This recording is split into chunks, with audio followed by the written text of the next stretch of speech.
Please pay attention to the following safety information. When the automatic doors have opened, please proceed directly across the ramp into the cabin.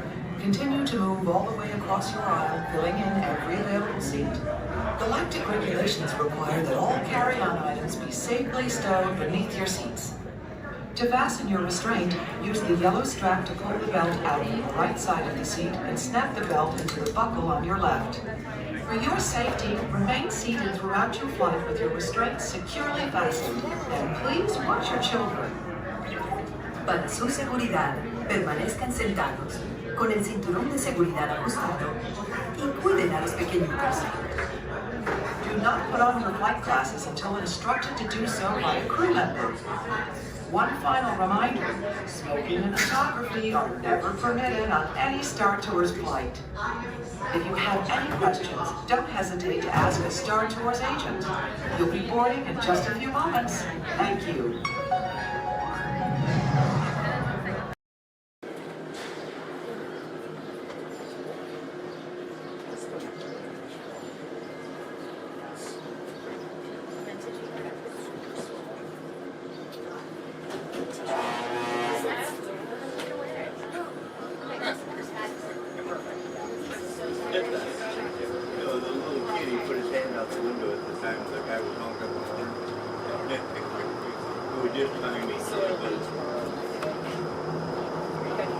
To those of you who have just joined us, welcome aboard the Disneyland Monorail. For your safety, please remain seated, keeping your hands, arms, feet, and legs inside the train. Watch your children, and no smoking, please. Bienvenidos a bordo. Para su seguridad, permanezca sentado y mantenga las manos, brazos, pies y piernas dentro del tren y cuide a los niños. Por favor, se ruega no fumar. Gracias. We're now en route to our final stop, the Tomorrowland Monorail Station. Along the way, you can get a bird's eye look at the downtown Disney District, Disney's Grand Californian Hotel and Spa, and Disney's California Adventure. To the left of the monorail is the main entrance of Disneyland, the happiest place on Earth. Disneyland is truly an American origin. Since its opening in 1955, it has hosted more than 500 million guests from around the world, including presidents, kings, and celebrities. It is the original Disney theme park, created and enjoyed by Walt Disney himself. To the right is our transportation plaza, where you'll find taxis, hotel shuttles, and public transit stops. We're about to enter Disneyland. Some of the clearances are pretty tight up ahead, so be sure to remain seated, keeping your hands and arms inside the cabin.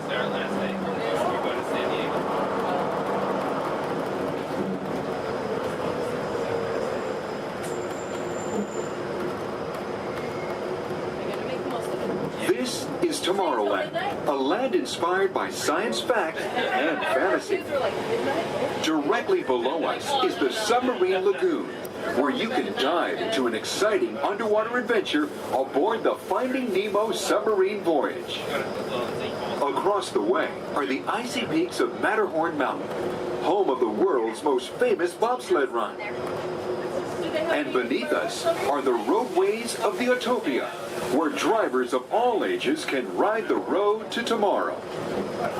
As we cruise over Tomorrowland, our pilot would like to share a few program reminders. Alrighty folks, thanks for flying aboard Monorail Radio Highway in the Sky. Just a few reminders. Disneyland will remain open today until 12 o'clock midnight. All passengers are required to be on board this monorail at approximately 12 o'clock midnight to catch that final flight. We're also going to be having Celebrate a Street Party along Main Street at 6:30 p.m. today. Fantastic along the Rivers of America at 9:05 and 10:30 p.m. and then Magical, our fireworks spectacular, at approximately 9:30 p.m. So once again, for all passengers wishing to exit Disneyland via the monorail, please remember that the last flight will be at approximately 12 o'clock midnight. We thank you for flying aboard your Highway in the Sky and enjoy the rest of your stay here at Disneyland. Thank you.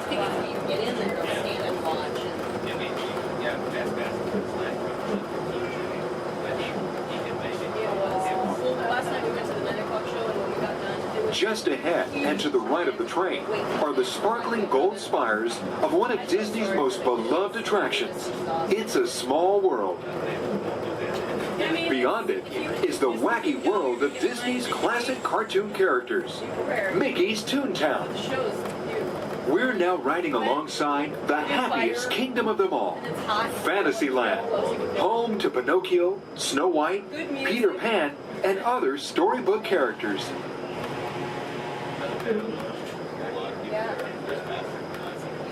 Yeah, it's brand new.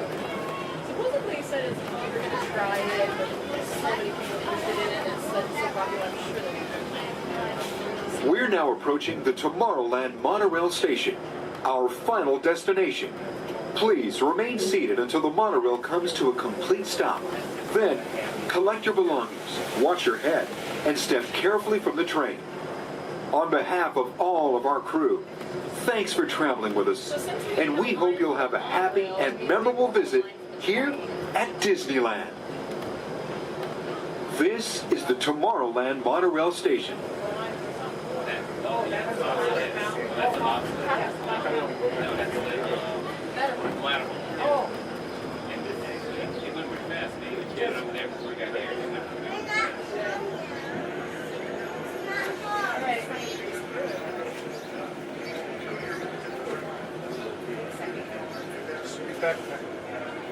we did?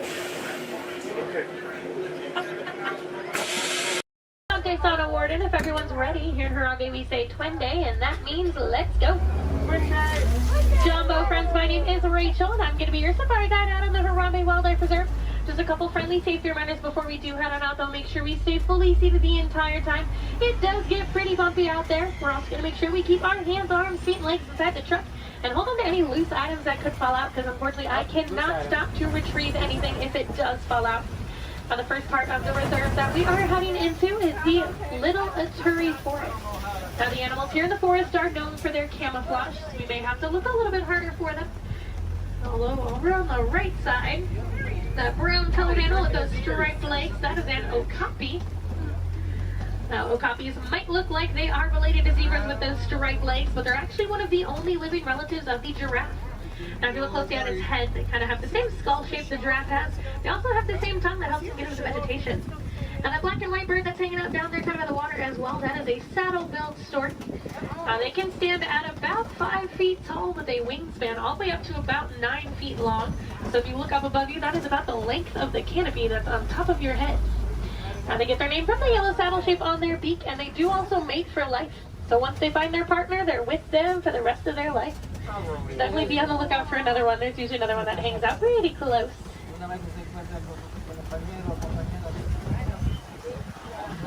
Looking a little bit quiet on this part of the forest. So let's see if we can head up, see what else we can find. Looks like there is some movement up ahead, so I'm going to head over that way.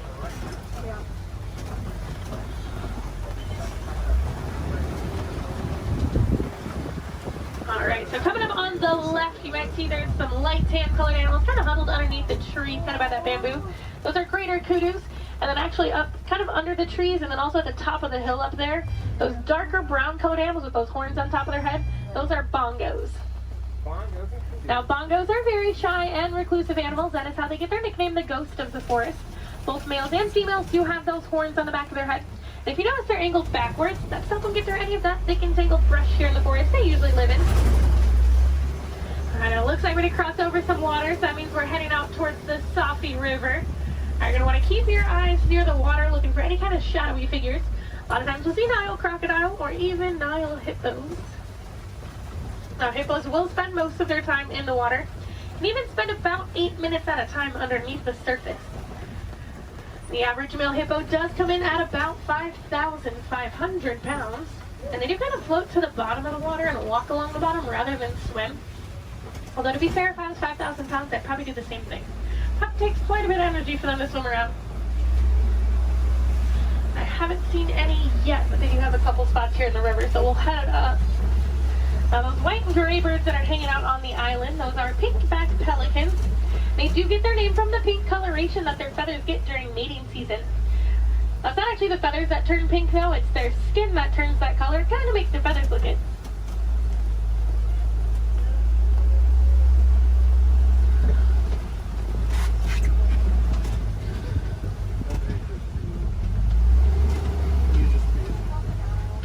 The hippos are being a little bit shy right now, but I do know we are heading towards crocodile territory.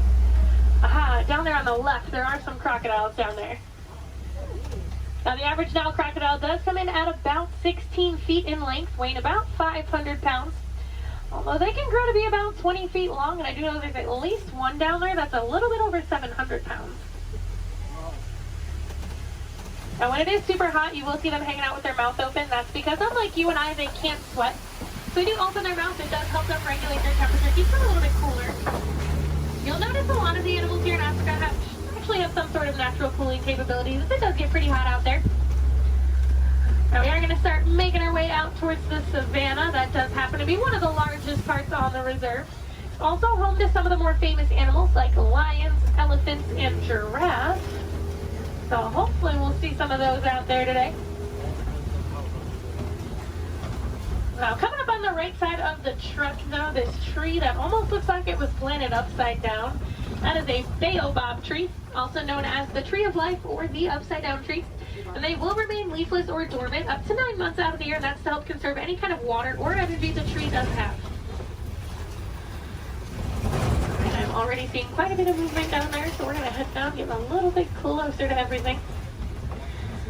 Now, unlike the animals in the forest, the animals out here on the savannah do rely on speed and agility to protect themselves. Even giraffes can run at about 30 miles per hour. That is a pretty funny run if you've ever seen it. Kind of see the head move way before you see any other part of the body move. Alright, coming up, those animals with those really big horns hanging out there on the right, those are Ankole cattle, also known as the Watusi cattle, after the Watusi tribe that did first domesticate them. They are one of the only domesticated animals here on the reserve, and those horns might look really big and heavy, but they are actually mostly hollow with kind of a honeycomb structure on the inside, so they are fairly light. Now these zebras that are hanging out here pretty close, these are Hartman's mountain zebras. If you look closely underneath their neck, you'll see a little flap of skin. That is called a dewlap. Now that does help them regulate their temperature. They're also the only zebra species that has it, so it does help us identify them as Hartman's mountain zebras. Now a group of zebras is called a dazzle. And if you've ever wondered if a zebra is black with white stripes or white with black stripes, just look at their nose. If they have a black nose, they're black with white stripes, and if they have a white nose, they are white with black stripes. Alright, we are going to slowly start making our way towards those giraffes.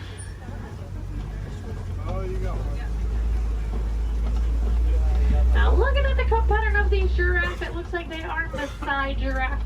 Once we get up there, they do have that kind of jagged puzzle-like coat pattern.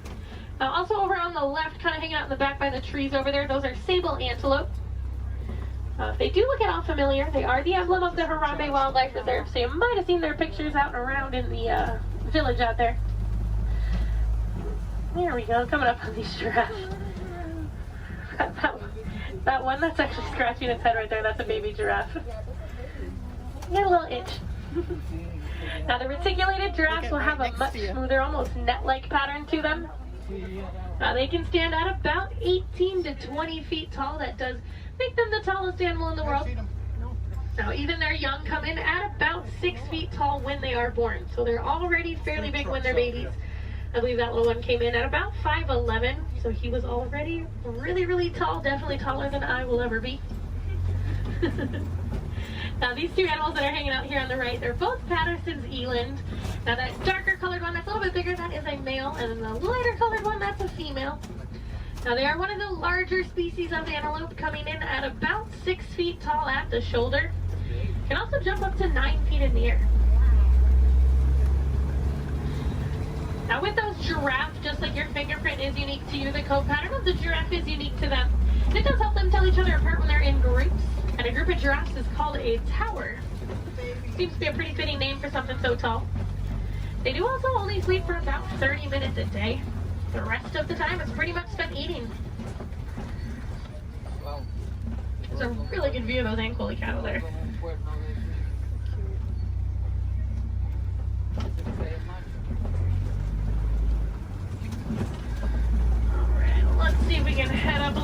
further into the savannah, see what else we can find.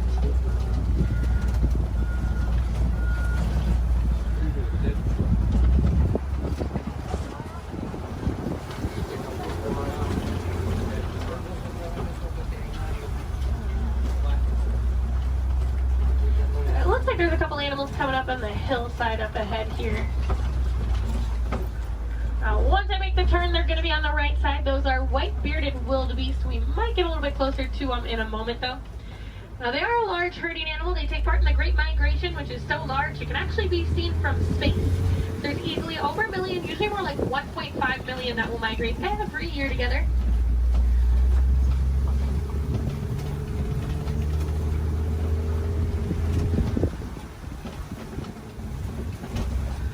There they are. You can kind of see them there.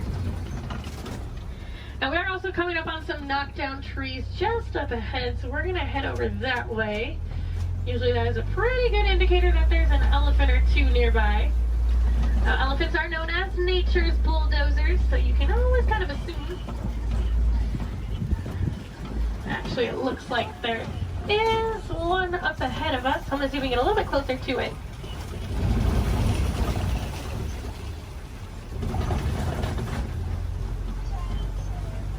Now, in the meantime, while we are heading up to that elephant, also over on the left, there's a bunch of mandrills walking around on top of the rocks there. Now, mandrills are one of the largest species of monkeys. An adult male can come in at about 100 pounds. They do have those vibrant blue cheeks, and as they get more excited or even more angry, they actually get even more blue. Well, it's a view of an elephant.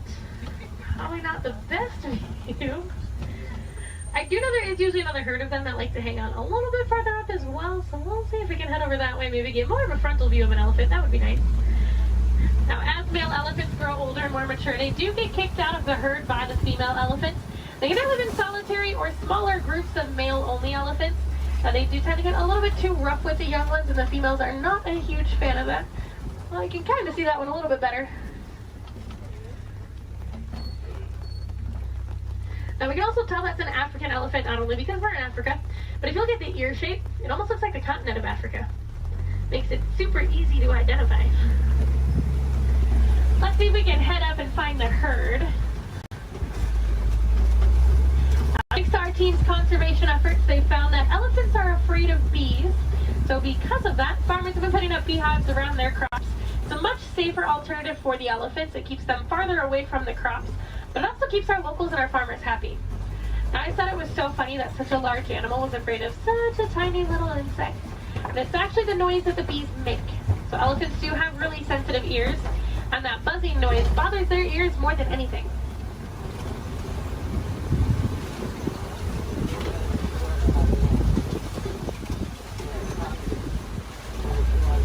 And I am seeing some tusk marks in the red clay, so hopefully that is a good sign that the herd has moved through here fairly recently.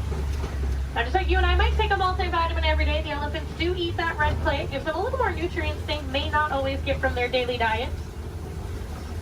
Female elephants do also have one of the longest gestation periods, coming in at about 22 months. So I'm not sure I blame the females for wanting to kick the males out after a while. Personally, I might do the same thing if I had to go through that. Looks like there were a few of them moving up ahead, so we're going to see if we can get a little bit closer to them.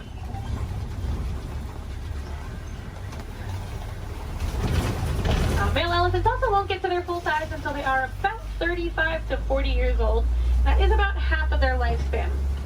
In the wild, their lifespan is about 60 to 70 years, and that full size can come in at a whopping 15,000 pounds. So that does make them one of the largest land animals.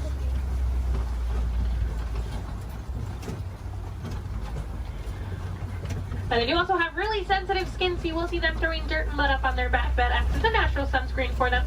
You're also going to see them flapping those really big ears that they have, as those ears are home to a bunch of blood vessels on the inside. So just doing that, it does actually activate those blood vessels and can even cool their body temperatures down about 10 degrees. We might be able to see when we start going around this curve here. Now, in the meantime, we are coming up on some greater flamingos as well. Now those greater flamingos actually start out as a gray color, and as they get older, they get their vibrant pink color from their diet, which does consist mostly of beta-carotene, like brine shrimp. If you actually look on a couple of them, the back of their head and neck, you can still see some of the gray feathering on some of them. Now, they are one of the lighter colors of flamingo species, as well as one of the largest. You might have seen their cousins, the lesser flamingos, out on Discovery Island when you were coming in today. They're quite a bit brighter in color than these ones, but they're also a little bit smaller. And if you didn't see them, they like to hang out the very front of the tree line, kind of down to the left-hand side.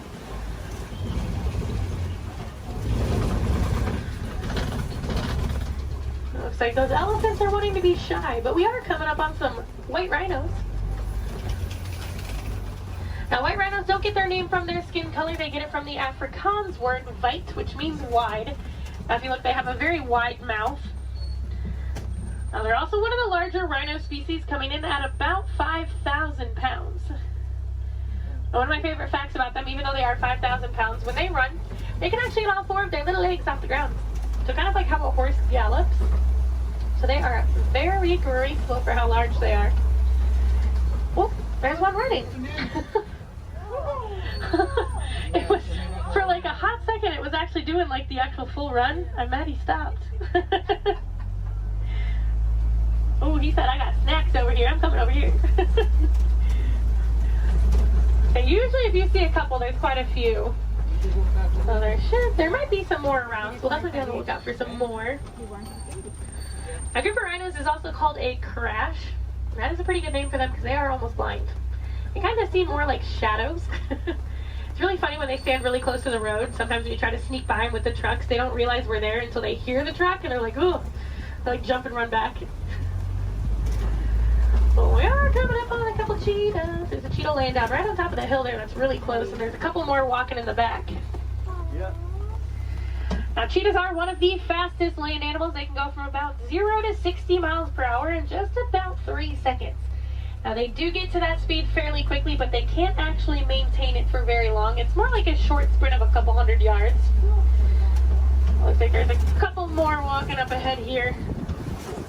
Now, they will use that long tail of theirs, kind of works as a rudder to help them turn. Their nails also don't retract, so they do stay out. It does help them gain traction when they are running those speeds.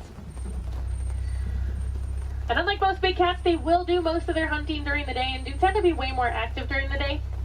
They're also one of the only big cats that can purr. So kind of like your household cats, just a little bit bigger.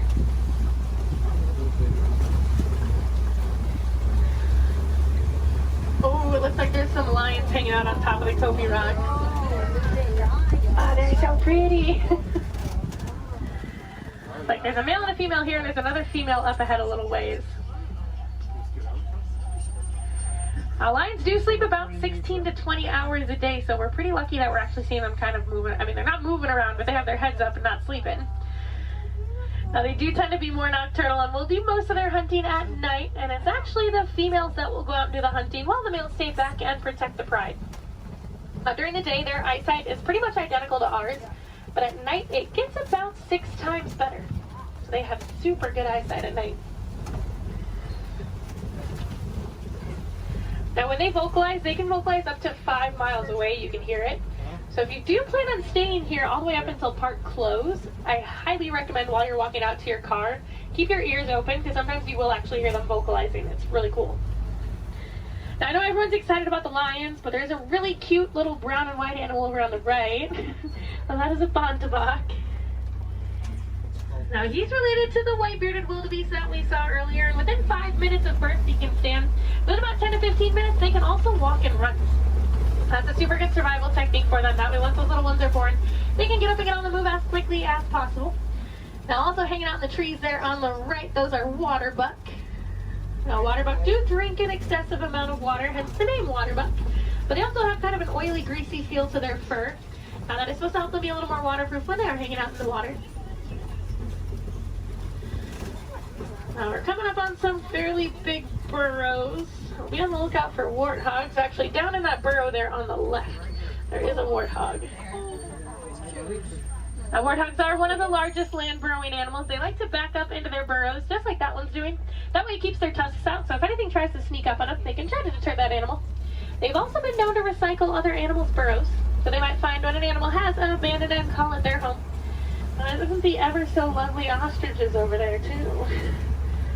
Now, while we are heading over there, it looks like those ostriches have also dropped some eggs there on the right.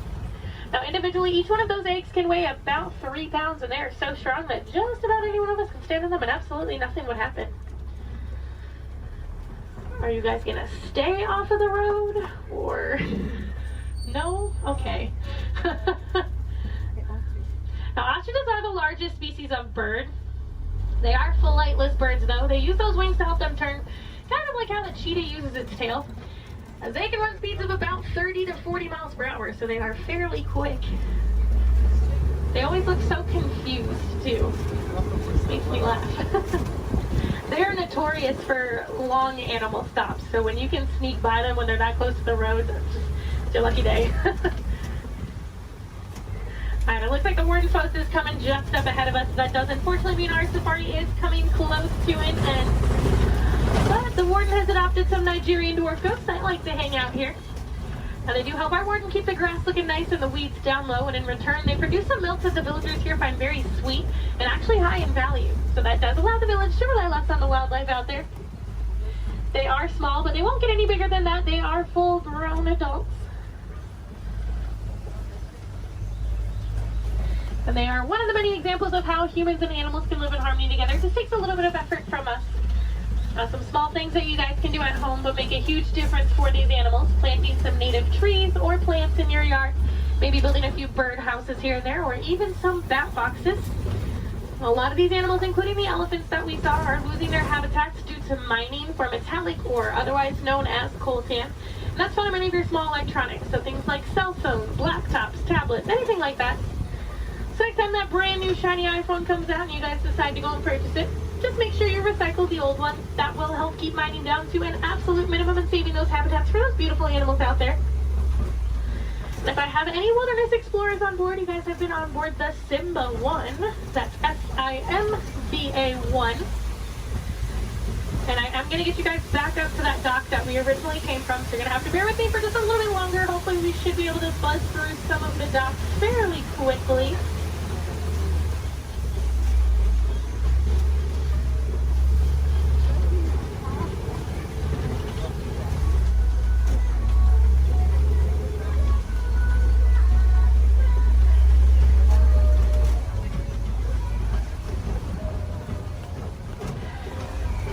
Now, if you guys did enjoy seeing the animals here on the safari, there are plenty more for you to see today.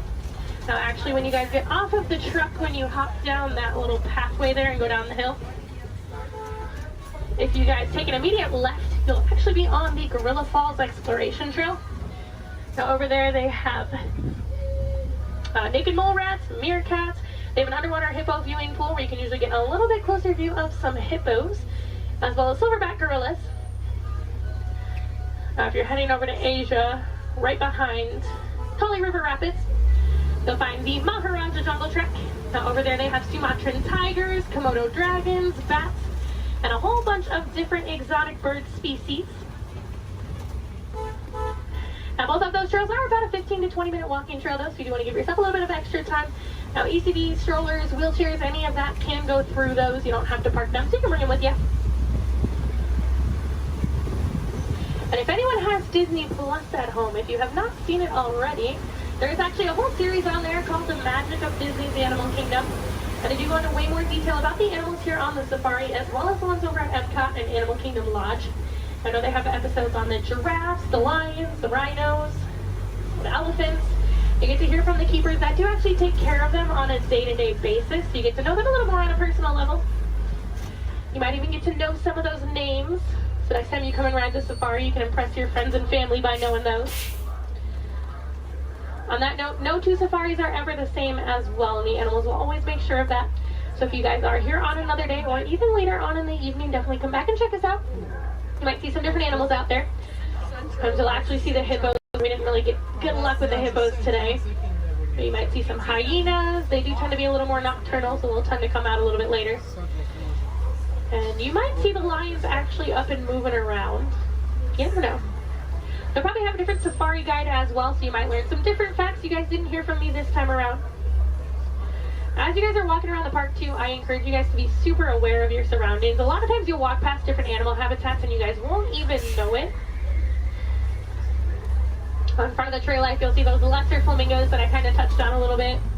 You'll see some kangaroos hopping around, some vultures, all kinds of stuff. And then towards the front of the park, actually one of my favorite animals likes to hang out there, the giant anteater. Now that's like, if you're heading out of the park when you go over the bridge and there's like the spot where you can go on the left side and the right side to exit, she likes to hang out on the right side. So if you go down there, she tends to kind of hide those. So you have to look into her habitat a little bit to see her. But she's usually there. Alright, it looks like this truck ahead of us is just about loaded, so they should be on their way. So it's a really good time. Double check your rows. Make sure you do have everything. You don't want to leave anything behind because I will be heading out on another safari as soon as I drop you guys off. So it'll take a little bit of time to get those items back to you. The warden knows we are on our way, so we should be able to get cleared into that dock here fairly quickly.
Friends here in Harambe, we don't like to say goodbye as we feel that is far too sad and far too final. So it's time to leave you with Kuaharini. So Kuaharini friends, go well, go wild, go make a difference out there and enjoy the rest of your day here at Disney's Animal Kingdom or wherever else your adventures might take you.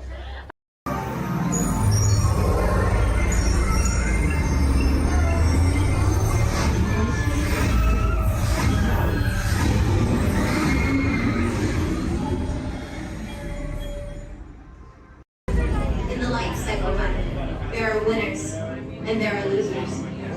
Who are you?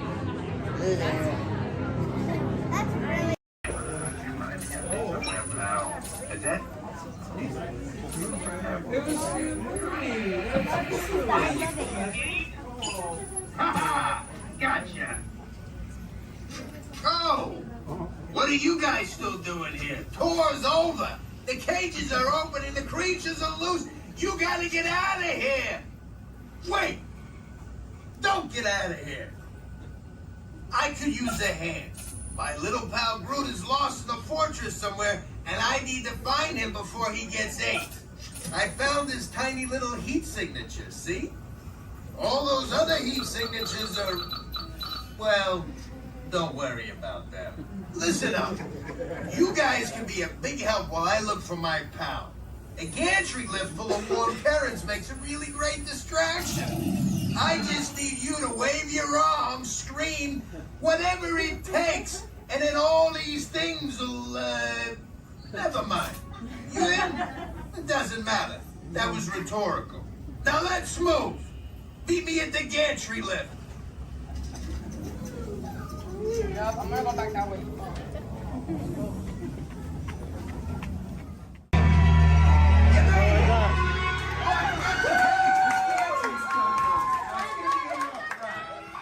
Remember, if you see a scary creature, scream real loud and look delicious.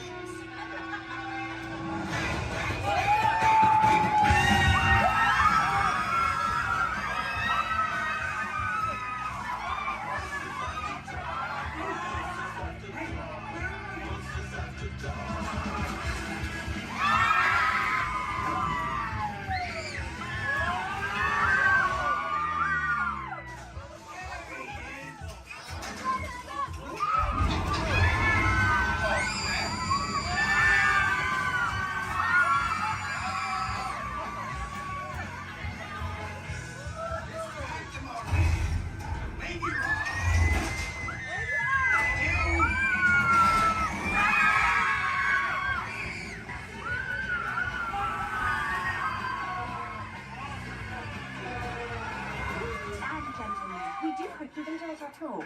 Please gather your personal belongings.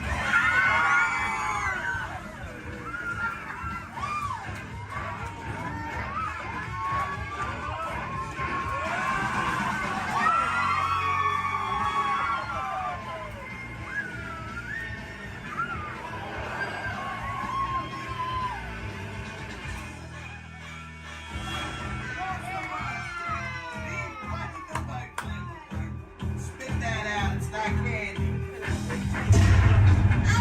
What's your language?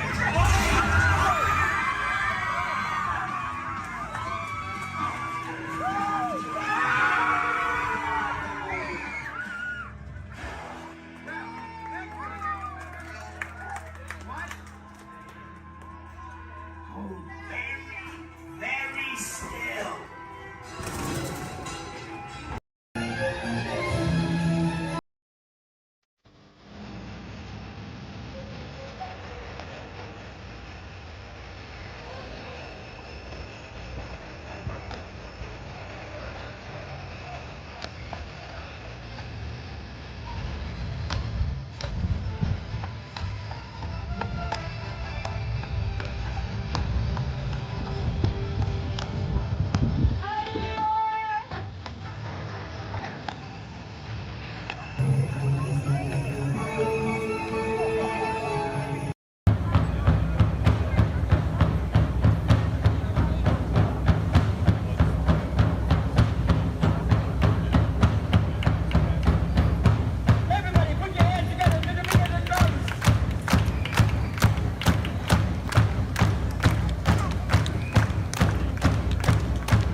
Boys and girls, this is Scrooge Cultural Lady Ceremony.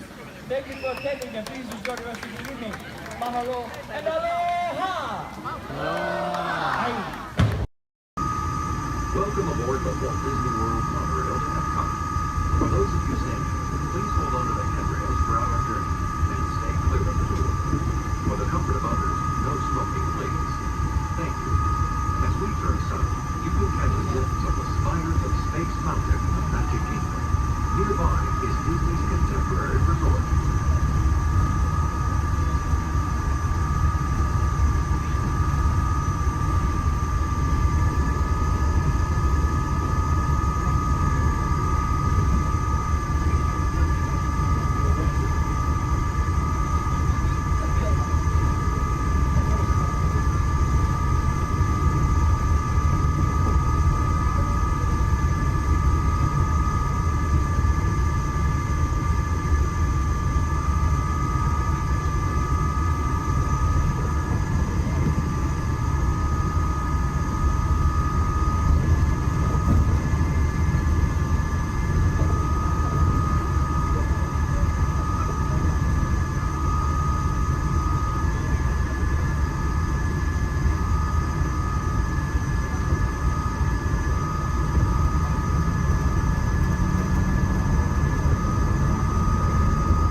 into mission space, where you and your flight crew can sign up for one of 2 out-of-this-world missions.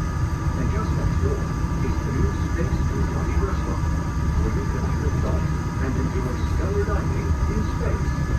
At Test Drive, you can experience the exhilaration of test driving a vehicle all on the second fastest ride ever created for Walt Disney. Across the river and world showcase, you'll find representatives from the postplace, making this a truly international stage.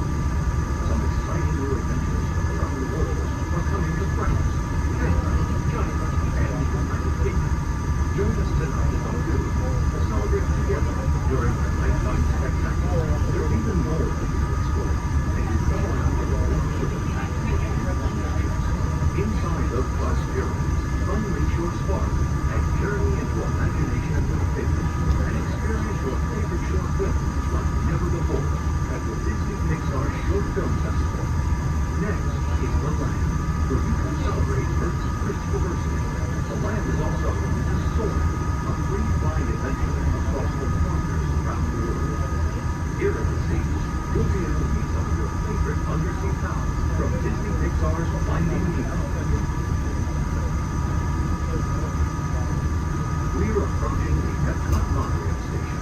For our smoking guests, there are designated smoking areas just outside the park. Please hold on to the handrail and stay clear of the doors until the monorail stops completely and the doors open. On behalf of the cast of the Walt Disney World Resort, welcome to Epcot.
Genetic matching room.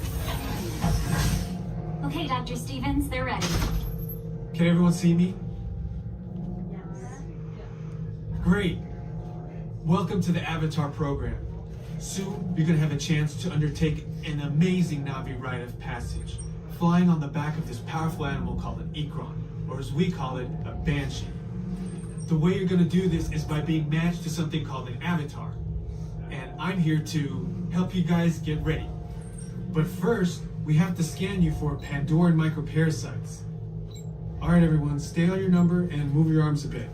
Whoa. Okay, start scan.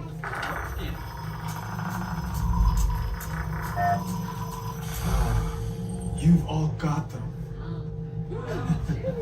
But don't worry, they're very common around these parts. Let's start the decon. Initiating GMR decon. Stand still over your number. You're not going to feel a thing.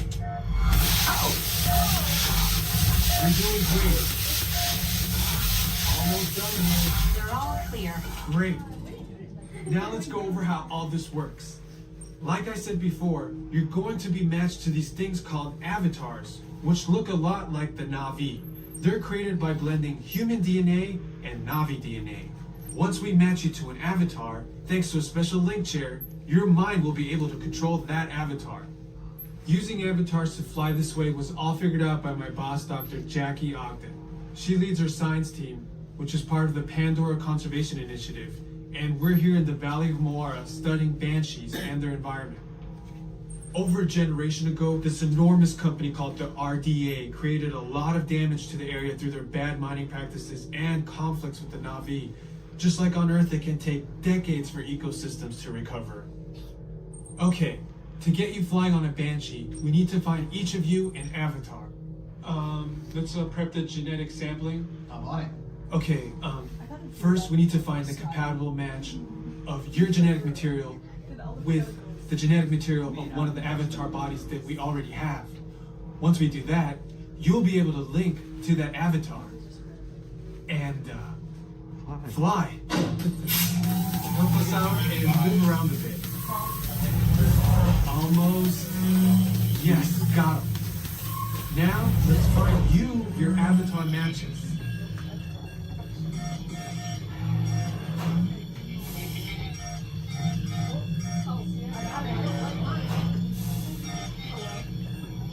Oh, I got a match! Well, I got one. Okay. Oh, I don't do that. All right, you've all been matched with avatars. I have purple hair. Looks like they're ready for you in the next room. When the door opens, please go inside, all the way in, and stand over the same number that you're standing over now. And I'll see you in there.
special report.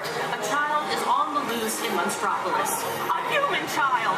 If witnesses are to be believed, there has been a child security breach for the first time in monster history. We can neither confirm nor deny the presence of a human child here tonight. I tried to run from it, but it picked me up with its mind powers and shook me like a dog. It's true! I saw the whole thing!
Yeah,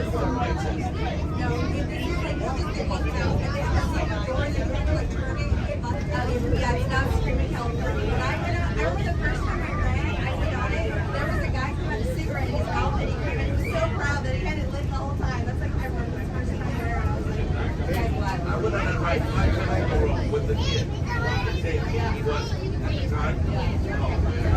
My shoulder. Yeah, it's fun. That's a good one. It is. I grew up in Santa Clara and then Marriott's in America. So what's the California after that? He's from Redondo, and that's where like 30 years. I we just moved here to Oregon already. Oregon for a while. There was nothing here. It's like the tiger, it's crab, it's fish. So when we got Florida, I was like, you're gonna get I have. We played hooky lots of times. Oh, the nurse was stomach hurts. But you never use smart. This is our second time coming. We just got our pass. We got our pass maybe a month ago. Let's go. We've been here like 6 times already. But it's hard to put the big stuff out.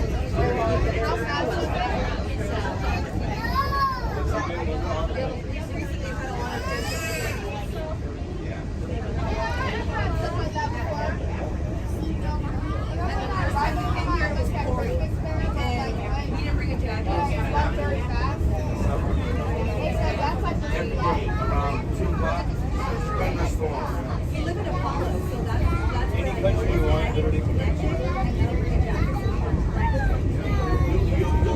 You'll have to. So you'll be like, it'll be like Italy, France, Moscow. Yeah, but that's the rate in order. Okay.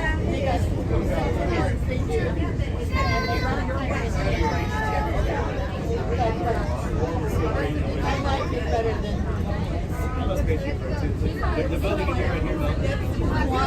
That's Moana? Moana's water. That's super.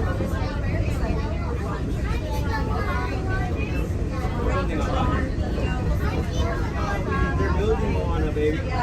Shanghai Disney kind of.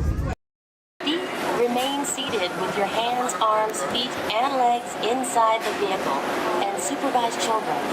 Thank you. La estación de control de cinturones de seguridad está a la vuelta de la esquina.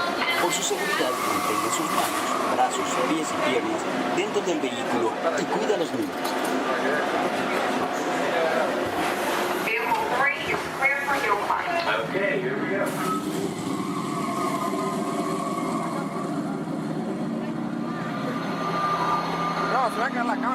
Target transmission load data are looking good. Great. Let's proceed to the rough road tests. You got it.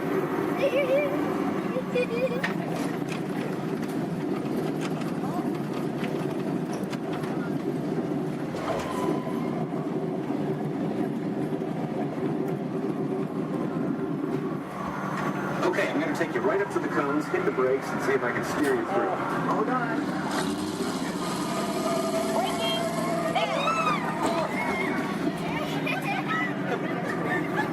Okay, we're back on track. Let's do that other sequence. Okay, let's try it again, this time with the anti-lock brakes. ABS reactivated. Braking! All right, that's the way it ought to be. You see how ABS lets you keep control of the vehicle while braking?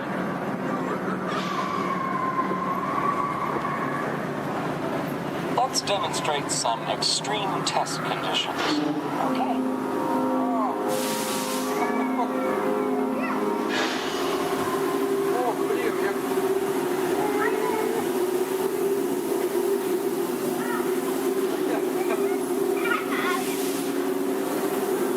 Did you remember to turn off those robots?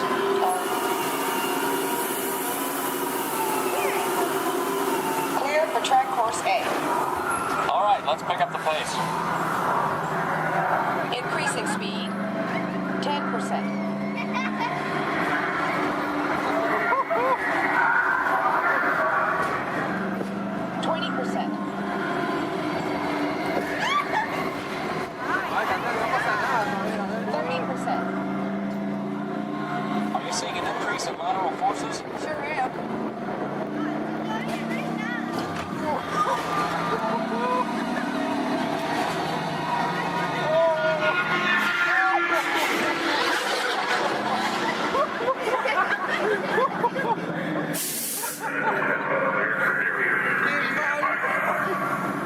Ready for the barrier check. Oh, chocamos acá.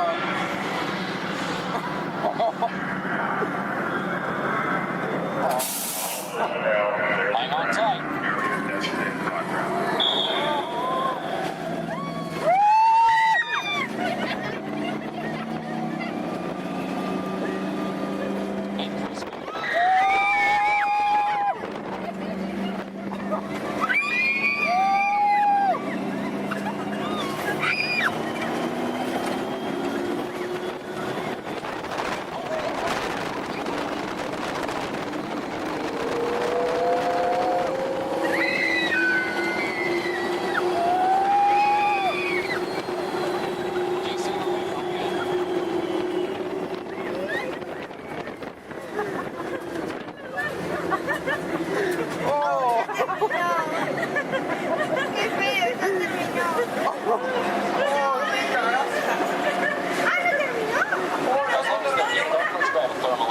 Will do. Cameras on. Looks like all test parameters. Well, all right. That completes our test schedule. Let's download the data. Hey, thanks for being such a great test crew. Come back and ride anytime. Bye now. Make room for everyone. Please offer available seating to those needing special assistance. If you're standing, please hold on to the handrails and stay clear of the doors. The monorail will depart momentarily for the Magic Kingdom. Thank you.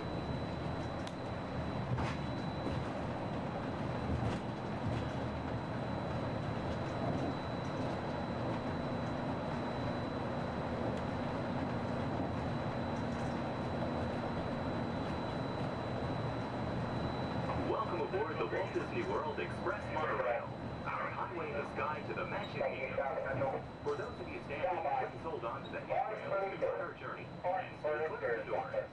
For the comfort of others, no smoking, please. Thank you. We're circling the Disney-created Seven Seas Lagoon. Rising from the Magic Kingdom on the opposite shore is Cinderella Castle. You can also see Disney's mountain range, Big Thunder Mountain, Splash Mountain in Frontierland, and Space Mountain in Tomorrowland. To the right-hand side on the shores of Bay Lake is Disney's Wilderness Lodge, which carries the spirit of the National Forest Service lodges built in the West during the early 1900s. Also on Bay Lake, you can enjoy a natural setting at Disney's Fort Wilderness Resort and Campground. More outdoor recreation can be found in River Country, Disney's version of the old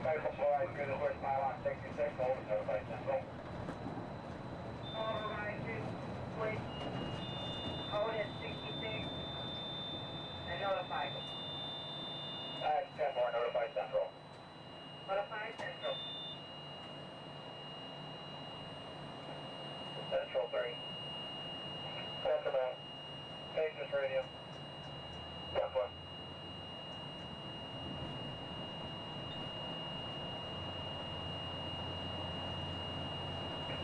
Monorail 3 contemporary. 3 by. Channel 4, please. Yeah, 4, right.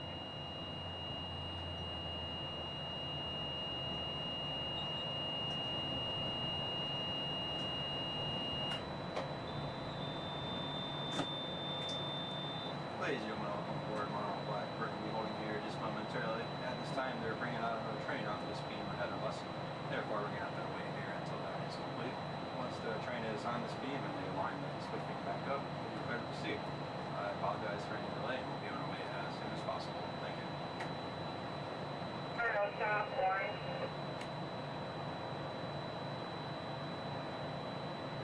Shop item. Ricky data, propulsion in upper display group D, malfunction, wide receiving tower. 10-4, will you train move? 10-4, both groups are taking in. Proceed on previous. 10-4, proceeding on previous.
Get 5. Orange is 10-7. Furline 10-8. Exterior. Right. Stop. Central. Orange. That's right.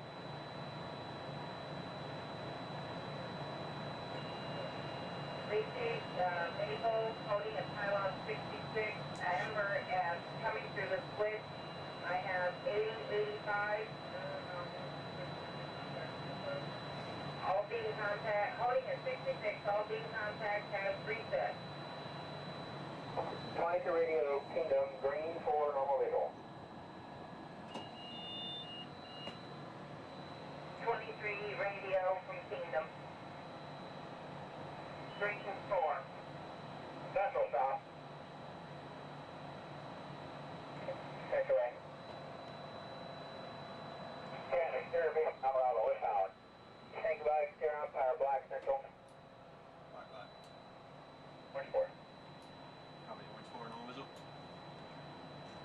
10 4. Orange Kingdom. Orange 5. 4, Maple Tech, Monroe, green. Orange Maple check on green.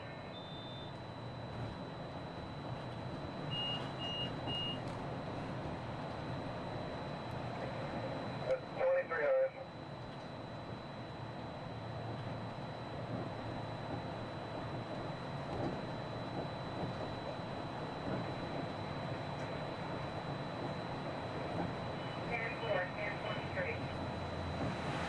Thank you.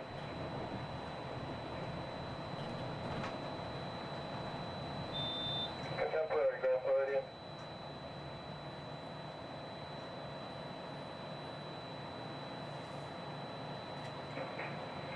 Contemporary by. Once again, you'll be holding the disregard. right onto the switch. Sentinel's going to Polly. Perform any few tests that we do every time they bring it 10 out. 4, thanks for advising. Contemporary clear. Probably going to be holding one more time if that. Again, I do apologize for the delays. Orange Kingdom. This is standard procedures when we bring a new train out. We'll be on our way as soon as possible. Model Orange, Magic Kingdom. 25. Maple Tech, green, please. Lieutenant Green.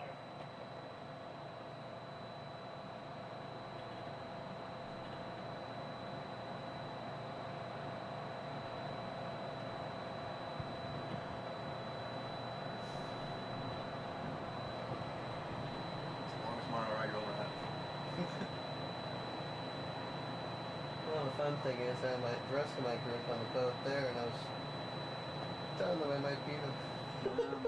That's them on the boat? Yeah. They're gonna be. Hey, Mom, look over by the Contemporary. Central Orange.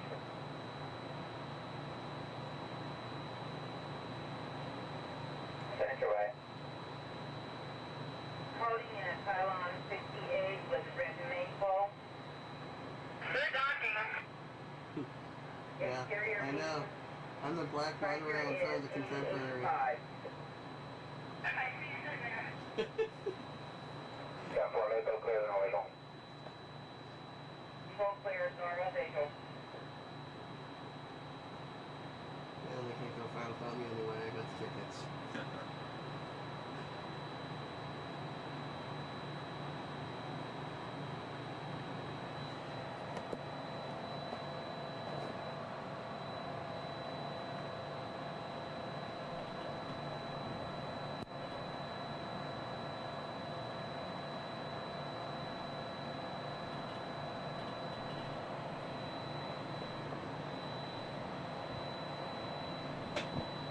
We are entering Disney's. While your group is together, now is a great time to pick a place to meet if you become separated in the park. Should you become separated, stop by City Hall on Main Street, USA for assistance. Guest relations at City Hall can also help you plan your day, make dining arrangements, or provide a special guided tour of the Magic Kingdom. As you approach the entrance, please keep your party together and have your tickets ready.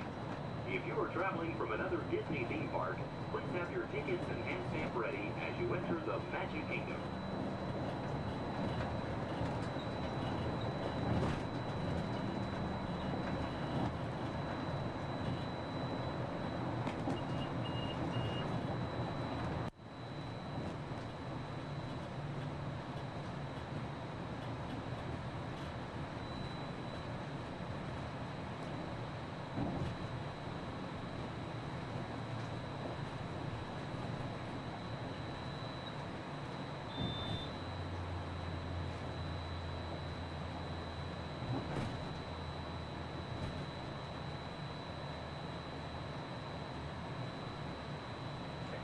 Central Magic Kingdom.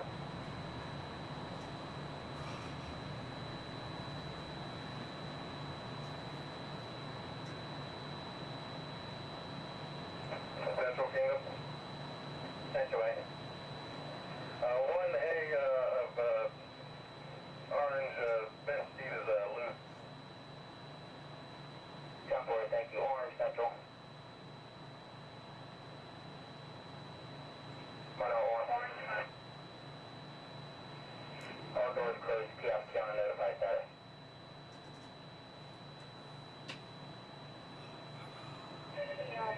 Notified.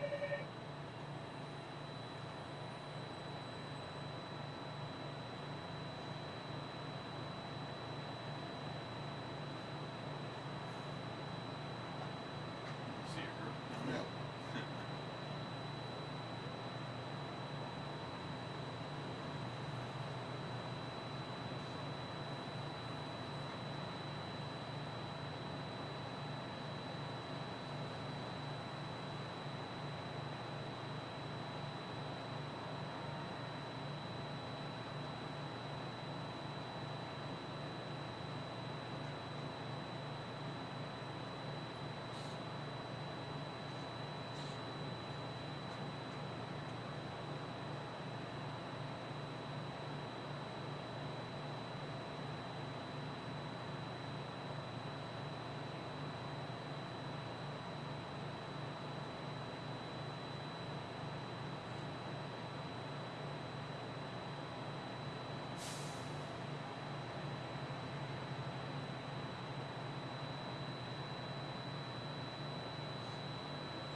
Once we begin moving, we're going to have to do a quick check of our safety systems. We'll just come to one complete stop, and I promise that will be the last stop. And then we'll be at the Magic Kingdom.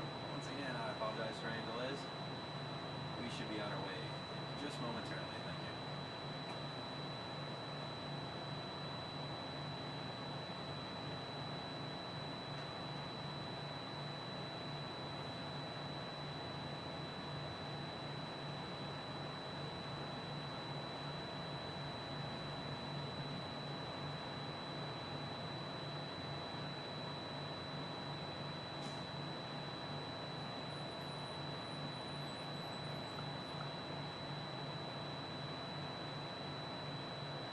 South Central, Monorail Orange, Gap 1 radio check, have you reached? 10-2, Ellie. 2 also. Reset complete.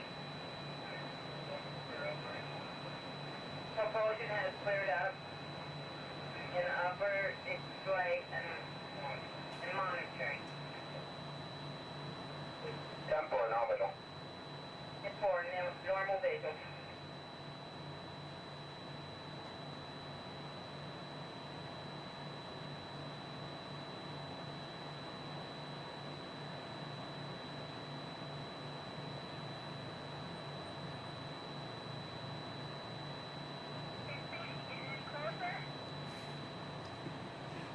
Almost there.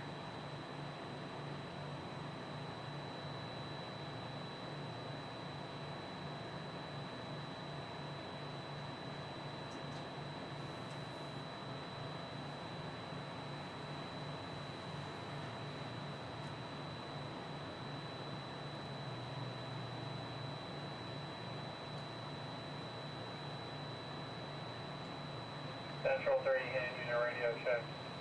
10-2, Ellie. 10-2, thank you. Pretty clear. Go.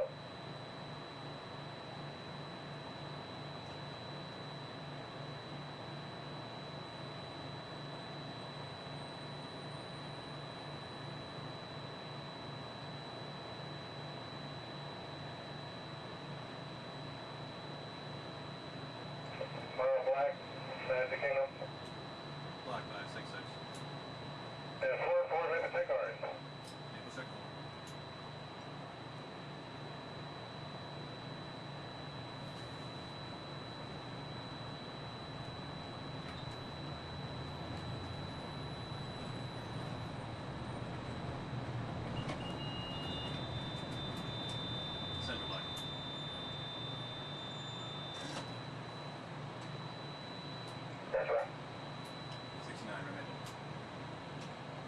Echo clear, no visual.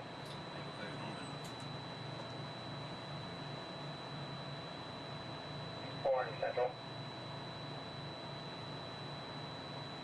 Fine. Reverse Midway check. Midway check.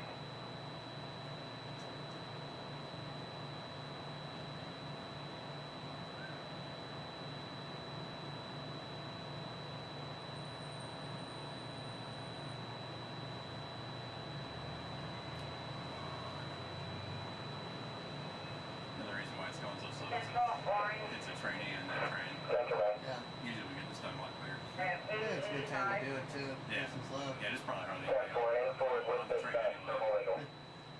Forward with dispatch, normal vehicle.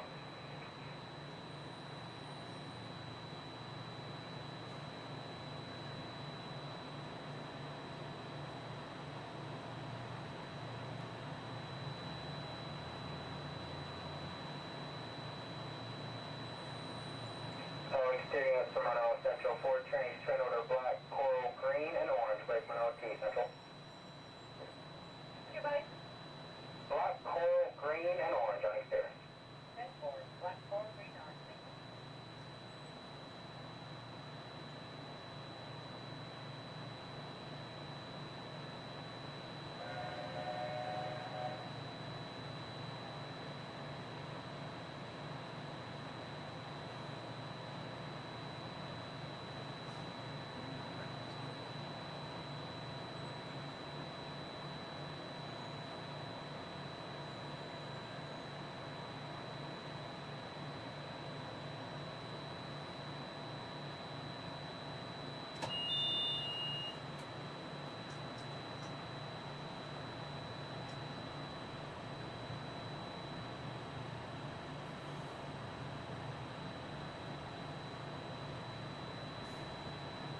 Better pull out fast enough or I make a liar out of me.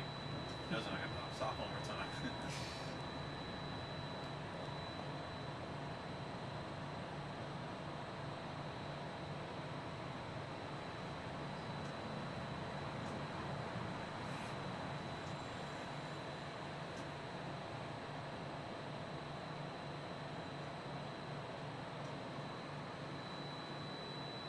I see ya.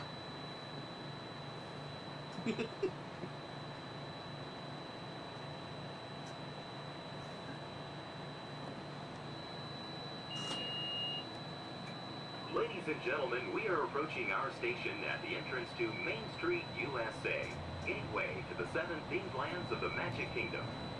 Smoking is not permitted at the Magic Kingdom except in designated areas. Please consult your guide map or ask a cast member for the location of designated smoking areas. If you are standing, please hold on to the handrails and stay clear of the doors until the monorail stops completely and the doors open. Ladies and gentlemen, this is the Magic Kingdom Monorail Station. On behalf of the cast of the Walt Disney World Resort, we'd like to welcome you to the Magic Kingdom.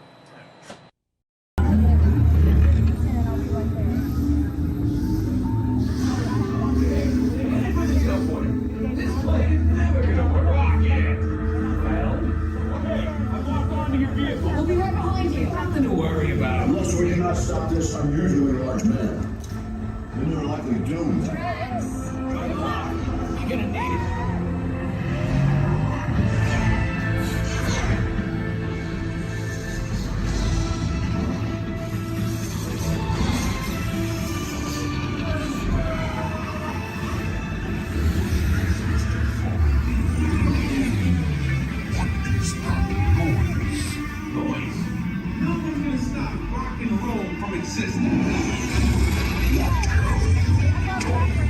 What have we done? I think we're jumping back. All the way. Oh, God. This Delta Kingdom is the big thing. Let's be bigger. We gotta get that generator. It's the only way back. We got the generator. We're ready. Oh, yeah? See about that.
My name is Patrick, and I'll be your chief flight attendant today.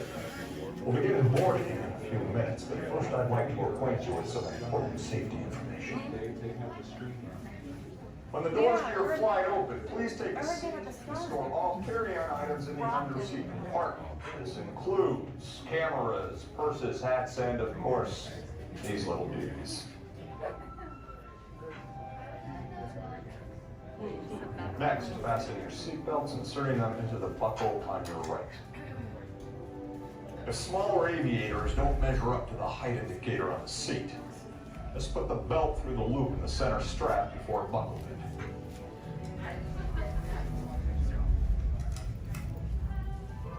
Nice work, pal. Soon you will be airborne. So if you or your little aviators have a fear of flying or of heights, you might want to wait for your party to arrive. Okay, let's review. That is seat belt, carry-on item, safety strap, fear of heights, keep your hands and arms inside at all times. Anything else? Yeah. Have a nice flight. Alright, my friends, we're gonna load row 3, followed by 2, then 1. Row 3, please follow me. 2, you're gonna follow 3. 1, you're gonna follow 2. 6, I want 2 on gray, 4 on orange. 2 on gray, rest of you on orange. How many here?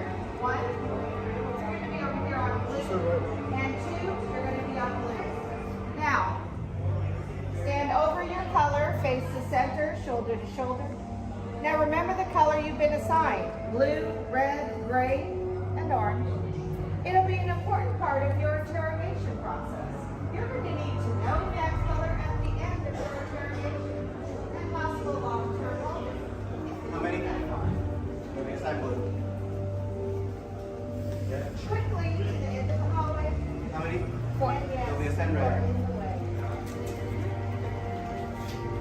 How many? 3. Now, this cell door opens, I will call you in by your assignment. And you will tell us everything. No, oh, you're going to have a tough time in interrogation. Get on your color. There you go. Scoot over, blue. Make a little room. Get on your color. Not the lights, on the color. Where you go?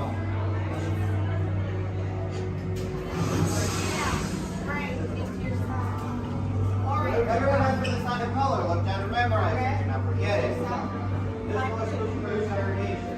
Which will be a trouble. Is that your only speed? Slow. Let's move it along.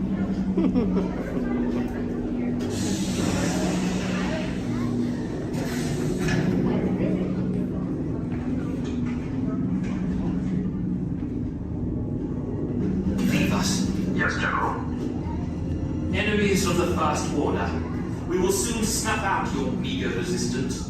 You chose the wrong side, and now you will pay. The Resistance prisoners. You have what I want. You know the location of the secret base, and I will take it from you. We're needed on the bridge. Keep the prisoners here. I will return to finish this personally.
100 Acre Wood, the Eastway Traded Places.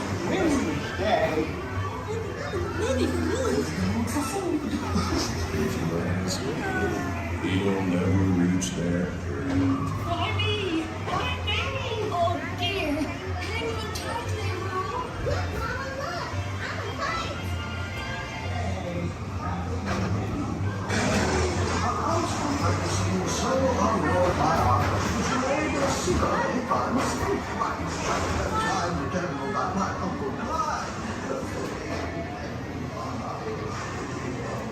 Hunter, come bounce with me.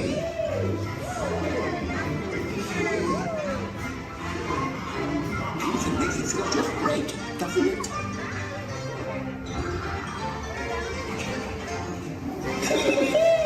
Follow me! My little shade. I almost bounced right out of the ride. Watch out for everyone in the water. They steal honey. Steal honey.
Gathered together to say, hooray for Pooh, too! I thought the party was over.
Before we send you to the link chamber, let's watch this piece by Dr. Ogden, who runs the program. Welcome, everyone. I'm Dr. Jackie Ogden from the Pandora Conservation Initiative. You're about to experience a ceremony that's very special to the Na'vi, flying on the back of an Ikran, or as we call it, a banshee. To the Na'vi, connecting to an Ikran and flying on its back is an incredibly important rite of passage they call Ikni Maya. With permission from the Na'vi and in partnership with Alpha Centauri Expeditions, we can now bring this amazing experience to you. The way you'll be able to fly is by linking to an avatar that's already on the back of an Ikran. Let's see how this works. We establish a link using powerful psionic amplification equipment. A human driver is connected to an avatar, which could be physically hundreds of kilometers away. When you follow our technician into the link chamber, you'll see a series of 16 link chairs. Please go to the number that matches the number you're standing on now. First, stow your gear in the storage containers on the back wall. This should include all bags, cameras, and other items, including cell phones. It's important to push them all the way into the bin. Then get onto the chair as you would a bike. Straddle the seat, step forward, and sit down. Slide your hips forward until you are against the chest pad, and then move your feet all the way forward. Wait until you're seated before you put on your flight visors. Hold on to the hand grips as shown. It's important to hold on to the hand grips at all times. After you're seated, back and leg restraints will be firmly engaged. For your safety, throughout this entire experience, always remain seated and supervise your children. Once the link takes place, you'll be connected to your avatar and sitting on the back of an Ikran. It'll feel like you're really there. Moments later, you'll begin your flight. A Na'vi guide will lead you out. You'll experience the breathtaking beauty of Pandora, but you might also face some of its greatest challenges. Some of this flight might be intense, but trust your guide and be brave. As the Na'vi say during this important rite of passage, Sivak Ho, rise to the challenge. Good luck. All right, you ready? Let's get you into the link chamber. All right, everyone.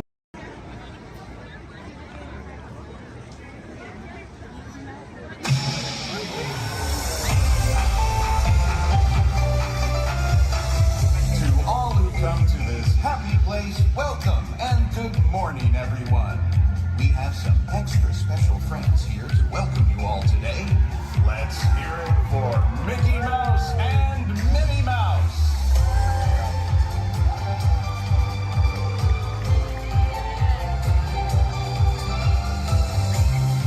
Well, hi, everybody. Good morning. Gosh, it sure is great to see so many amazing friends. It certainly is. Oh, I have a feeling today is going to be the best day ever. You said it, me. And now that we're all together, we've got a surprise for you. When everybody heard that you were going to be here, they just had to come and give you a great big Magic Kingdom welcome. And here they come now. Hot dog! Now that everybody's here, I think it's time to start the day. And that means we're going to need just a little bit of magic. I bet these folks can help with that. Oh, I know they can. On the count of 3, everybody shout, let the magic begin. Are you ready? 1, 2, 3. Let the magic begin. Welcome to a place where dreams come true. A timeless journey through lights of fantasy. Where only a wish creates things like this you'll appear. Lovers magic,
Chef Andy is waiting for you. This one. Qu'attendez-vous? What the heck?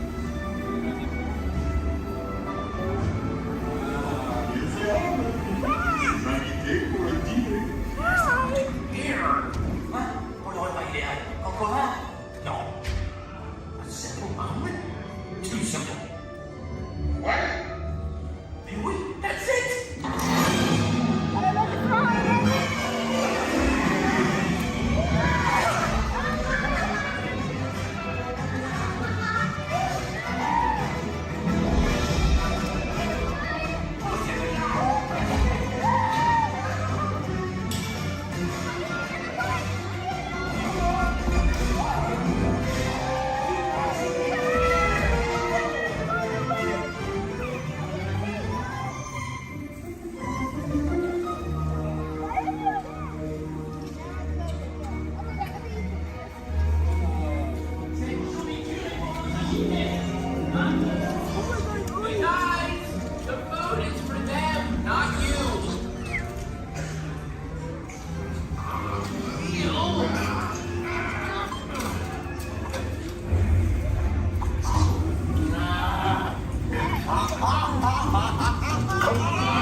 What are you doing?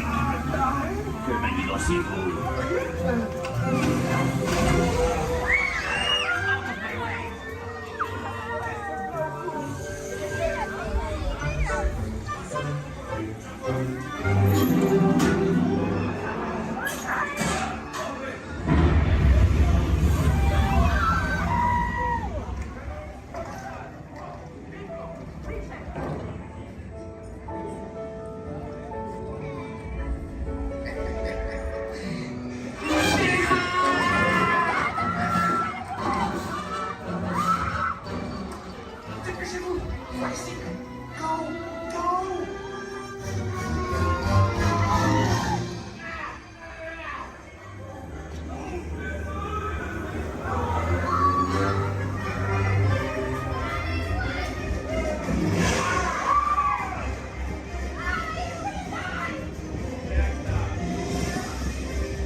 Thanks. What'd you say?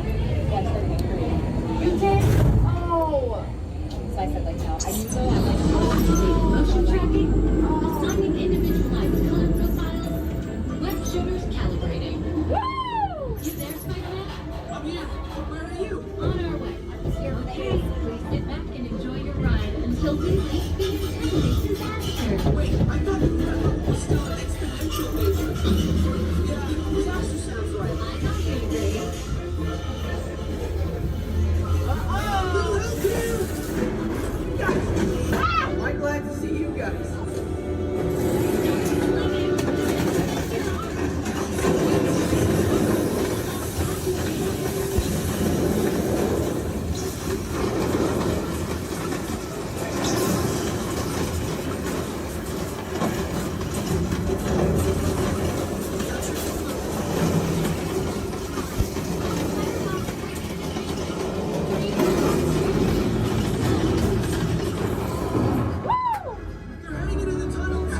potentially hit those green bots, maybe will trigger a chain reaction. I think you're right. That should stop it.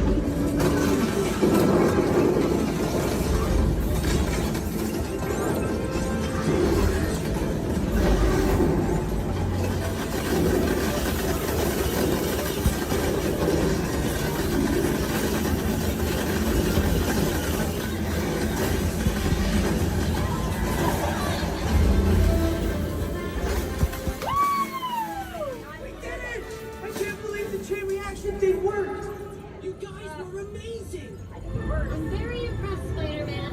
You really solved the problem. Well, it's only done without them. That was also your idea.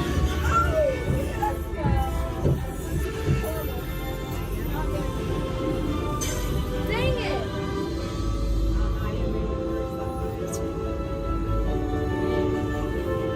For your safety, please remain seated. We failed. I didn't know better this morning. Jackson did so good. My arms are tired. Reinforcements, remain seated inside the transport.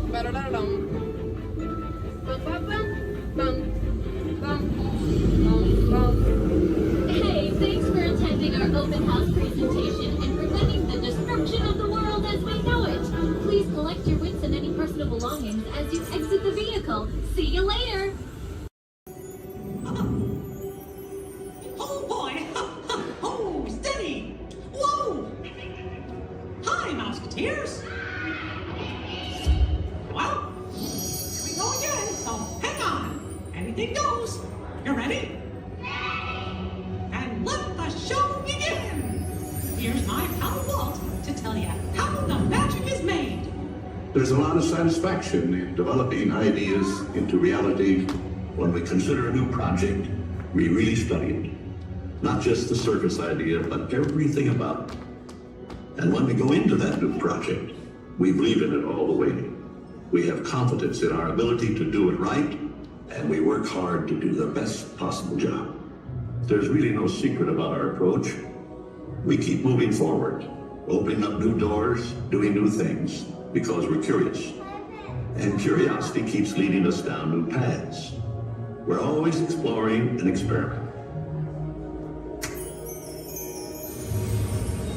Everybody ready? Then on with the show! Please remain seated at all times, keeping your hands, arms, feet, and legs inside the train. Please supervise all children, making sure they are seated away from the train openings, either fully on a lap or on a bench. Our next stop will be New Orleans Square Station. Do we want to the scarf? Do we want to stop at Nora? No, do you want to go all the way around? Or do we want to stop at Nora? Welcome aboard the Disneyland Railroad. We're embarking on a grand circle tour of the Magic Kingdom. We'll be stopping at New Orleans Square, Mickey's Toontown, and Tomorrowland. We'll also visit the Grand Canyon and make a trip back in time to the primeval world and the age of the dinosaurs before returning to Main Street Station. As we begin our journey, remember that for a safe trip, you need to stay seated, keeping your hands, arms, feet, and legs inside the train. And please watch your children. Bienvenidos a bordo del Disneyland Railroad. Para su seguridad, permanezca sentado y mantenga las manos, brazos, pies y piernas dentro del tren y cuide a los pequeños. Gracias. Our first stop is New Orleans Square Station. But to get there, we need to pass through the wilds of Adventureland. It may seem peaceful through here, but trust me, it's a real jungle out there. Literally. So be on the lookout. You just never know what might be lurking along the rails.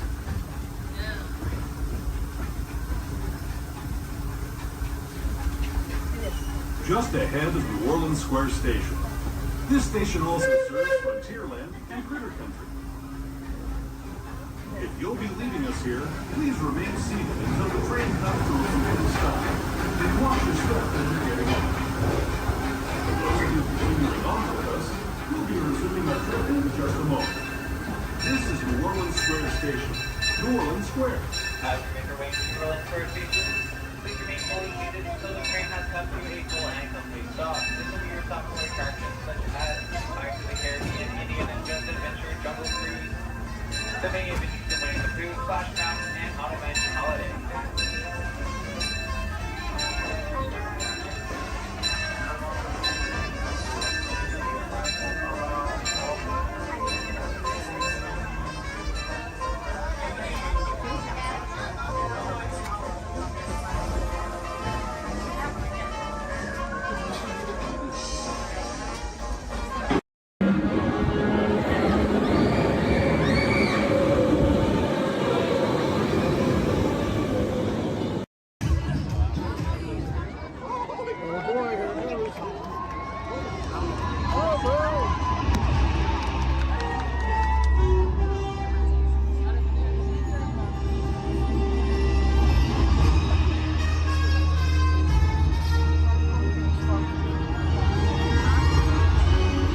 called Neverland, there lived a sparkling spirit named Tinkerbell.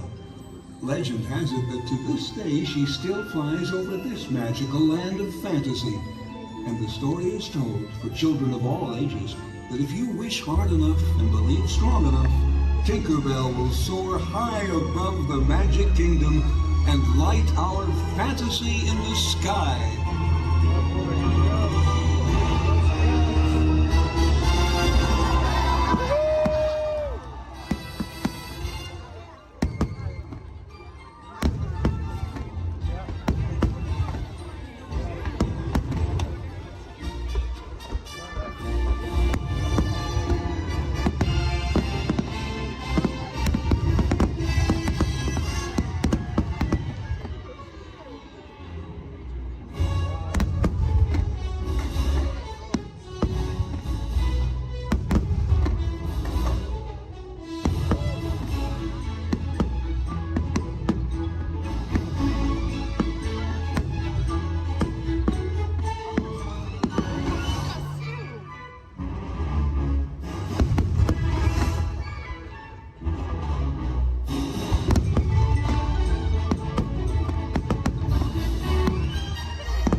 Say, Minnie, what time is it? Oh my goodness! Mickey, it's almost time! Time? Did somebody say it's time? Gorge, should I flip the switch now, Mickey? Not quite yet, pal, but it won't be long now. Let's see, yep, just a few more minutes till we start the countdown to the new year. Oh gosh, I can hardly wait. Oh, Mickey, me too. And I can't imagine a better way to celebrate the new year than with all of these nice people right here in the Magic Kingdom. Oh, what a special moment in time. Time? Is it time? Now, Gorge. Take it easy there, Goofy. We still have plenty of time. Oh, no we don't. Goofy, this is it. Start the countdown clock. Alrighty, Mickey. Starting the countdown clock. Okay, everybody. It's time to start counting down to the new year. Are you ready? Okay, then. Here we go. 10, 9, 8.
Gosh, we sure hope that all of you enjoyed Fantasy in the Sky as much as we did.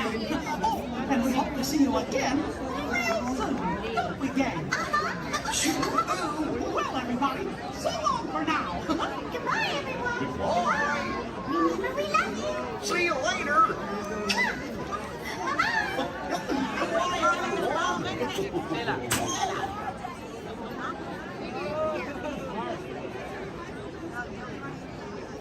Shows off one of the key principles of animation.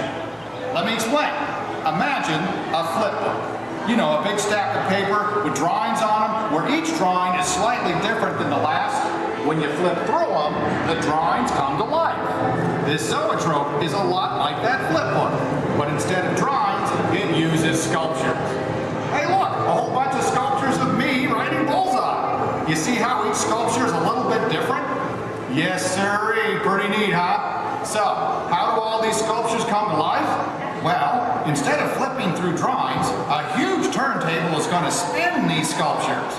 Then, lights will flash, so your eyes take a picture of the sculptures frozen in space, 18 times a second.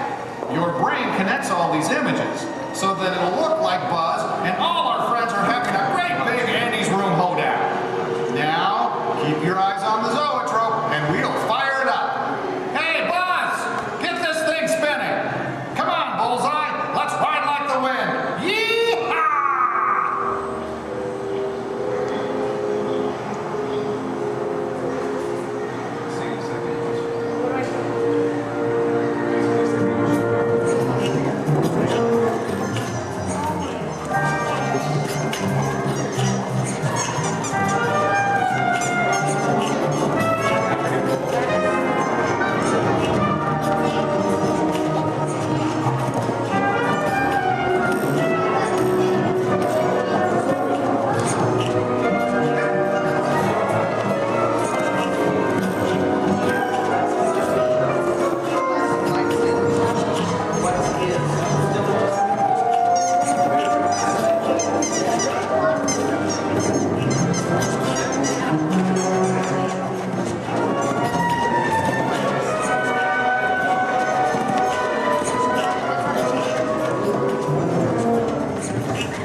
I have an opportunity for you all that is very dangerous.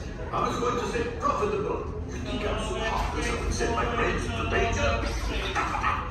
You insult my honor. And believe me, I have very little honor to insult. We'll talk later. I have to do everything around here. Hello, my friends. I am Hondo Onaka, and this is Onaka Transport Solutions. Today, I am offering the opportunity of a lifetime. I need flight crews to transport this valuable merchandise across the galaxy. Pilots to navigate, engineers to operate the ship, and gunners to defend the shipments. And that is where you come in.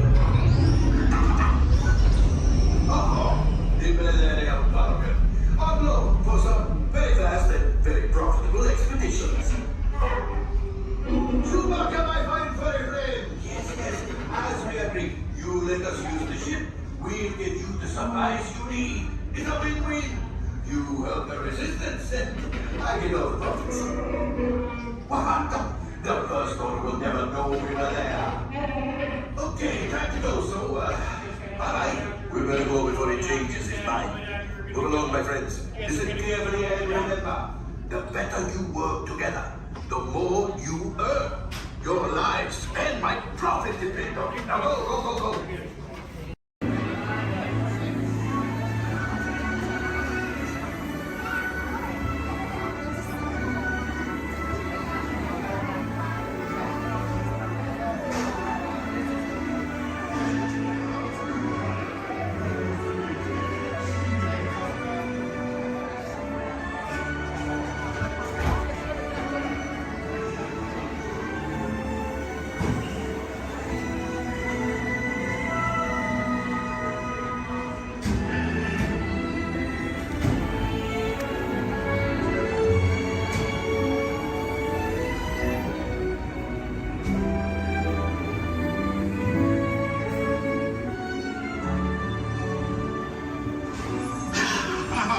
Voilà, venez, suivez-moi, je vous prie.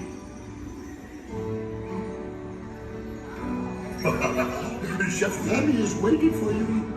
This way.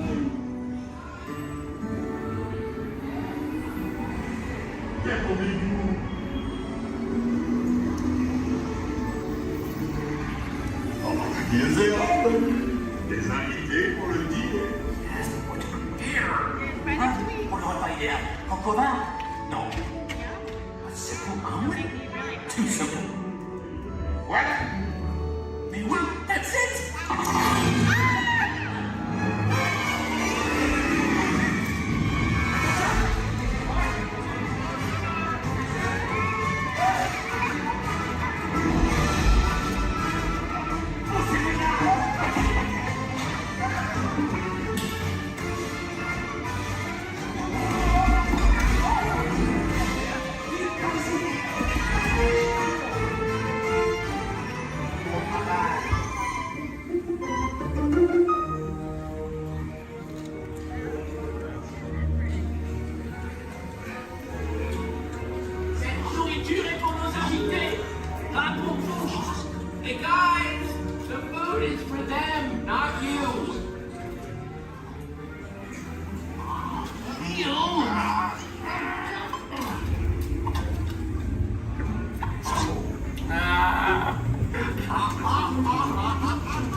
Que manigancez-vous?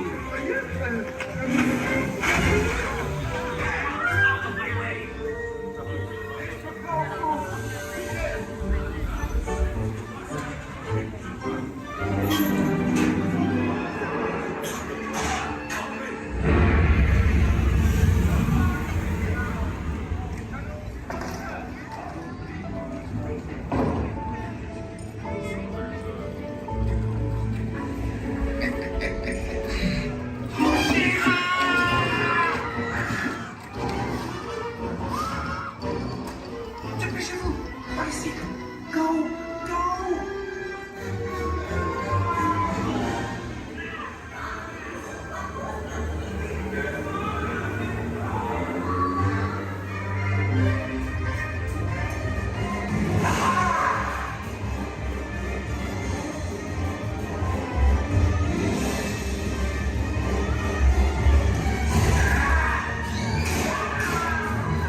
morning, everyone.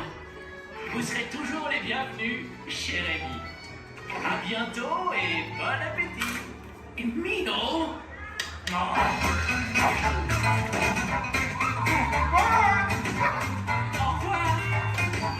Table for you, right this way. You are always welcome and please to share the day.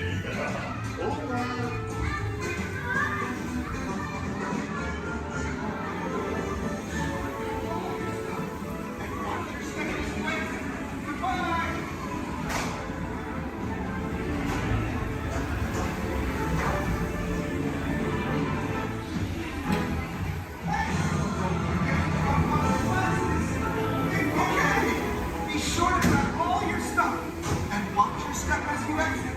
Goodbye!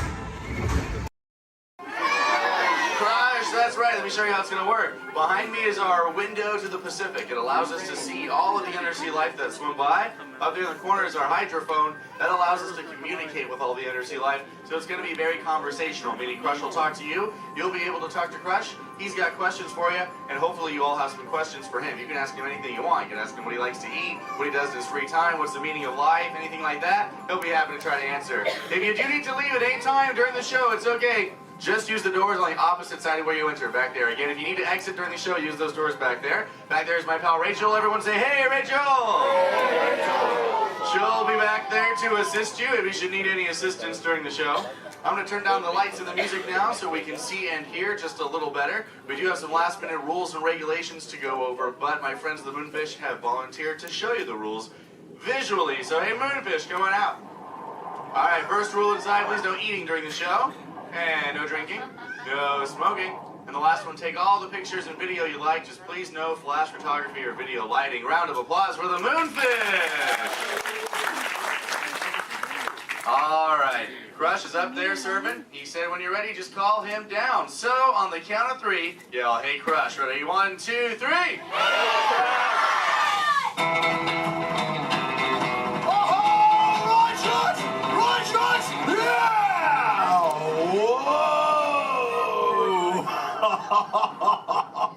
Oh, dude, check out the double spinner intro by the turtle. Whoa! Hey, check out all the human dudes in the human tank, too. Well, hello, human dudes. I said hello, human dudes. There you go. Whoa, hey, look at these little dudes, sub-level. Hey, little dudes. Focus, little dudes. Oh, man, let's totally make contact with some of the humans. Oh, hey, John, dude, come over here to the seafloor, dude. At the back of the seafloor, there's totally Mini Man by the aisle with a blue lid and sparklies on it, dude. Oh, I see it, dude. Chaw. Hey, what's your name, little dude? Yeah, this Espanol, dude. Oh, totally sweet, dude. Let's see, how old is he? Oh, hola, little dude. Dude, me amo Crush. 6. Cool, dude. I'm 150, dude. Hey, I still got my washboard abs. Oh, cool. It's actually nice to meet you. It's nice to meet all you humans. I'm here on a mission today. My youngest son, Squirt, he's got lots of questions about you human dudes, but I don't have all the answers. So, I have come to get the answers from you. If you dudes think you could help me out with that, say chaw. Oh, you so totally rock! Oh, dude, hey, for those of you that don't know, when a turtle says, you so totally rock, respond by saying, dude, nice and loud. Try one for practice, you dudes. You so totally rock! Awesome. Okay, Squirt wants to know how many of you know how to swim. Hey, raise your fin if you know how to swim, dudes. Wow, we got lots of swimmers out there. Hey, let's stay up in the seats, dude, over on this side. Last row, dude, like second noggin in, there's a dude with a white shell, kind of like lots of colors on the front, dude. Sure, what's your name? Tyler. Oh, nice to meet you, Tubular. Tyler? Hey, dude, when you go swimming, do you like to swim fast or take it nice and easy? I like to take it nice and easy. Oh, Chaw. Yeah, dude, you just kind of like kick back on the shell and be like, dude. Totally, dude. Hey, I like to swim fast though too. Dude, you want to see me shred some biscuits? Say chaw. Chaw. Okay, dude, let me get my motor revved up. Human dudes, I want you to time me, okay? Start counting when I say go. Ready, set, go. Back, dudes. Totally just swam all the way around the world. Twice. Ah, dude, I can't swim that fast. Only about what you call 20 miles per hour. Hey, but check it out, dude. If I got a tiger shark on my tail, I can go way faster, dude. Hey, but I'm doing all the talking here. Humans, if you got a question for me, like totally raise your fin, dude. I'll talk to the dudette right there, waving me down from the second row. Hey, what's your name, dudette? Morgan. Oh, cool. It's Mondo Morgan. What's your question? Do you know any twins? Turtles? Oh, I know. Yeah, dude, I got lots of twins of my own, dude. There's my twins, Bill and Ted. I got my twins, Cheech and Chong. I got my triplets, Mary, Kate, and Ashley. It's really cool. What about you? Do you have lots of twins, too? Yeah, well, I'm a twin. Oh, you're totally a twin. Wait, that dude in front of you looks just like you. Is that your twin? Yeah. I would hope so. That'd be an odd coincidence. That's cool. Where are you dudes from? Castro Valley. Oh, where's that? By the Bay Area. Oh, okay. That's cool. That's cool area up there, dude. Way too many sharks, though. That's totally sweet. Well, thanks for your question. Who else has a question, dude? Let's see. Let's go. Hey, back to the seafloor. Let's go right over here, John, dude. There's totally a mini man up front. He's got a blue shell. He's got it near the outside, dude. Blue short sleevey shell. Hey, little dude, what's your name? Dominic, Nice to meet you, Deep Sea Dominic. What's your question, dude? have you ever been married or divorced?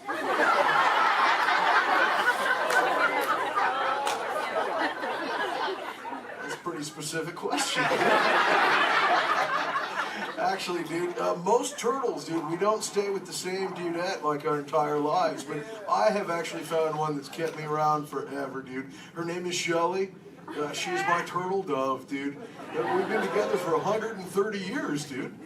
But it's still so awesome, it only feels like the first 75.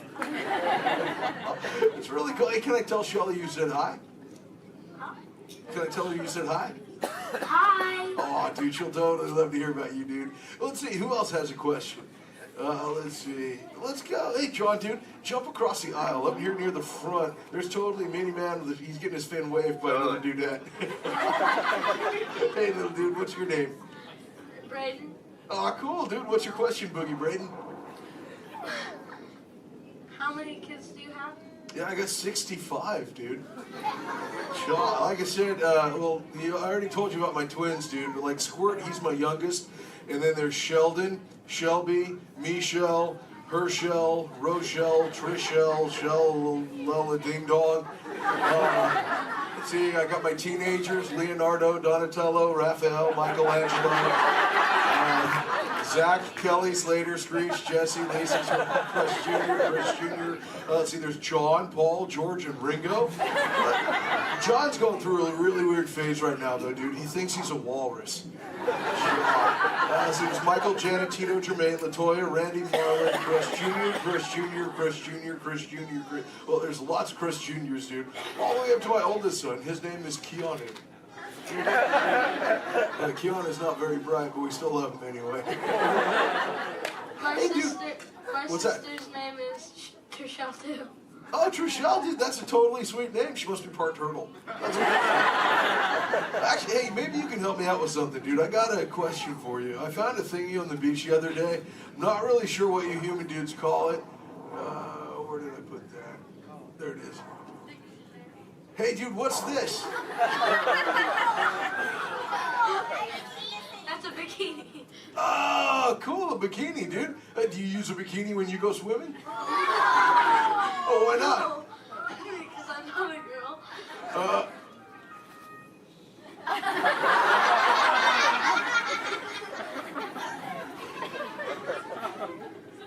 this is for chicks, dude?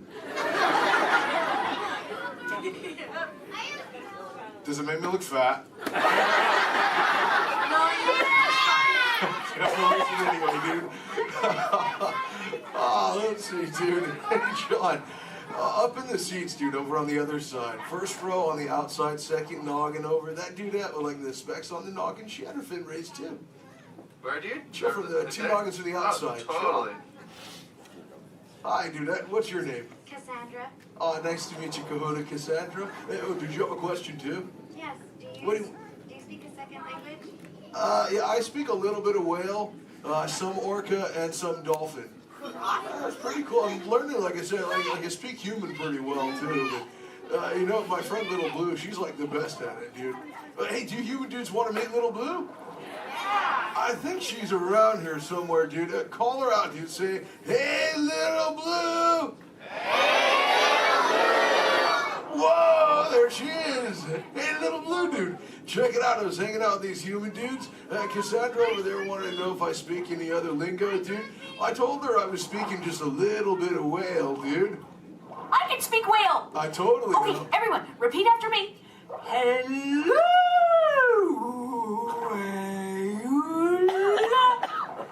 Okay, try that one all together, human dudes. Go.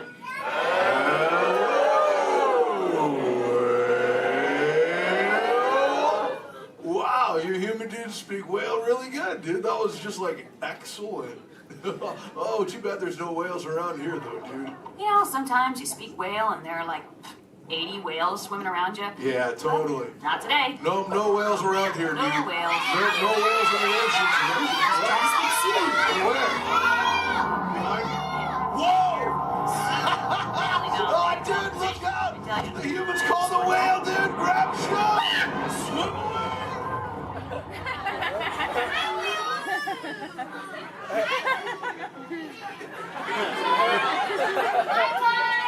Dude, Little Blue, you're totally a squishy fishy. What should we do? Tell the whale to go away. Okay, humans, tell the whale to go away.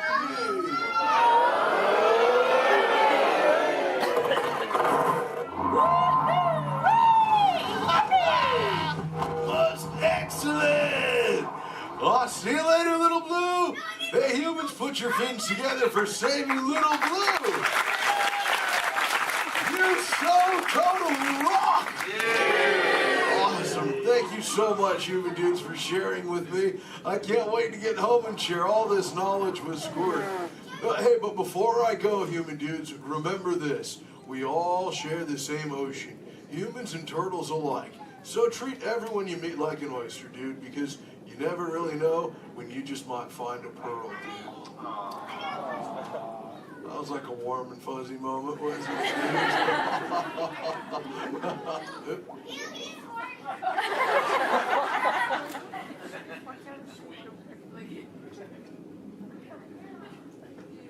That wasn't me, dude. That was my twin. See you later, human dudes. Rock on! We're missing out with the Crunchman! Awesome! Alright, you dudes, find your next buddy and discover into the doors in the back. Thanks for swimming by.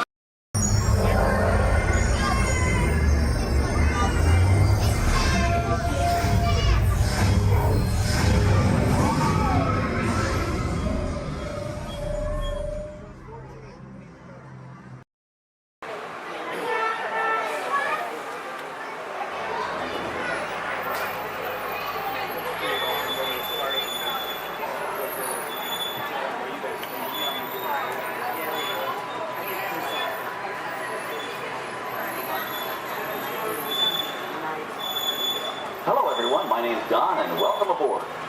We're heading into the backlot of Disney's Hollywood Studios.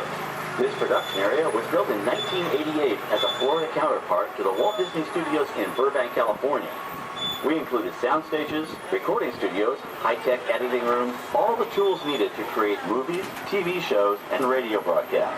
We've even got our very own water tower too. It's up ahead on the left side of our shuttle. We call it the Earful Tower.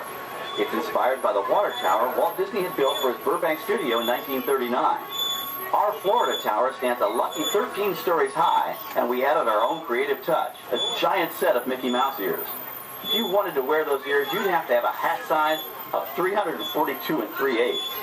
Up ahead, after the next bend in the road, you'll have a perfect opportunity to take a picture of this famous icon. In the world of entertainment, every project starts with a screenplay and a lot of creative ideas. A production studio is where the ideas of writers, producers, and directors are transformed into an on-screen reality. Within these huge spaces, filmmakers can literally create their own worlds. Our Florida sound stages are soundproof, weatherproof, and most importantly, air-conditioned. All vitally important for the cast, crew, and equipment. Many of the crafts needed for filmmaking are located right here on the lot.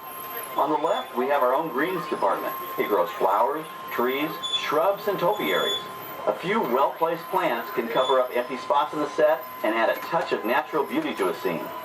On the right are two of the aircraft from the 2001 blockbuster hit Pearl Harbor. These exact full-scale replicas of P-40 fighters were used in the special effect fight sequences. Of course, many of the planes we saw flying through the aerial battles or sitting on the ground weren't real at all. They were created entirely within a computer. Oh, keep your cameras focused to the right. We're coming up on that perfect angle of the Eiffel Tower I told you about. It's a true masterpiece.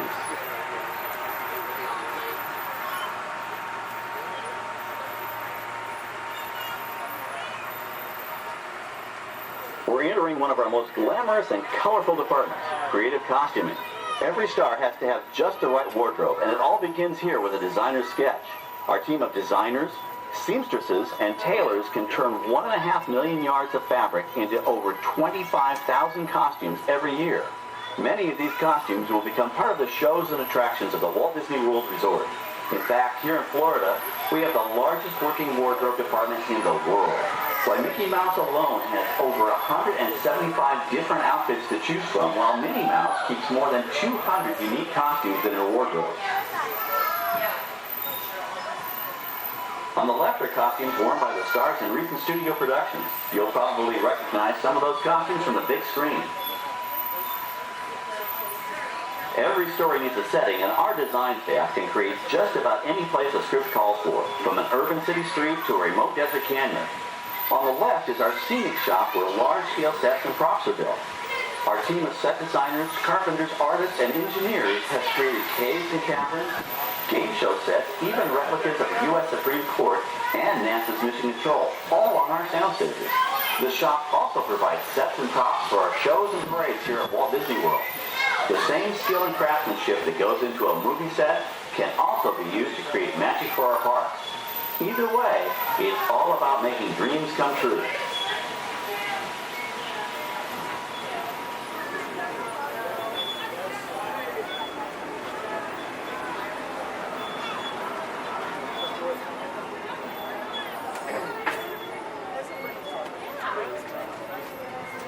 Now we're entering a zone we call the Boneyard. It's an outdoor storage area for oversized props and vehicles. Cars, trucks, boats, planes, we often save these props in case we need them for future productions. In this Backlot collection, you may find real working vehicles, non-working mock-ups, and even large-scale miniatures used in special effects shots. Large-scale models create a more convincing illusion on camera. We even place small cutout passengers in the windows of the plane.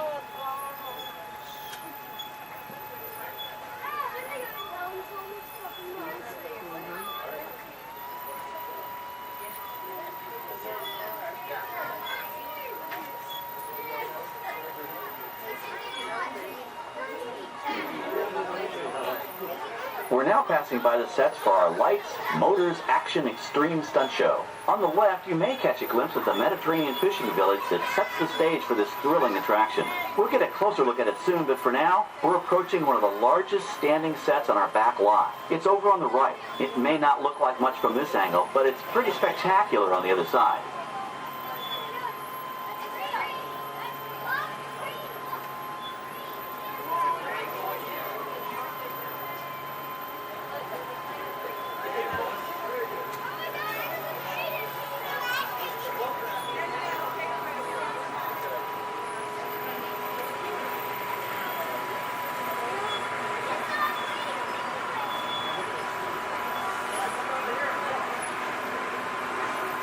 This This is great, folks. The production crew has just given us clearance to enter the set.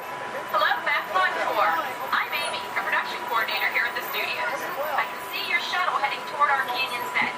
I've given your driver permission to come in and take a look around. I'm up here with our effects crew, and we're getting ready to shoot a test sequence. Oh, on the way in, you're going to be crossing a wooden bridge, and things may get a little bumpy, so please, hold on to your belongings, especially hats, cameras, and glasses, and keep an eye on any small children in your party. And of course, please remain seated at all times. Welcome to the set. As you can see, we brought the bare, dry deserts of Southern California to green, typically humid Central Florida. This set is based on real locations that our production designer took pictures of. Our set crew spent about 6 months building the canyon, but we've used it for a number of TV shows and specials over the years. For our upcoming production, the script called for a tanker truck. We found this one in our boneyard, but it was too big to drive into place. So we picked it up with a crane and set it down here. We're up on the overhead platforms, and I see our director has arrived. As soon as the rain effect is ready, we'll begin the sequence. This sudden shower is really just a special effect. We rigged up a series of water nozzles just above your trim.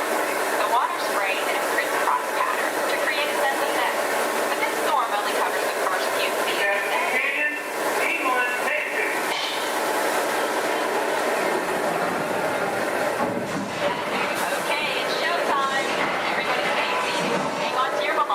Watch your children.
Okay, well, thanks, Amy, for giving us access to the set.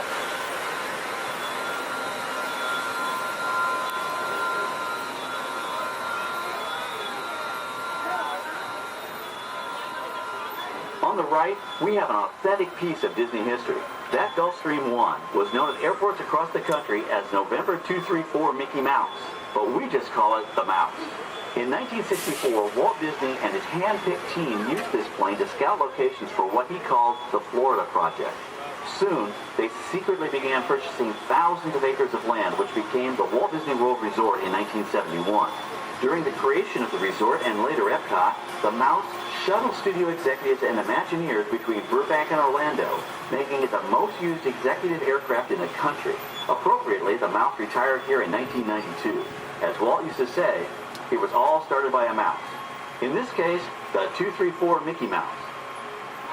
On our right, we once again sweep past the magnificent Mediterranean village of our lights, motors, action extreme stunt show. This high-octane attraction is based on the hit show from the Walt Disney Studios Park in France. In this action-packed production, you'll feel like you're right there on the set during the filming of a spy thriller, complete with custom-built cars, motorcycles, even jet skis. You'll experience the split-second timing, coordinated driving, and fiery special effects that make action movies a real blast.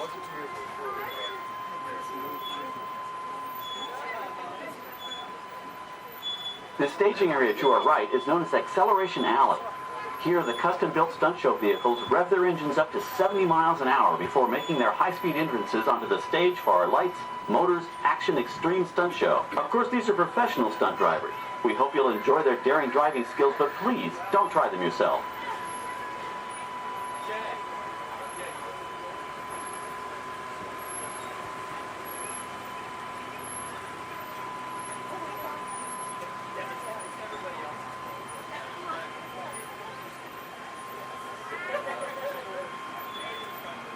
On the left, we've reached our second boneyard with more historic props and vehicles. When we reuse older props in a new production, they're often refitted with custom parts and given a whole new color scheme. You might not even recognize them the next time you see them on screen. For instance, coming up is our friend Herbie the Love Bug. He went through a special demolition derby makeover. Those dents and dings were added on purpose, but he can be polished up as good as new for his next starring role.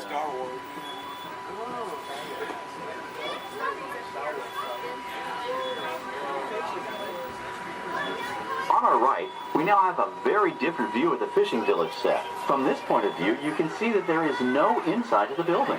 They are just false fronts or facades. In the movie business, set builders only create what the camera has to see. It's an old movie trick dating all the way back to the silent era. To add to the sense of realism and avoid the cost of set building, many of today's television shows and movies film on location in cities and towns across the U.S. But out in the real world, you've got to contend with noise, traffic, crowds, and various visual elements that may or may not belong in your film. Here on the Backlot, we can avoid these problems because we created our very own flexible urban environment.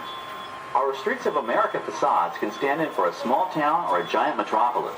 As we come around the last corner on our route, you'll see the skyline of New York City in the distance.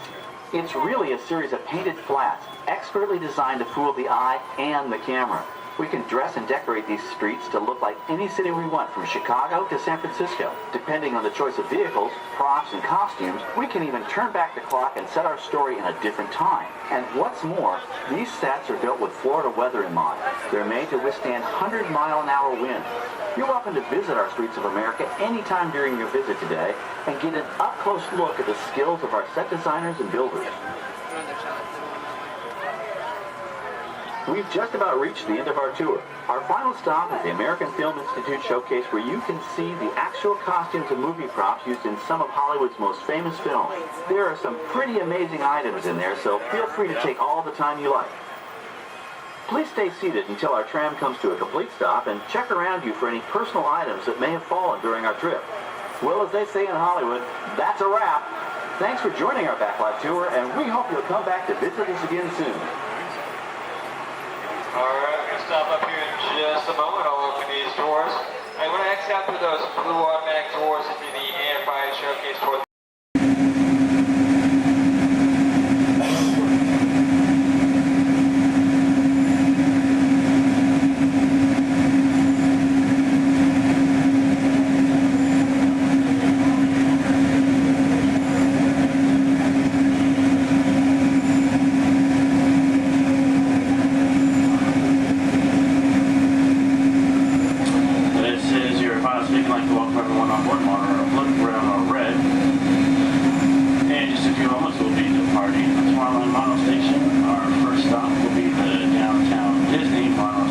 located by the Disneyland Resort Hotels and the National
Ladies and gentlemen, this is Disney's All-Star Movies Resort. Please collect your belongings, watch your head and step as you disembark, and take small children by the hand. Thanks for riding with us, and welcome home. THX 118, please return to your craft.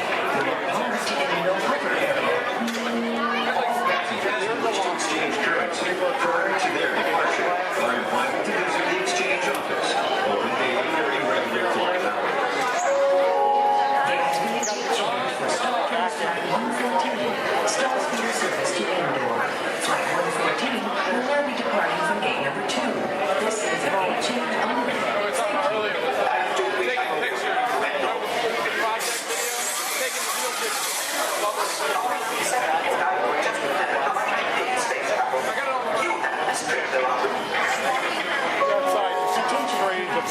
Star Tours Flight 1119, non-stop service to Pandora is now ready for boarding at gate number 1. All passengers, please proceed to the boarding area immediately. Good job. Barangue chudo Nintendo,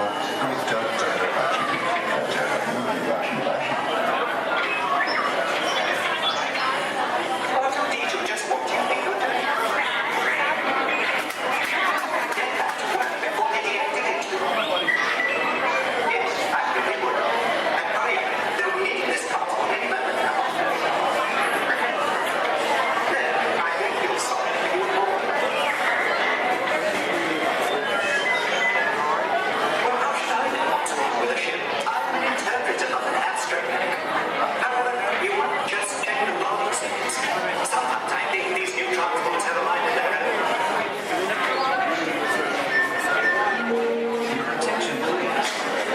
Interplanetary travelers must have a current passport and the necessary visas prior to leaving the spaceport.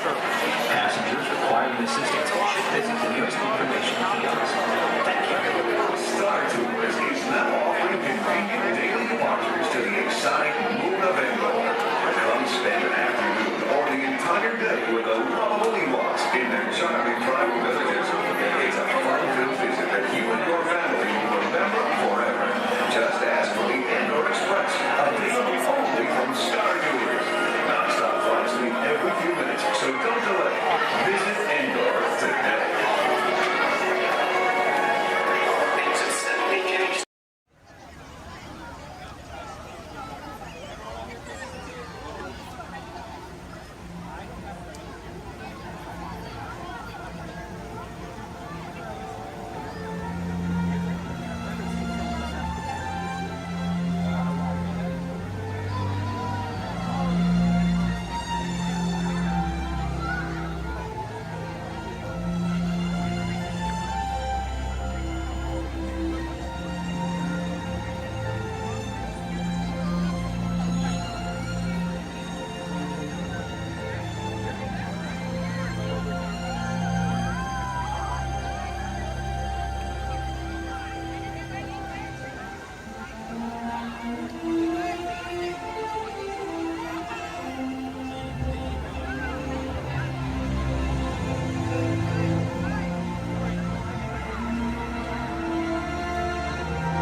Welcome aboard this elevator.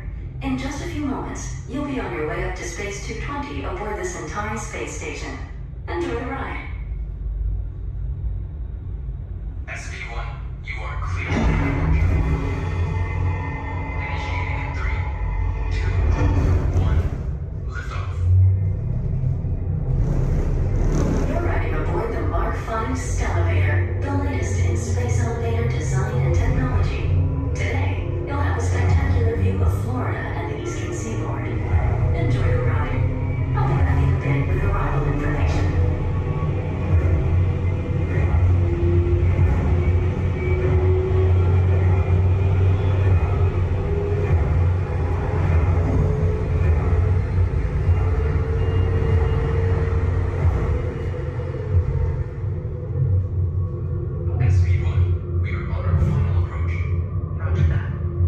If you look above, you'll see Centauri Space Station coming into view. Once we dock, gather your belongings and exit through the open airlock. A Space 220 agent will be waiting for you. SV1, cleared for arrival. Gravity generator active. Airlock activated.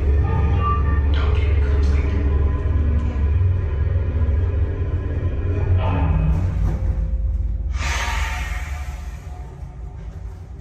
Welcome aboard. Is this where we go down? Yeah. Give me one moment. You guys are gonna head right down this way. Somebody should meet you there. If there's nobody, oh, there is somebody. Okay. Head on down. Thank you. All right, guys. You're slow. Is it okay? We're safe.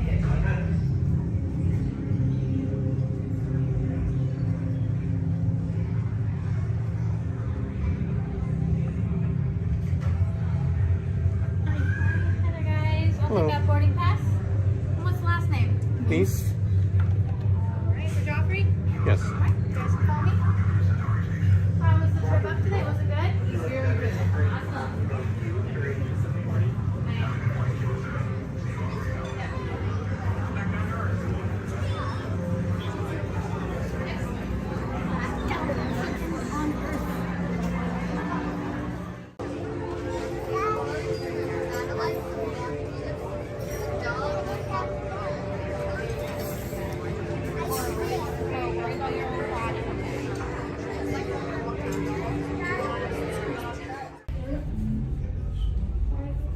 SV2, you are cleared for departure.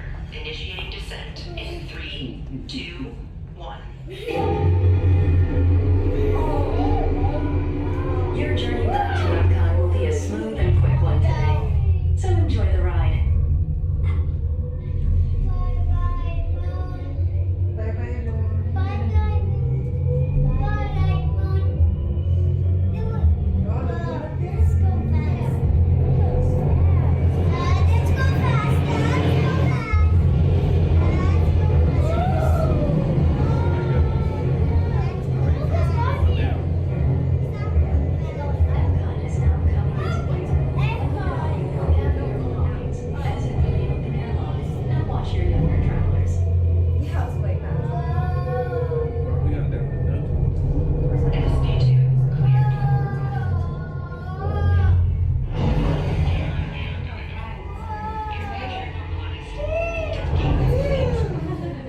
We hope you enjoyed your visit to Space 220 and look forward to seeing you again The soon. ground is in the sky.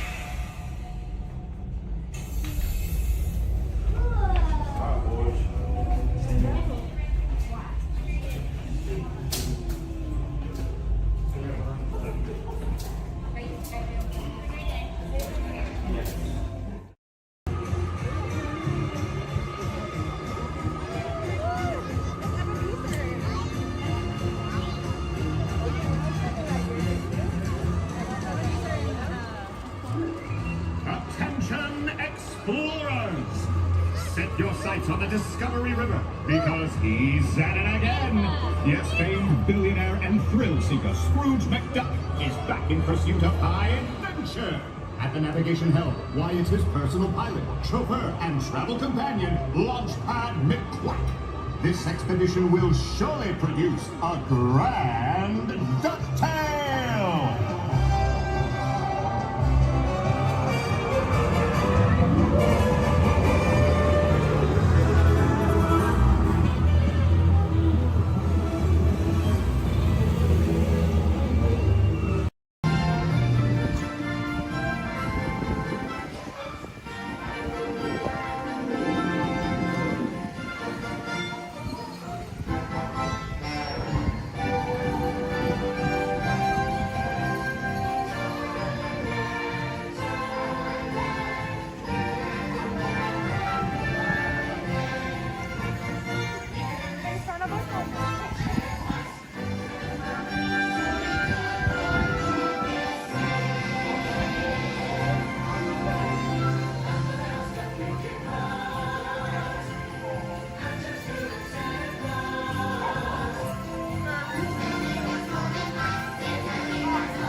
to keep searching high and low. How long can I go?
Remember, this party wouldn't be what it is without you.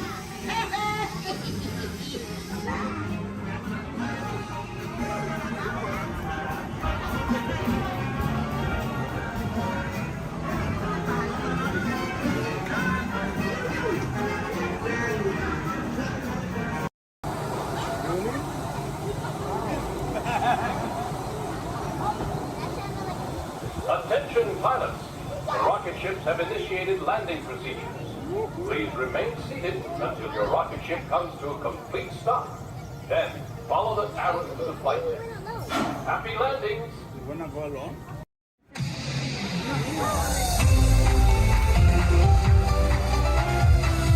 To all who come to this happy place, welcome and good morning, everyone. We have some extra special friends here to welcome you all today. Let's hear it for Mickey Mouse and Minnie Mouse.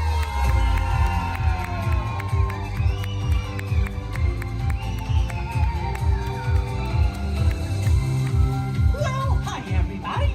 Good morning. Gosh, it sure is great to see so many amazing friends. It certainly is. Oh, I have a feeling today is going to be the best day ever. You said it, Minnie. And now that we're all together, we've got a surprise for you. When everybody heard that you were going to be here, they just had to come and give you a great big Magic Kingdom welcome.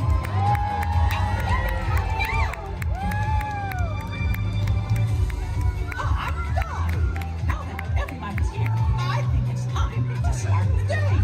And that means we're going to need just a little bit of magic. I bet these folks can help with that. Oh, I know they can. On the count of 3, everybody shout, "Let the magic begin!" Are you ready? 1, 2, 3! Let the magic begin! Welcome to a place where dreams come true. A timeless journey through lands of fantasy. Where only a wish creates things like this to appear. The most magic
It's in the media, it's not my department, can't touch it.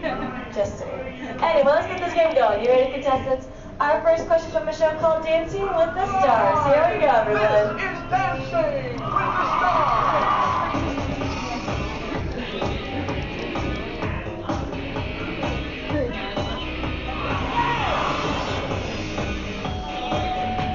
The NFL legend who danced his way to victory in Season 3 of Dancing with the Stars is A. Jerry Rice, B. Emmett Smith, or C. Apollo Antonova. All right, everyone, take it to the contestants. Contestants, what do you think the answer could possibly be? Contestant number 1.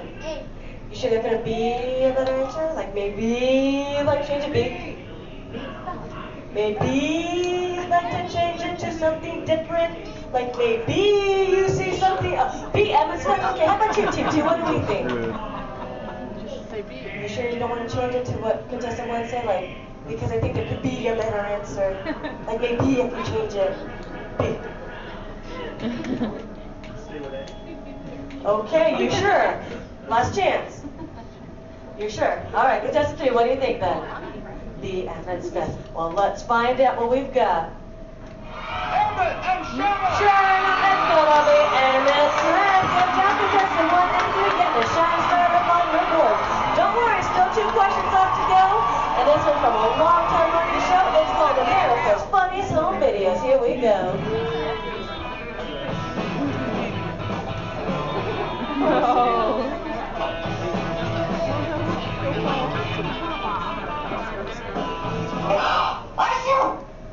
ABC's America's Funniest Home Videos often features dogs doing extraordinary things. In this last video, the dog is going to A. Imitate the woman's sneeze, B. Lick the woman's nose, or C. Fetch the woman a tissue. All right, contestants, you might see a subtle hint up there to help you out with this answer. So who wants to answer first? Hit that button. Here we go. Team number 2. B. B. Lick the woman's nose. You don't see something up there that might change your answer?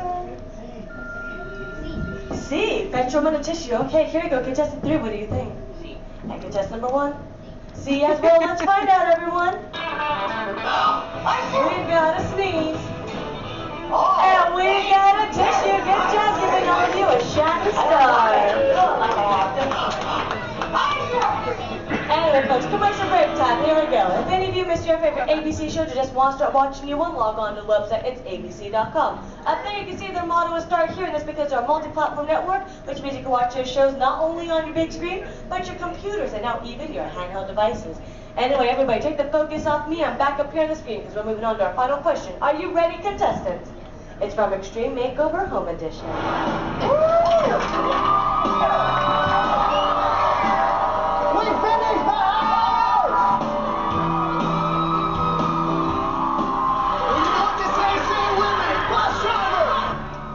On ABC's award-winning Extreme Makeover Home Edition, Ty Pennington is famous for saying these words before every new home is revealed. A. Bus driver, take it away. B. Bus driver, move that bus. Or C. Bus driver, hit it. Here we go, contestants.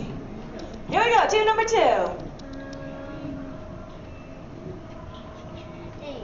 A. Take it away. B, move that bus. All right, guess number 3. And guess number 1. B as well. Audience, you know the answer. Say it with us then. Bus driver. Move that bus. Yeah. Anyone else to share? You're probably like, what do you do? It's okay. Anyway, audience, if you're going right this way, we found ourselves a tie with guess number 1 and 3, which means they watch way too much television. But how about a round of applause for all our contestants for coming on us? Folks, I hope you had fun with me, but we have reached our destination. The Elias Street Home is there behind us. Everyone, jump onto their front yard and party.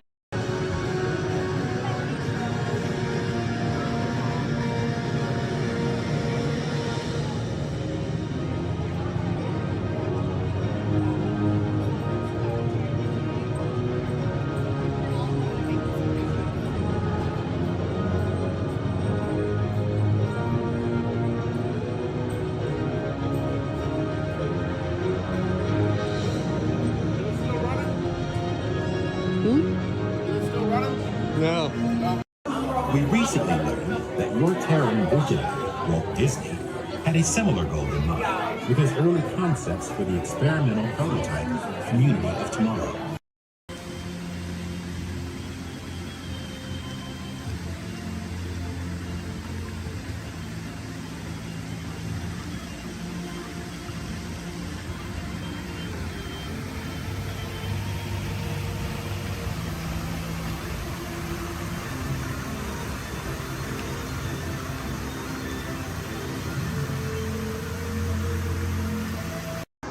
Sit back, relax, and enjoy living with the land. Por su seguridad, permanezca sentado con sus manos y brazos, pies y piernas dentro del banco y cuida a los pequeñitos. A manera de recordatorio, no tomar foto con flash y luz de video antes de llegar a Ninandero.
Systems is the rainforest, home to the most amazing concentration of life on our planet.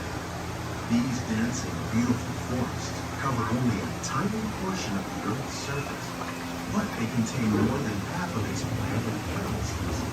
Rainforests are also extremely rich in productive living systems, providing us with oxygen, food, medicines, and other elements essential to our lives.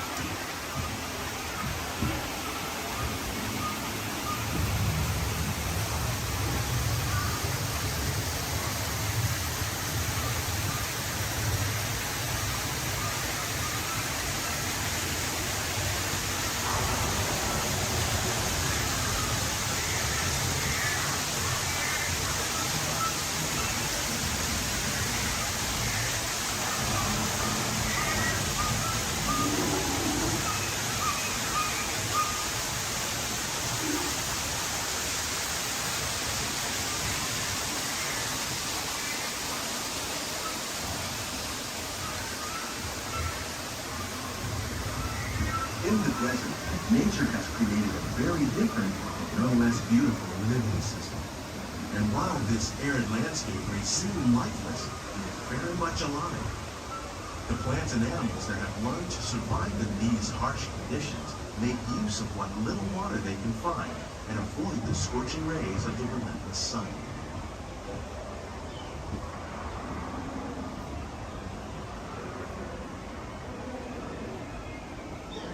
The American prairie once appeared as desolate as the desert, But over time, rainwater and nutrients gradually penetrated the hard surface of this land.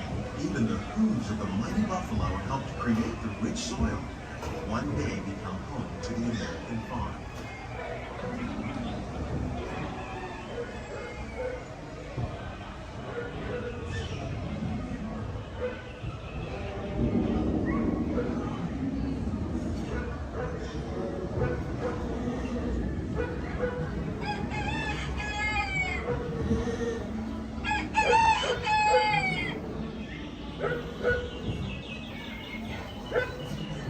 Of all the forces at work on the land, humans have had one of the most profound effects.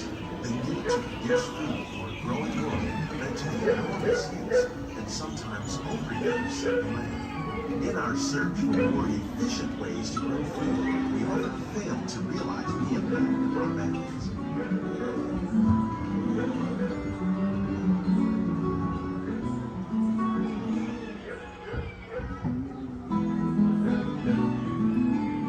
Today, we're learning to live with the land, discovering better ways to grow food that will assure both human and environmental well-being.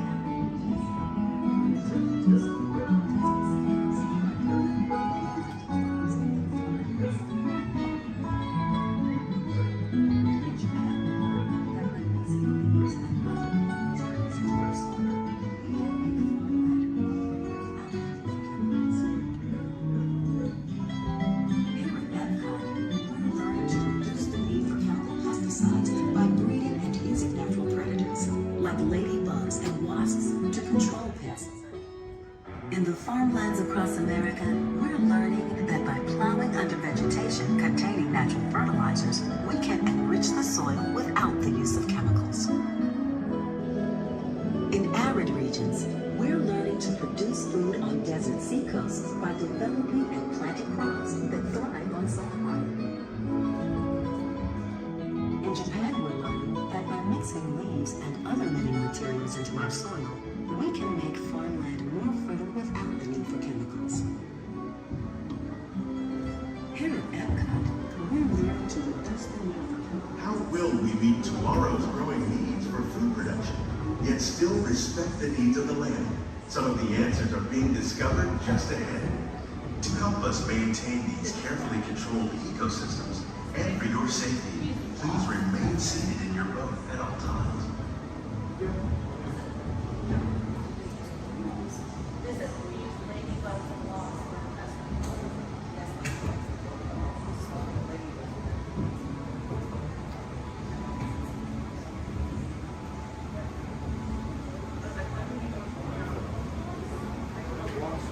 Welcome to our living laboratory, where scientists from Epcot and the U.S. Department of Agriculture are exploring innovative ways to produce healthy harvests now and into the future.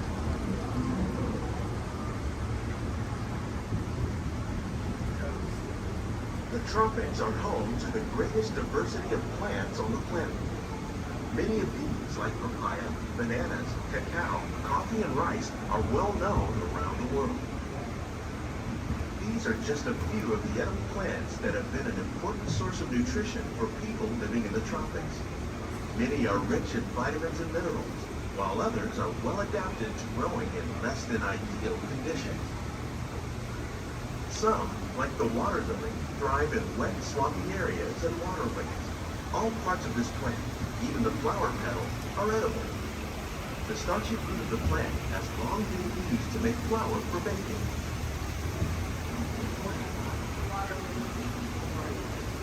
One day, many of these lesser-known tropical plants may be as important as the bananas growing on both sides of the boat.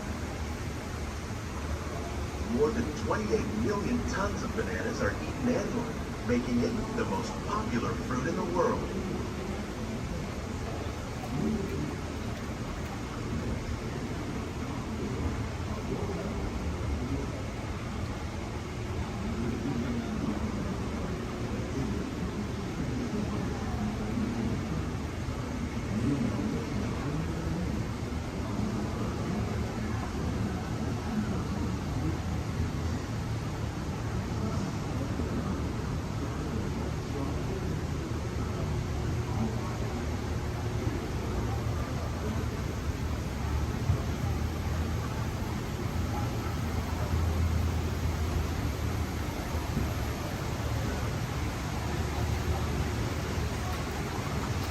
When we mention farming, you probably don't think of fish.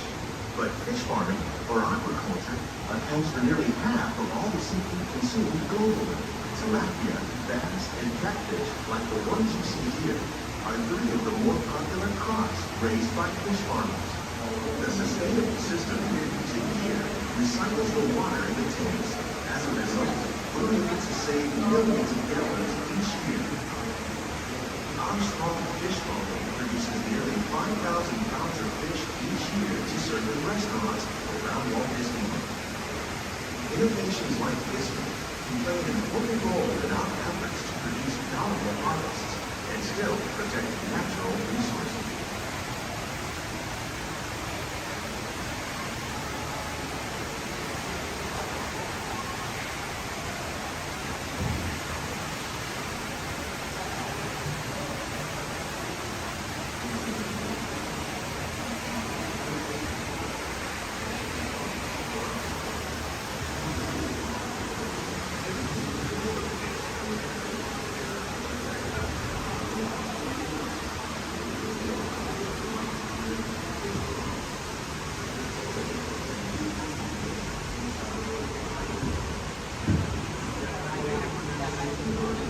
While there are more than 50,000 edible plant species in the world, most of us are only familiar with a handful that make up our everyday diet.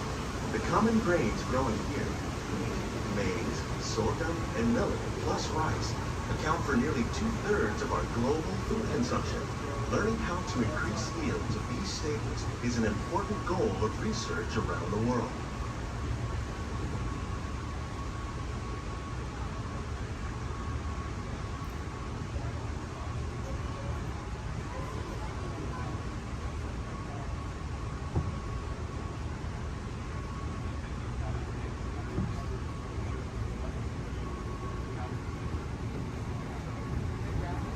These plants are definitely on their way up. Innovative growing techniques like these increase yields while more efficiently using resources like water, fertilizer, and pesticides. Another innovation at work here is our integrated pest management program. By populating our greenhouses with beneficial insects that prey on harmful pests like aphids and flies, we are significantly reducing our reliance on conventional pesticides. We're growing these crops using our nutrient film system. This technique precisely controls and recycles water and nutrients. With it, we can produce over 27,000 heads of lettuce a year in this one small area.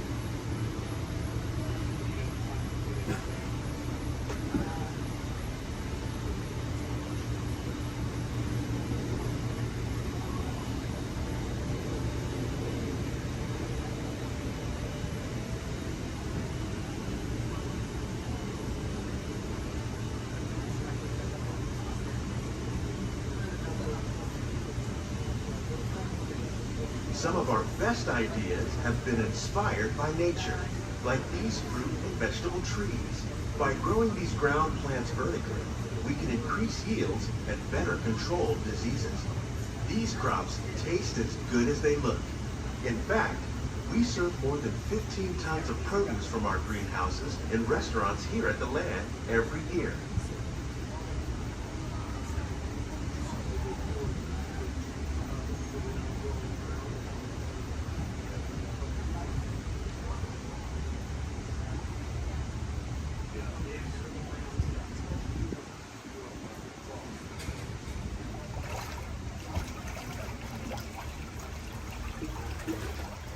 The future of agriculture may include innovative ideas like this vertical growing system. Plants grown in this way use a fraction of the space required by traditional growing methods. That saves water and increases production. The aquaponics system on your left combines hydroponics with aquaculture. The fish provide a natural source of fertilizer for the plants, and the plants help keep the water clean for the fish. It's another great way to produce more while using less. In our lab, Epcot scientists are working with the U.S. Department of Agriculture on a number of innovative projects. The goal of these efforts is to produce higher yielding and better quality plants.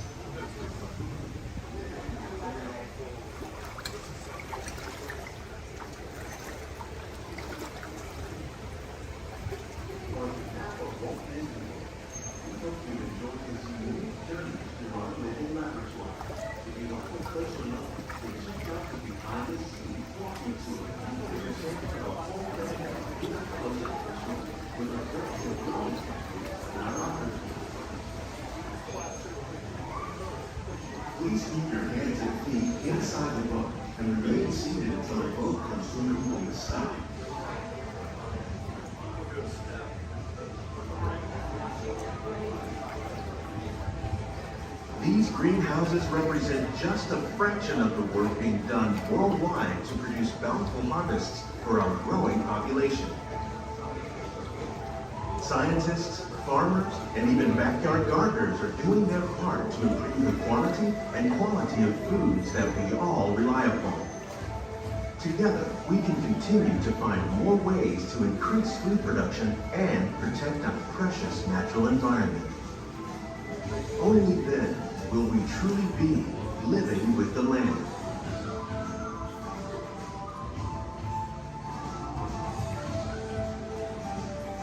On behalf of Walt Disney World, we hope you've enjoyed this unique journey through our living laboratory. If you'd like a closer look, then check out the behind-the-scenes walking tour. It's a chance for the whole family to get up close and personal with the plants and growing techniques in our laboratories.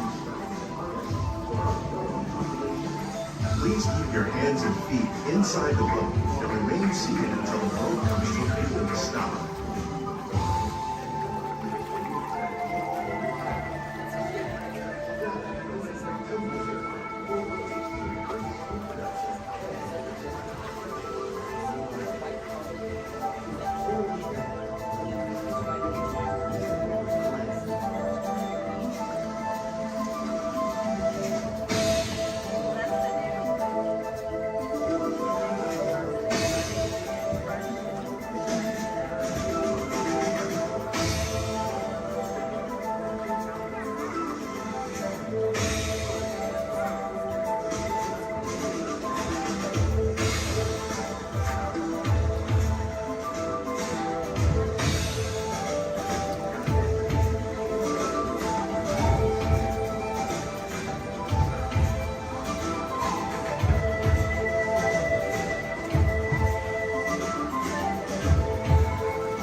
Time of the year as the Magic Kingdom proudly presents Mickey's Once Upon a Christmas Time Parade.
Midway Mania. It's a ride that's a game.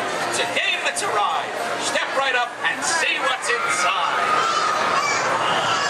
Oh my God, you're kidding me! Do you think I'm kidding? Do you think we call it Mania for nothing? Oh no. You gotta see it to believe it.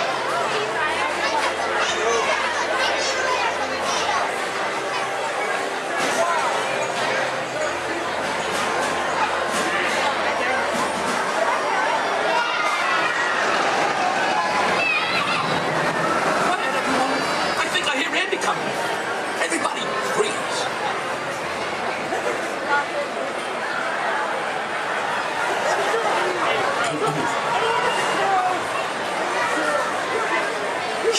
Greetings, everyone. We are pleased to announce that tonight, Disney's California Adventure will remain open until 10 p.m. for your enjoyment. Again, Disney's California Adventure will remain open until 10 p.m. this evening. It's okay, folks. Hold so long.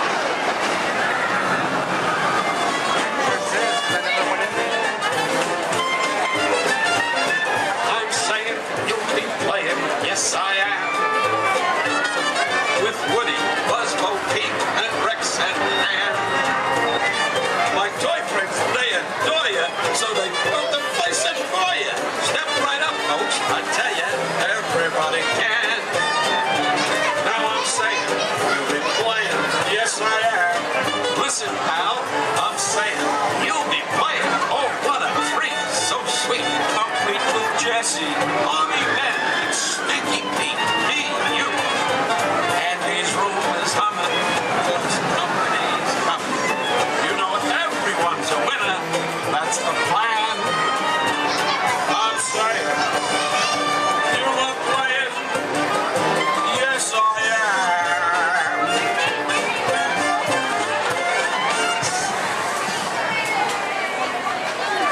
Thank you, thank you.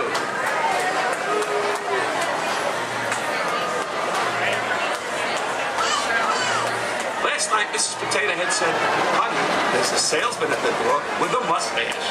I said, tell him I've already got one.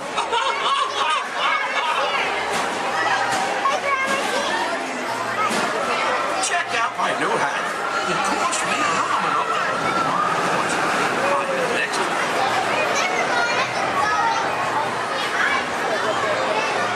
Okay, now, give me a D. I said, give me a D. Give me another D. Give me another D. What do you got? 3D. Yes, that's right, folks. Midway Mania is in 3D. So don't forget to pick up your game glasses just ahead.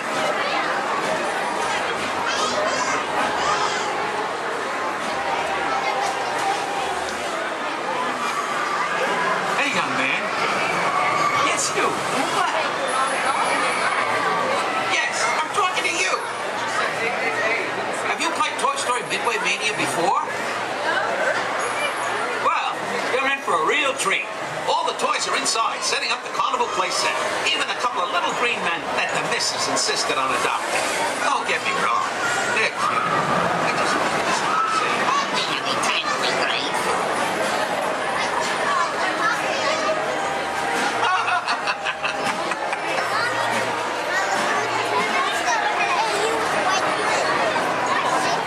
Hey, young lady.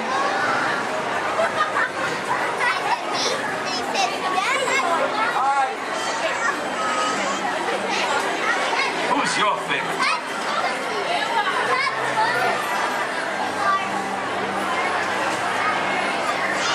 Speak up, princess.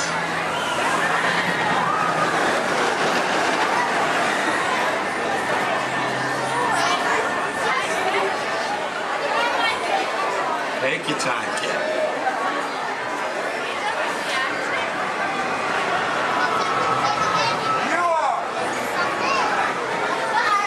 Thanks. You're my favorite too.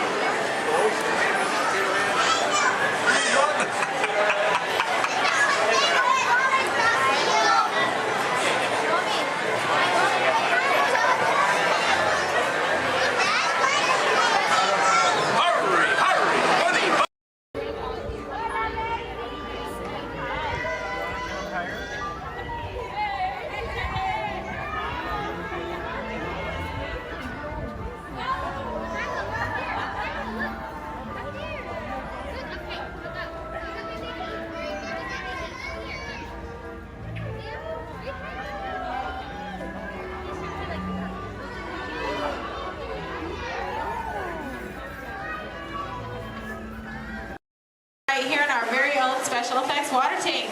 Now, water tanks just like this one continue to play a major role in action films.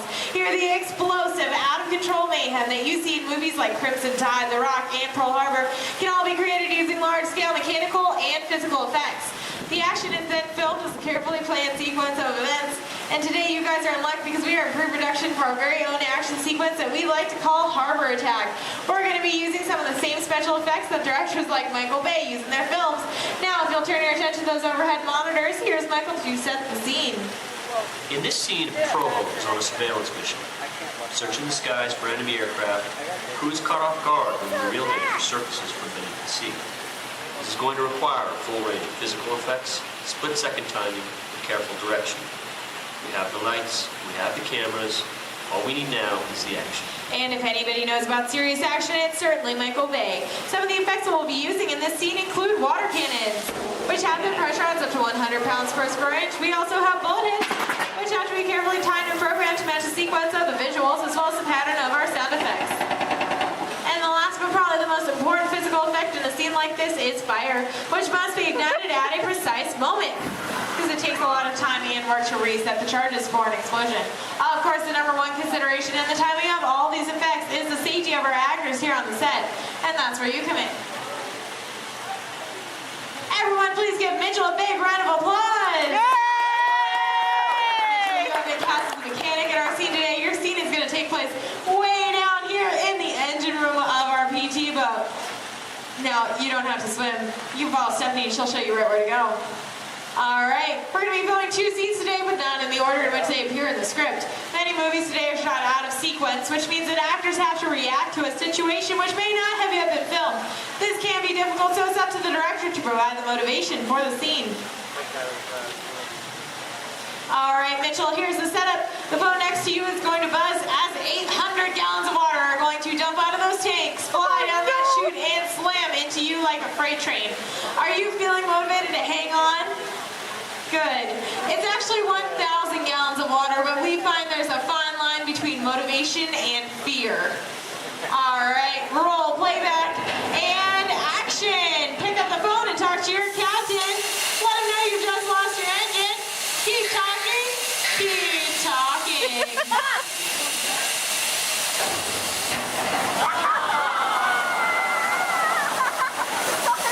And cut! Everybody give Mitchell a big round of applause. Alright, Mitchell, you were fantastic in that last scene. Now I have one more acting task for you to do. I need you to sit there in that blue chair, stare dramatically out at the audience, and act dry. We're going to give you a couple minutes to work on that. We'll insert that shot into our next scene, see how it all ties together in the final sequence. Our next scene takes place on the deck of our PT boat, and here's Stephanie to introduce the rest of our brave crew. Hello, ladies and gentlemen. Can I get a big round of applause for our Captain Jeffrey and his wild and wacky deck crew, Julie and Brandon, the cast Sunset and crew standing by. Well, thank you so much, Stephanie. All right, roll playback. Remember, you guys are on a surveillance mission. And action. All right, Captain, pick up those binoculars. Start scanning the skies for enemy fighters. Crew, I want to see that deck nice and clean. You're going to see an enemy fighter coming in from 10 o'clock.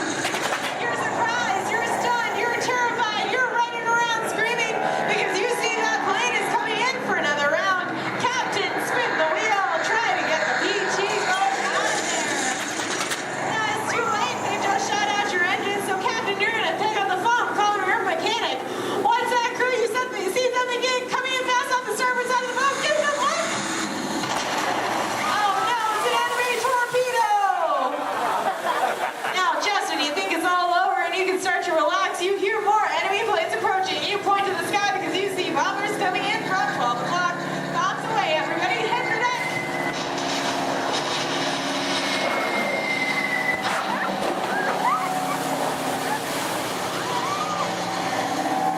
Now, you have survived that aerial attack, but then you see 2 more torpedoes headed fast off the stern. Lucky for you, they pass right underneath the boat, but unfortunately that means they're headed straight for our audience. Point to the audience and yell, look out!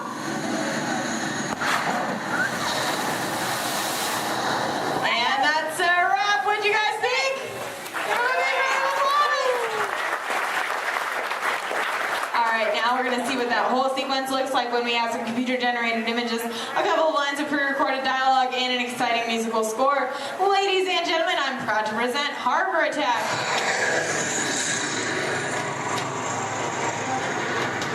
It's not one of ours.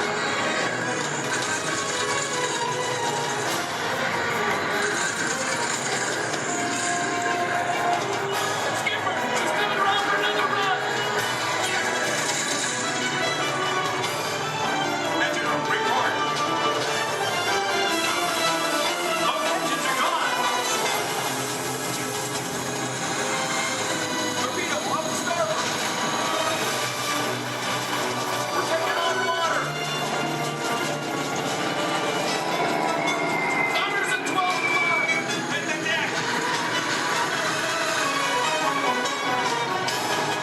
And that's a wrap. Everybody give him another big round of applause.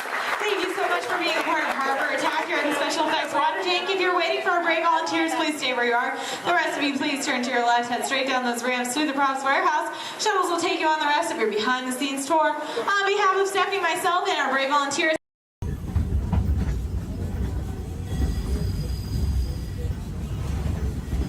Folks, we're just about out of the woods and into the forest.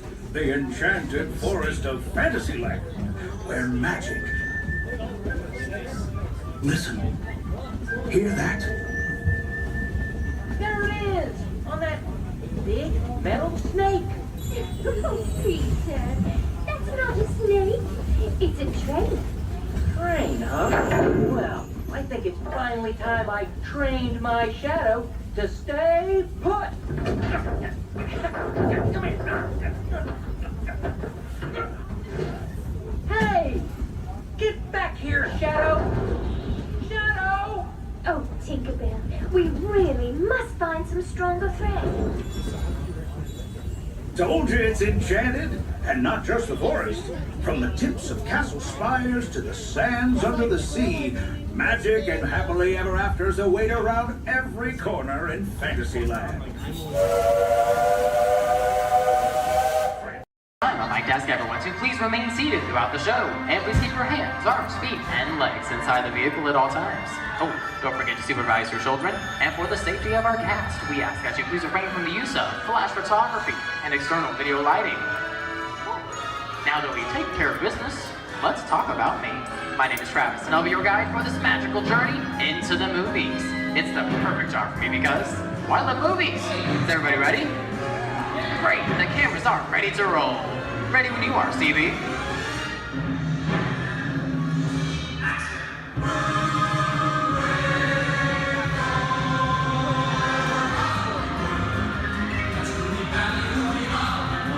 And we are rolling.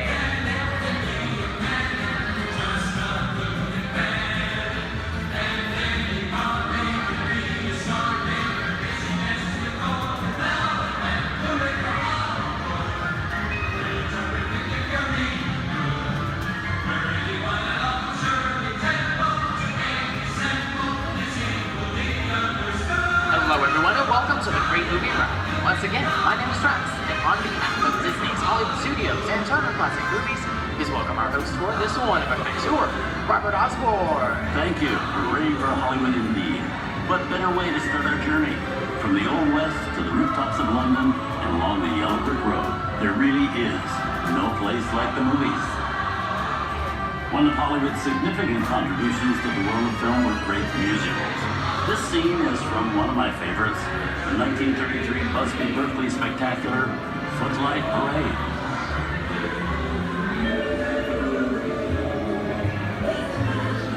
Here's one of the most famous of all dance sequences. It's from the 1952 musical classic, Singing in the Rain. Here's Chicken Ellie singing in the rain. Literally.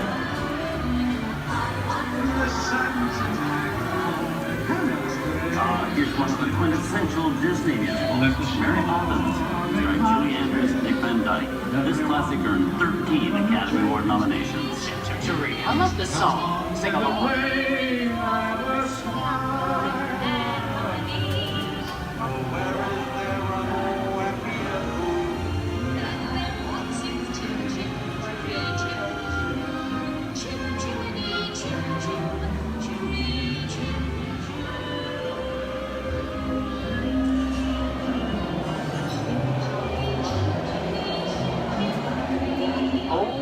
those wallets versus folks. This doesn't look like a very good neighborhood. Here's the birthplace of the gangster film, the seedy underbelly of Chicago, from The Public Enemy, starring James Cagney. Released in 1931 before strict censorship rules were enforced, Public Enemy is a gritty, realistic, and violent look at the world of gangsters of the Depression era. I've loved this movie. In one famous scene, James Cagney shoves a grapefruit in May Clark's face. She can never look at breakfast in the same way again. These tough guys could turn anything into a weapon.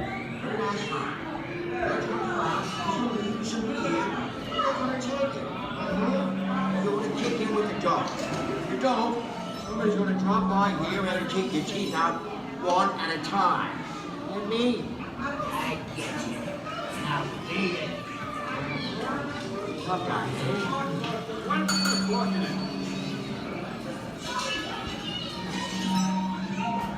Sorry about the delay, folks. I don't want to run a red light, even in the movies. I gotta let her leave my vehicle. I think it's time for a visit to a concession stand. Bye. So I was born waiting. Okay, Muggsy, whatever you say. Hey, I you know my name anyways.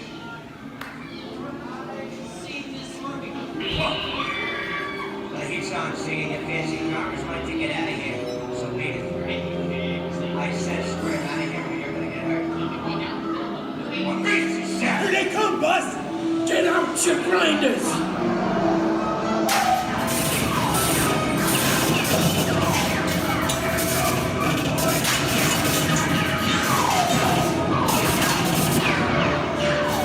I'm hit! I'm hit! Moxie! They got spin! Moxie! Moxie! Where's hit? Hey!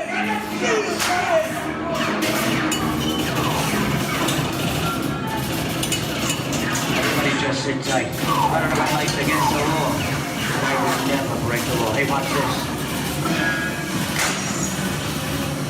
No more red light. Moxie!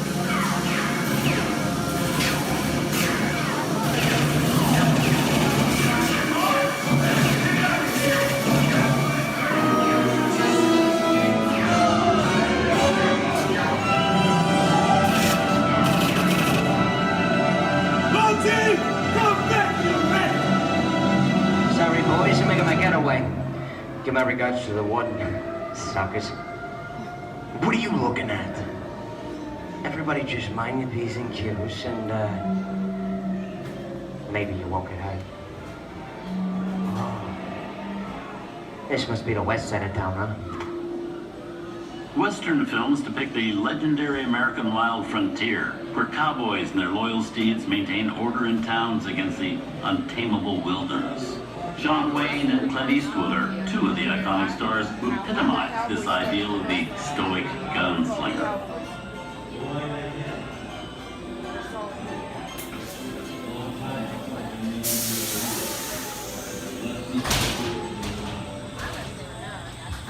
Sleepy little bag, ain't it? That's some mighty tough territory you're heading into, Pilgrim. I'd think about turning back if I was you. That is, if you want my opinion. But I reckon you... No, we're in the clear. This looks like the perfect time to collect the all you valuables. We'll start with the jewelry and then we'll... What are you talking about? I didn't even order your name, mother copper.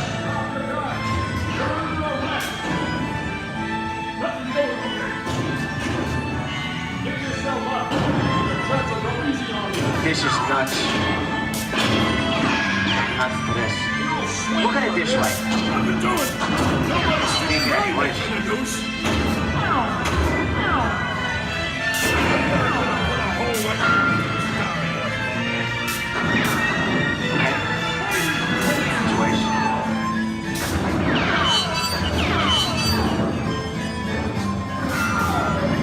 don't know about you guys, but this is starting to get kind of creepy.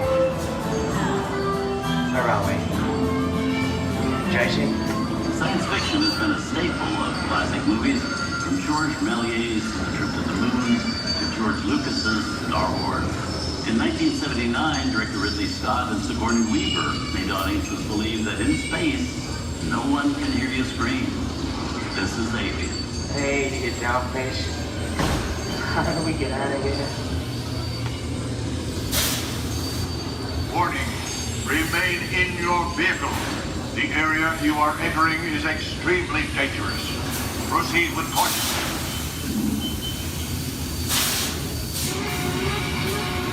Danger.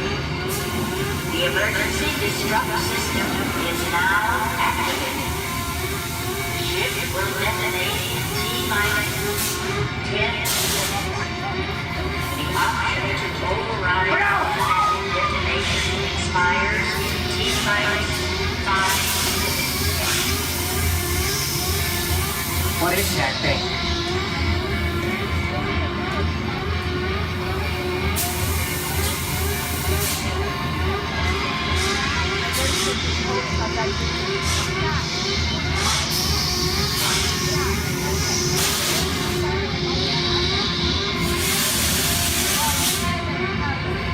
Get it together.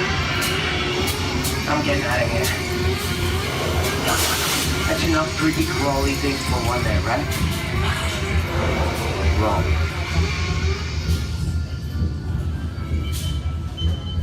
Steven Spielberg and George Lucas cemented their status as the blockbuster boys with their first partnership. Here from that legendary collaboration is Harrison Ford as archaeologist Indiana Jones in Raiders of the Lost Ark. Snakes. Why did it have to be snakes? Some of the biggest horror stars of Hollywood appear in the ancient story of a cursed Egyptian temple, a priceless jewel that beckons to all, but be warned, temptation always leads to destruction. Get a load of that show, guys. Time for me to get back to work. Good thing I don't believe in ghost stories. Don't nobody move while I go get the goods. I don't think they'd notice a few extra bodies around here. If you know what I mean.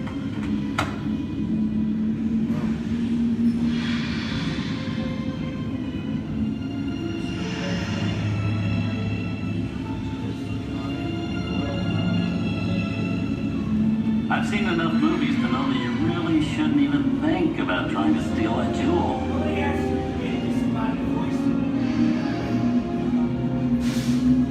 Halt, unbeliever. Disturb the treasure of the gods, and you shall all pay with your lives.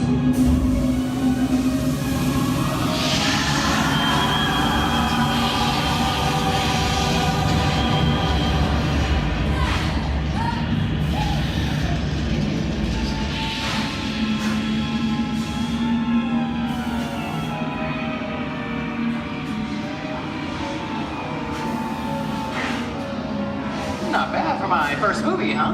The twist ending. That just goes to show you anything can happen in the movies.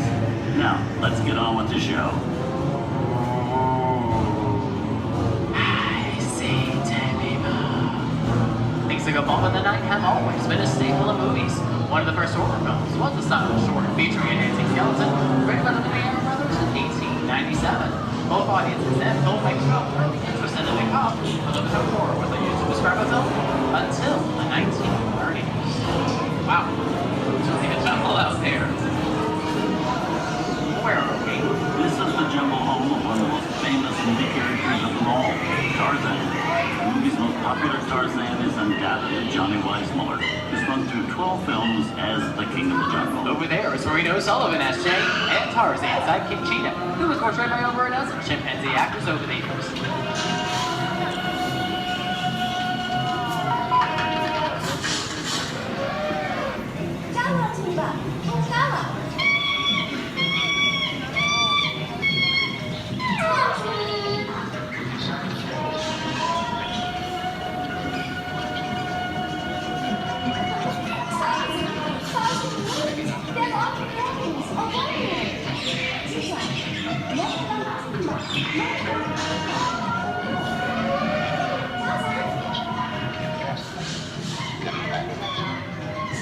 Here's Humphrey Bogart in his most famous film role. In 1942, Bogey finally got to spread his wings and romance the beautiful Ingrid Bergman in Casablanca. Look, I know that it'd be noble. It doesn't take much to see that the powers of three little people don't amount to a hill of beans in this crazy world. Someday you'll understand that.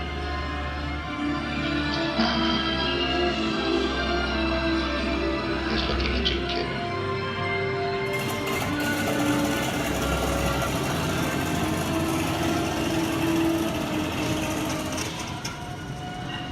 Inside of us, we both know you belong to victim.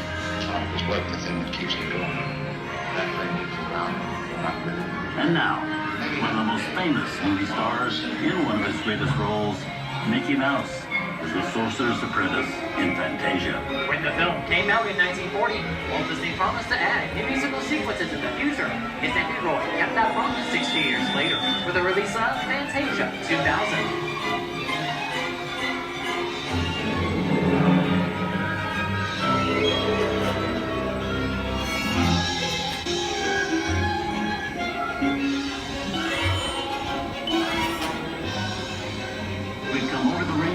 And into one of the most beloved and most watched films in movie history, The Wizard of Oz. Toto, I have a feeling we're not in Kansas anymore.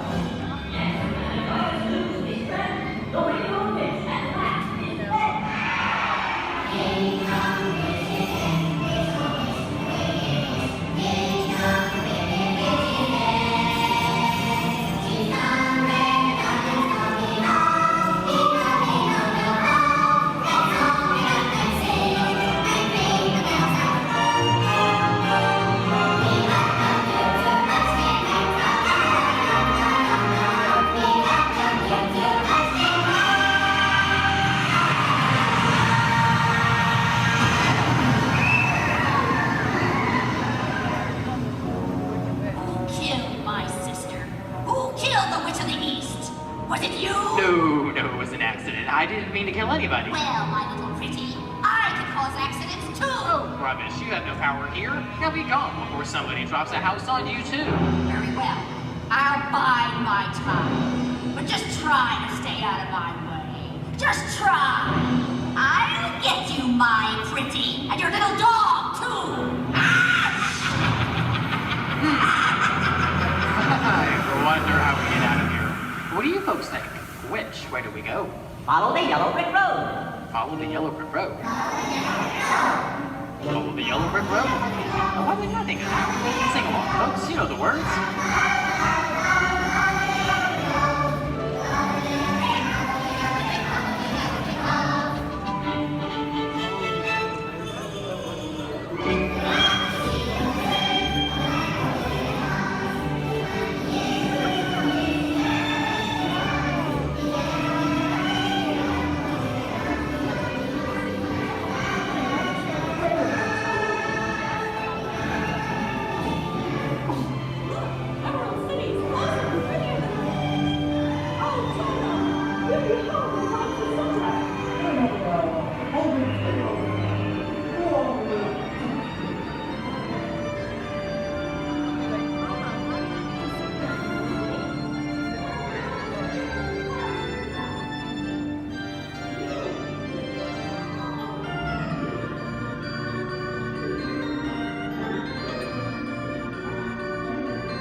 From all of us here at Disney's Hollywood Studios and Turner Classic Movies, we hope you've enjoyed our tour through some of my favorite films. But remember, there are many more adventures waiting for you every day on TCM.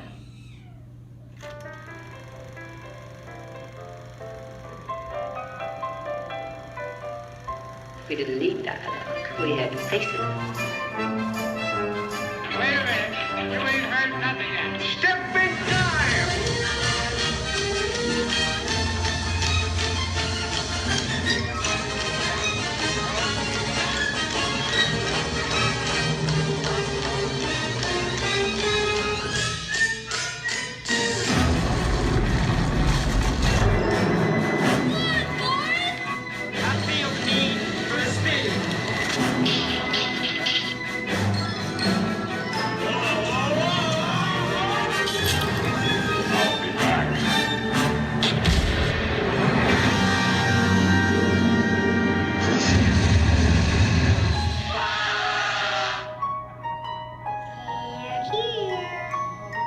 start believing in ghost stories, Miss Turner?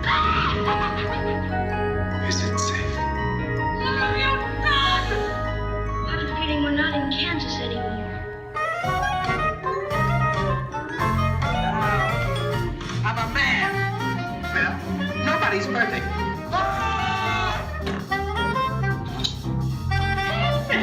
Shut up.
Enjoyed our ultimate celebration of classic movies, and remember, you can find many more beloved stories and legendary stars on Turner Classic Movies. On behalf of Disney's Hollywood Studios and Turner Classic Movies, we'd like to thank you for joining us on the Great Movie Ride.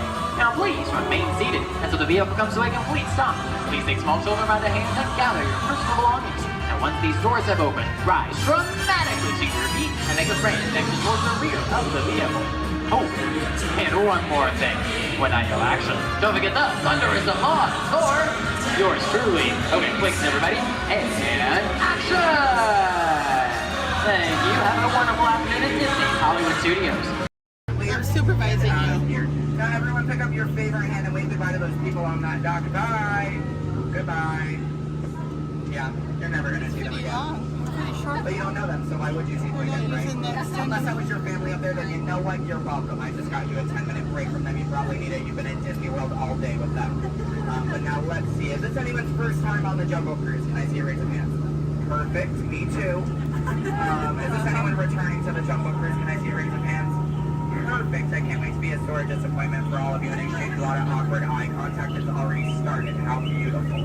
But hello everybody, welcome in. My name is Skipper Kevin. First name Skipper, last name Kevin. I'm going to be your best friend, guidance counselor, dance instructor, tour guide, dragon slayer. And if you don't laugh at my jokes, I'm going to be your swimming instructor. I said that just for you. I said that just for you because I knew you were going to interrupt me. Yeah, thank you so much. I really do appreciate it. Wow. But now here we are in the Amazon rainforest. If you look over to your left-hand side, you're going to see what I like to call an inspiration ball. I call it that because the longer you stare into it, the more it's going to inspire you to go. Oh, deeper into the jungle, of course. Yeah, I don't know about you guys, but that certainly does look like inspiration to me. So much that I now feel inspired to take you guys into the Congo River. So why don't we see how far this boat can go? Okay, I'm glad of you if you did not like that. Don't worry, my jokes, they don't get any better yet. So buckle up, we're going to have an amazing time together. And if any of you have not seen the Jungle Book or you'd like to see it again, don't worry, it's right over there in 3D and the box set edition.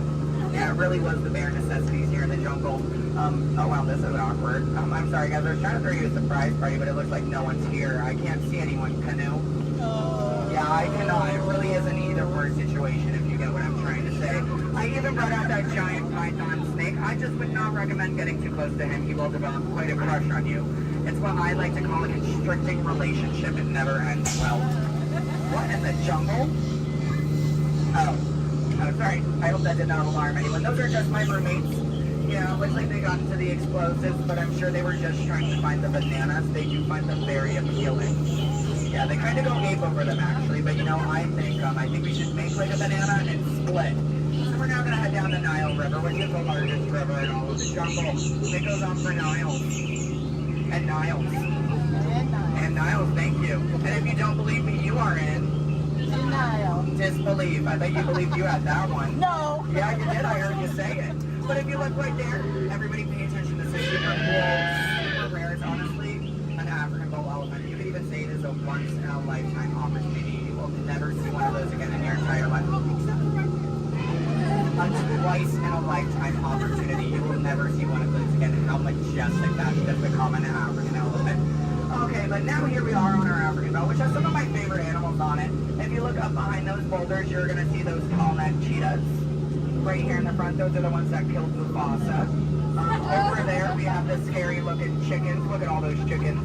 And then we have that beautiful pride of lions protecting that sleeping zebra. Yeah, who am I kidding? I can't lie to you guys. That zebra's dead. Those lions are chowing down on some lunch right now. But kids, don't worry. I like to call that zebra plastics. There's lots of trust issues here in the jungle, I know. Wow. Okay, this is not something you see every day. Wow, all right. So, are you all looking like that's what you normally see on a Saturday afternoon? That's concerning, you guys. I'm a little nervous now. I don't know about you guys. I don't think I have ever seen that many rocks on the beach before. Yeah, there's like, what, 200 rocks up there? Maybe 300 rocks, but then again, I'm not a geologist, so what do I know? Yeah, but what I do know is we're not going to look up the rocks. That just sounds like a lot of paperwork, and I hate paperwork, so instead we'll ignore it and hope it goes away. Yeah. Oh my goodness, there they are. Those are my friends who are going to go to that surprise party. We have Old Smiley and Ginger. Just be careful, Ginger snaps. Yeah, she is one tough cookie, and I'm not sure why, but my jokes, they kind of get crummier from here. I guess it's just the way the cookie crumbles. I don't really understand. It's unfortunate. But hold straight ahead, we do have Schweitzer Falls, named after a famous and beloved founder of the Jungle Navigation Company, Dr. Albert. Wow. Yeah, don't worry if you didn't get that. We're going over it later. Yeah. So I really hope you know how to swim, and if you don't know how to swim, stop being dramatic. Stand up. The water's only 3 feet deep. That kind of like it's not that difficult. But if you guys are starting to wonder, Skipper Kevin, how on earth did you land your job here? I'd like to say it's plain to see. Yeah, I took a crash course, which was half off, and you know, I've been winging it ever since, but that's kind of the tail end of that story. There's not much to it. And now it does look like we are entering a hippo pool, and I need everyone to be very careful. These do look like some dangerous animals. In fact, you could even say they are some hungry hippos. So if you guys could do me a favor and hold on to your marbles. I lost mine a long time ago, that's why that boat's halfway underwater. Oh no, I'm just kidding. The legal team said I can't keep saying that. That's going to get me fired. Yeah, the last time I took a boat out, I went to a volcano and everybody came back without eyebrows. But lucky for you guys, I took a wrong turn this time. But this is normally the point in the cruise where people start nicking my job. It's so easy, I'd let a monkey do it. But I promise you, that's not true. Those are chimpanzees. Yeah, there's a very clear difference between the two. Just don't ask me what it is. I have no idea, and I didn't think we'd actually see any, so that's kind of crazy. But lucky for you, I do have a very fun fact about monkeys. So apparently, humans eat more bananas than monkeys. But I don't know if I believe that, because I don't know the last time I ate a monkey, do you? Yeah, that's bananas. And don't worry, if you don't get that joke, I'll give you about 10 seconds. I get it. You're a late bloomer, you just need a moment to digest that one. You're welcome. Yeah, so please take your time. And it is now the moment that we have all been waiting for. It is the amazing, the colossal, it is the eighth wonder of the world.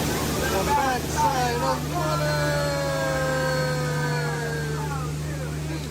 Oh, 2H! Oh, 2H! Alright, I got a few chemistry notes on board. That was the reaction I was hoping for. Everyone else, don't worry, I only tell those jokes periodically. It just gets me my element sometimes, you know. I did have a joke about oxygen and potassium. You could say it's okay. Yeah. I also had one about sodium, but no, you guys don't look interested. So instead, we're going to head down the Mekong River into the ancient Cambodian shrine. If you've never been in there before, be careful. There is a 10-foot drop. So make sure your seatbelts are buckled left to right and tug on that yellow strap. Yeah, if you're looking for your seatbelt, you can't find one, hold on tight. Let me know how that goes for you.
right side here we are in an Indian elephant bathing pool, and I bet you guys even think that's water coming out of their trunks. But don't worry, it's not. Yeah, and as a double feature, if you look up ahead to your right, you're going to see those two baby elephants playing under a full moon. Yeah, I bet you don't see that very often, do you? No, I'm just kidding. Don't answer that. If you do see that often, I don't want to know why that's weird. Please keep that to yourself, okay? But you know, since we are here in the jungle and there are plants everywhere, I'd really like to take a moment and show you guys some of my favorites. So, that one.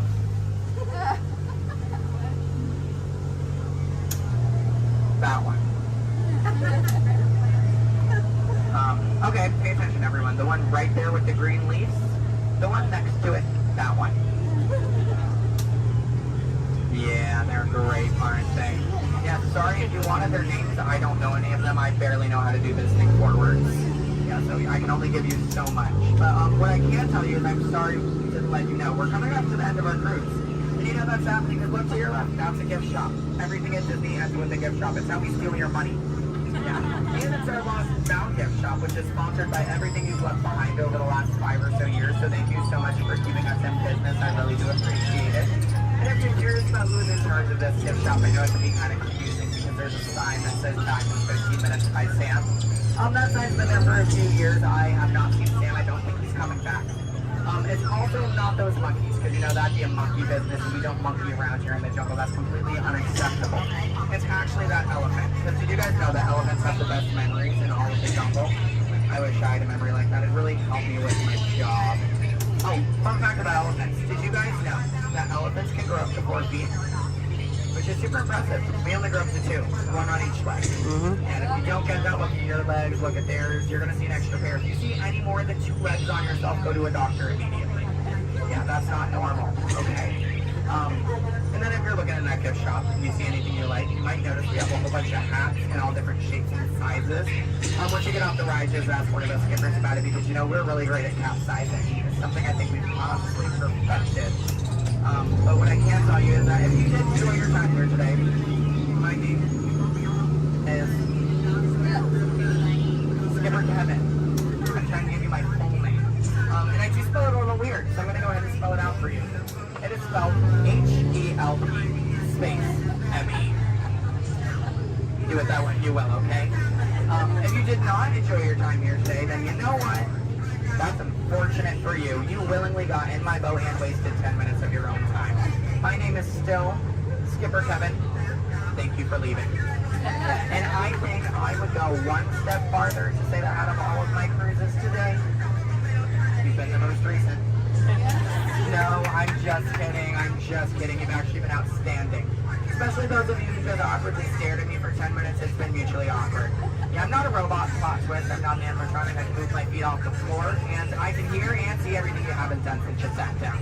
And you know what? That makes us like a family. Because I did my own family after 10 minutes of quality time together. Look at that. She's even giving me a heart. This is why I have attachment issues. You're going to get out of my boat in about 2 minutes, and it's going to make me cry. You need to leave is what I'm going to say. So in just a moment, you're going to be outstanding on that dock. Yeah, it really is great. Oh, and while we're looking over at the dock, let's do a little bit of a dock orientation. Everybody on this side, this is where we're going to be getting out. So if any of your rebels are hanging out of the boat right now, leave them there, stay comfortable. But when we get over there, you might want to pull it in the boat because that dock is really hard to replace. Yeah, your elbow, I can send you to an urgent care lab dock. I don't have a contact card for it. I don't know how to replace it. But you're going to see those 2 docks in between the boat. I like to call them the paradox. Yeah. The 2 skippers, they're paradorks. Yeah, they really are adorable, aren't they? And you can tell them I said that. They're going to hate it, but I love it. Yeah, and thank you for saying I'm so funny. You're really inflating my ego as we speak. Yeah, I'm getting some compliments from you. She's falling in love with me. She's stealing my jokes. He's recording me. This is like a reality TV show. I'm better than the Kardashians. Yeah, oh my goodness. And what do you do? What's your story? Do you walk across the country? Yeah. You do? That's I have medals for it. So. Do you? Yeah. What kind of medal? Golden ones, silver. Do you sell them? No, I just wear them. You just, but, so have you not won any? No. You haven't, yeah, you're not wearing any, so I kind of assume. Yeah. When you get one, are you just going to wear it all the time? Yep. Oh, are you going to name it? Why not? If it's going to be that important to you, I think it deserves a name. Why do you think your mother named you? I'm just saying. Okay, your story's boring me now. What is your story? Talk to me, Miss Epcot Center. She's wearing a shirt that says Epcot. Is that your story? Yeah. That's it? Yeah, and I'm sticking to it. That was a pretty short story. Yeah. It's been a long life. Short story for a long life. Something about that doesn't make sense. Oh, goodness gracious. My friend in the middle with the Leia shirt. Hello. Are you a Star Wars fan? Good to know. What's your story? Alabama? My friend's from Alabama. He's bald. He normally works here, but he's not. His name's similar to mine. It's Brevin. I'm Kevin. We also have a Devin and a Heaven. If you can, yeah. How do you think we feel? You hear us on the microphone, you just hear a name, all you hear is Evan. We all come flocking too. Yeah, it's great. Okay, my friends in the back, why are you so quiet? You're so quiet. Are you having fun back there? Just making sure you're not asleep. Your bucket has a little no. You're wearing sunglasses. You're wearing sunglasses. He's behind my engine. Can't see any of you. And then what about you two over there with the extra set of ears? How are you doing?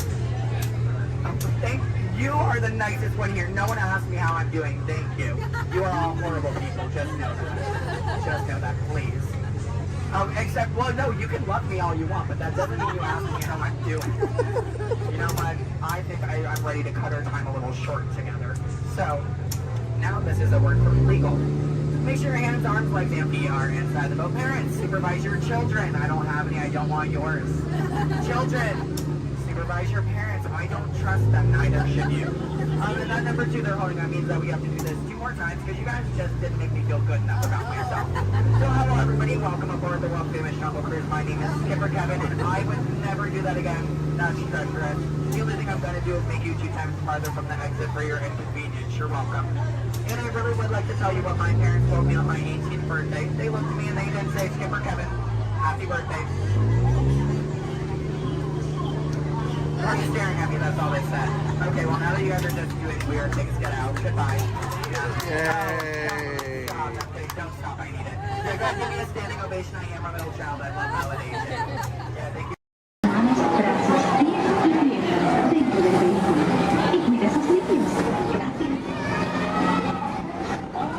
Step carefully onto the moving platform, then step in. For your safety, remain seated throughout your journey, keeping your hands, arms, feet, and legs inside the car. Supervise your children.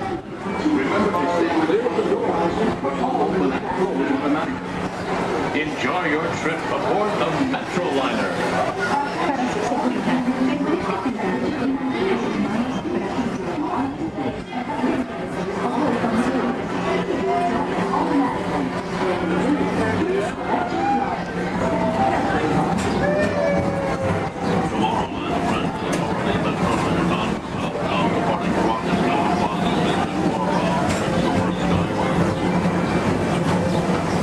Welcome aboard, TTA travelers.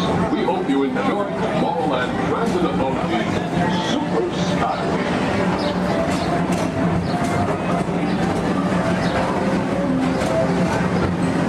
Now approaching Tomorrowland Interplanetary Convention Center.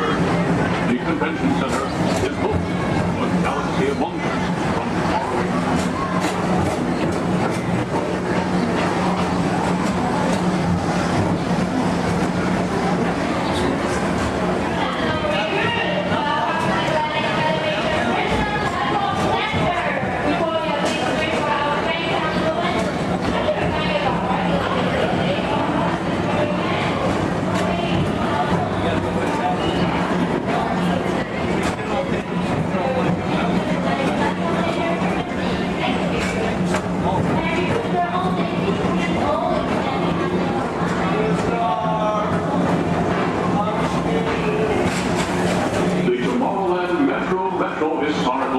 Society presents Walt Disney's 20th century vision for the future. This model city dared to dream the perfect community in which to work, live, and play.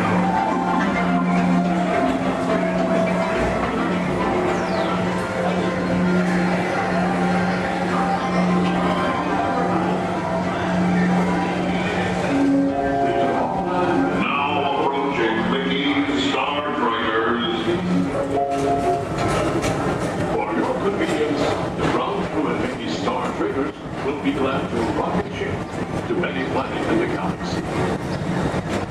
Hi there, Tomorrowland travelers. This is Mr. Johnson and Sky Eagle Hovercraft One, bringing you the latest Tomorrowland traffic report. As usual, everything is perfect on Tomorrowland Superhighway. Back to you at DCA.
Galaxy M31. Please keep forward-facing tentacles clear of oncoming Metroliner vehicles.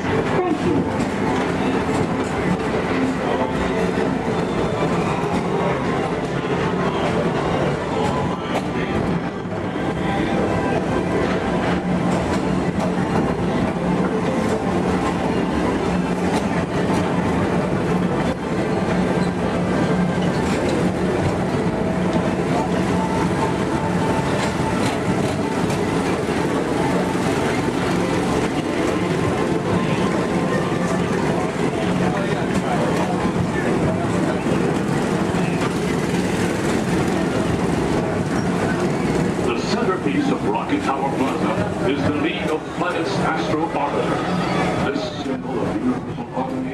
Interplanetary fellowship provides all beings with an exhilarating spin around the planets.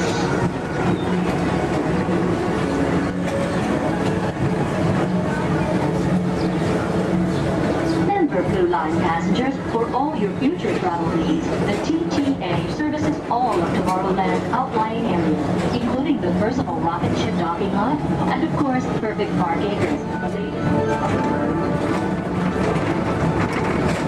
Paging Mr. Morrow, Mr. Tom Morrow. Your party for the Saturn has arrived. Please give them a ring. Now approaching Walt Disney's Carousel of Progress.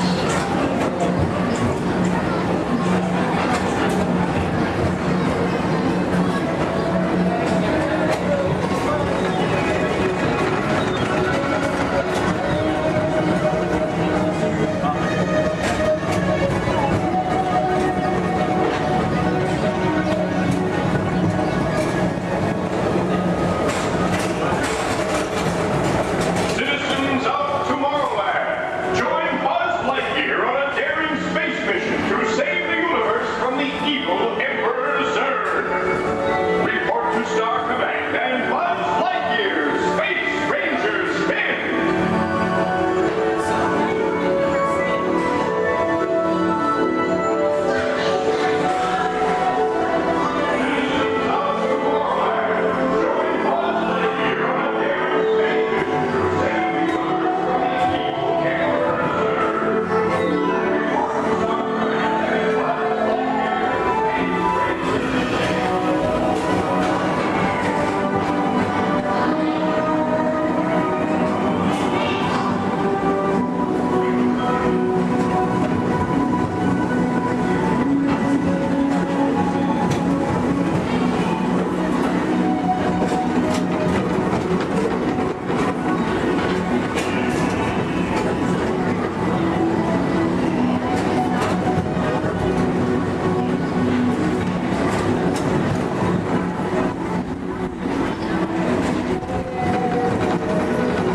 Welcome back to Rocket Tower Plaza at the heart of Tomorrowland. Come now, rejoin us and believe in the promise of tomorrow.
Those wonderful pictures to your My Disney Experience app, so just make sure to grab that card on your way out.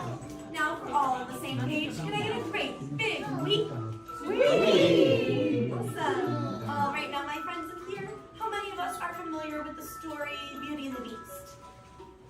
Awesome, most of us. Are we all ready for a Beauty and the Beast pop quiz? Yes, awesome. Do not worry, my friends. This is not work and this is not school, so you don't have to worry about raising your hands. If you know any of the answers, just feel free to shout them out. My first question is, which princess grew up here? Belle. Belle, that's right. And does Belle still live here? Yes. No. No? Yes? Well, if Belle doesn't live here, then where does Belle live? The castle. The castle, that's right. Are we all ready to go visit Belle in the castle? Yes. Yes, awesome. Now right behind me is an enchanted mirror, and this was a gift given to Papa Maurice by the Beast. It lets him visit Belle in the castle at any time he wants, and I know the perfect time we can go back to. So everyone, please repeat after me. Take me back to the day Belle and Beast fell in love. Take me back to the day Belle and Beast fell in love.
Hey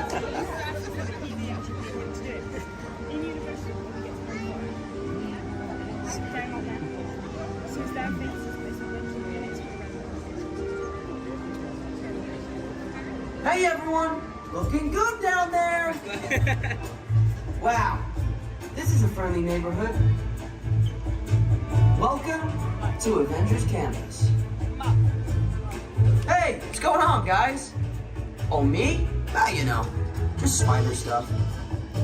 Okay, time to run some tests. Spider-Man, Oh, hey, Sharon. shall we conduct an altitude test? Yeah, I guess I should do some work. Always good to have the data. On my way. Just need to find a clear path and something to swing from. Oh yeah, it's go time. Field testing, here I come.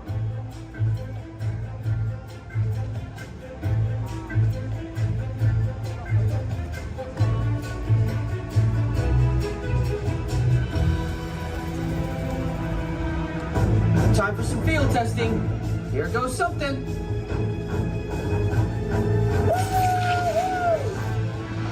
Brace for impact.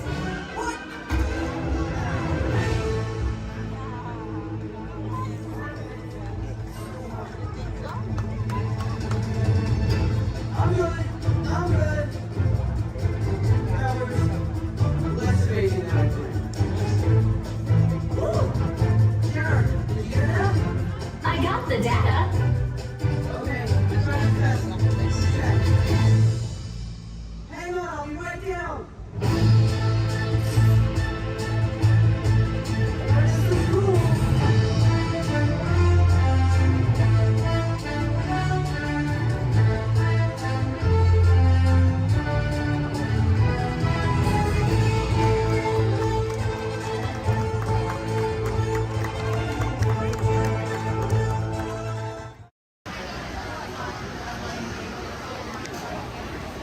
I might be a classic, but I still got a spring in my step. Let's go.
Here we go.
Please stay seated till we come to a complete stop.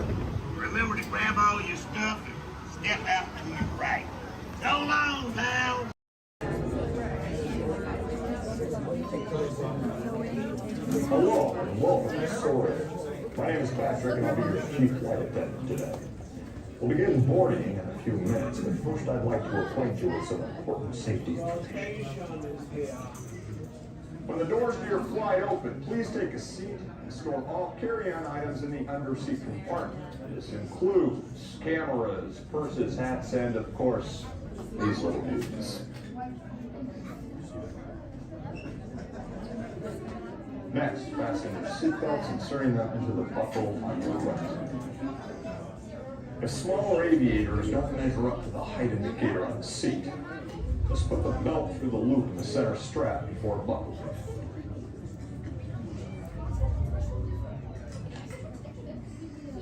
Nice work, pal. Soon you will be airborne. So if you or your little aviators have a fear of flying or of heights, you might want to wait for your party to arrive. Okay, let's review. That is seatbelt, carry-on items, safety strap, fear of heights, keep your hands and arms inside at all times. Yeah, have a nice flight.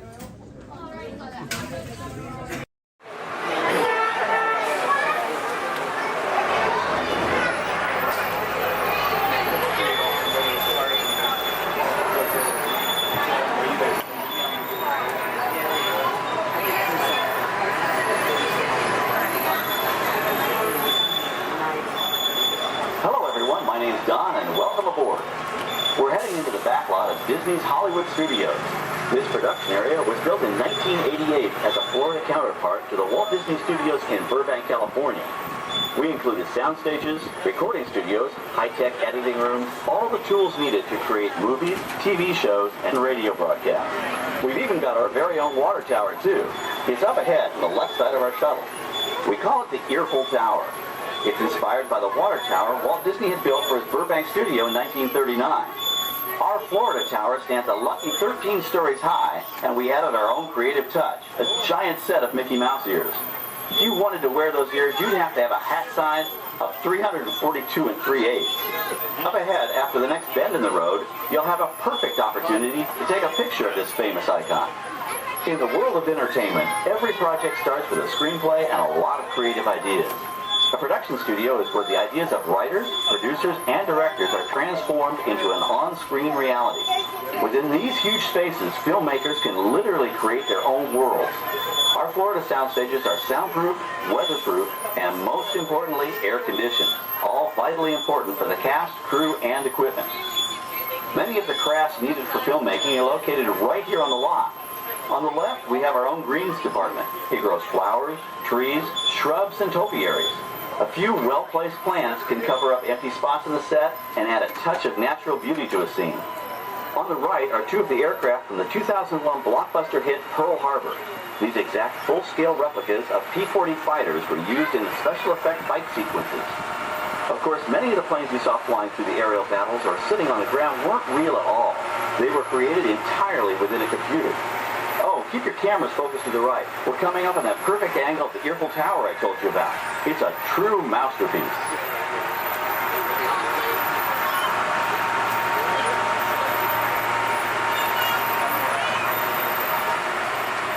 We're entering one of our most glamorous and colorful departments, creative costuming. Every star has to have just the right wardrobe, and it all begins here with a designer's sketch. Our team of designers, seamstresses, and tailors can turn 1.5 million yards of fabric into over 25,000 costumes every year. Many of these costumes will become part of the shows and attractions of the Walt Disney World Resort.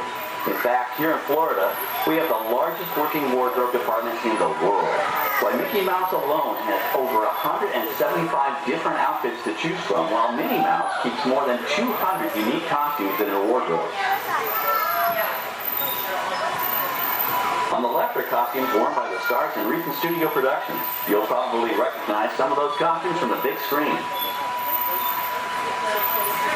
Every story needs a setting, and our design staff can create just about any place a script calls for, from an urban city street to a remote desert canyon. On the left is our scenic shop where large-scale sets and props are built. Our team of set designers, carpenters, artists, and engineers has created caves and caverns, game show sets, even replicas of the U.S. Supreme Court and NASA's Mission Control, all on our sound stages. The shop also provides sets and props for our shows and parades here at Walt Disney World. The same skill and craftsmanship that goes into a movie set can also be used to create magic for our parks. Either way, it's all about making dreams come true.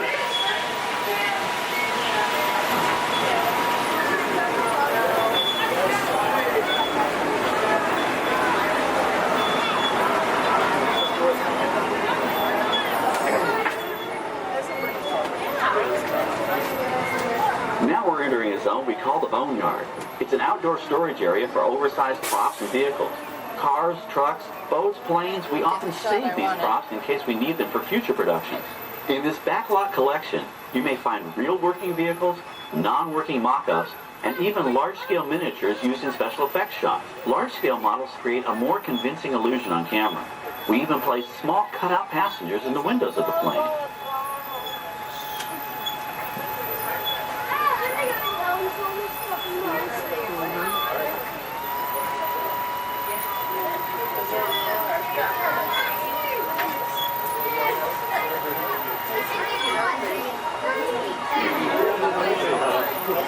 We're now passing by the sets for our Lights, Motors, Action Extreme Stunt Show. On the left, you may catch a glimpse of the Mediterranean fishing village that sets the stage for this thrilling attraction. We'll get a closer look at it soon, but for now, we're approaching one of the largest standing sets on our back lot. It's over on the right. It may not look like much from this angle, but it's pretty spectacular on the other side.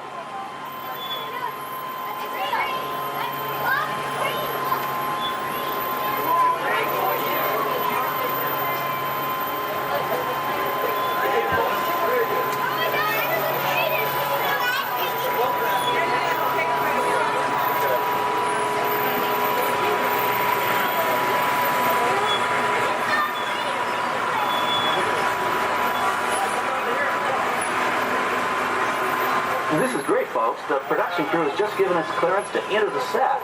Hello, Backlot Tour. I'm Amy, a production coordinator here at the studios. I can see your shuttle heading toward our canyon set. I've given your driver permission to come in and take a look around. I'm up here with our effects crew, and we're getting ready to shoot a test sequence. Oh, on the way in, you're going to be crossing a wooden bridge, and things may get a little bumpy, so please, hold on to your belongings, especially hats, cameras, and glasses, and keep an eye on any small children in your party. And of course, please remain seated at all times. Welcome to the set. As you can see, we brought the bare, dry deserts of Southern California to green, typically humid Central Florida. This set is based on real locations that our production designer took pictures of. Our set crew spent about 6 months building the canyon, but we've used it for a number of TV shows and specials over the years. For our upcoming production, the script called for a tanker truck. We found this one in our boatyard, but it was too big to drive into place. So we picked it up with a crane and set it down here. We're up on the overhead platforms, and I see our director has arrived. As soon as the rain effect is ready, we'll begin the sequence. This set and shower is really just a special effect. We rigged up a series of water nozzles just above your tram. The water sprays in a crisscross pattern to create a sense of depth. But this storm only covers the first few feet.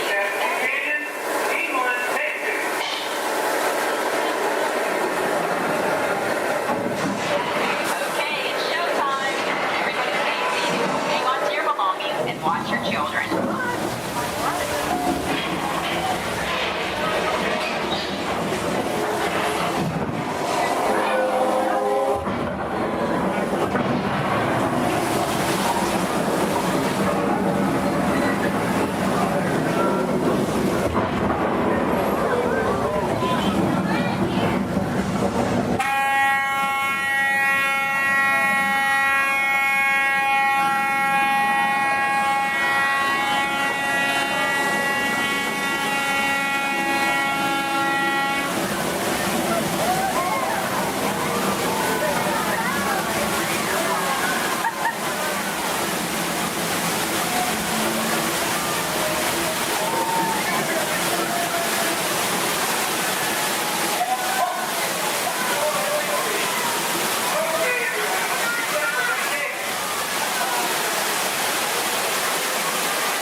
the water through air cannons for an extra dynamic effect.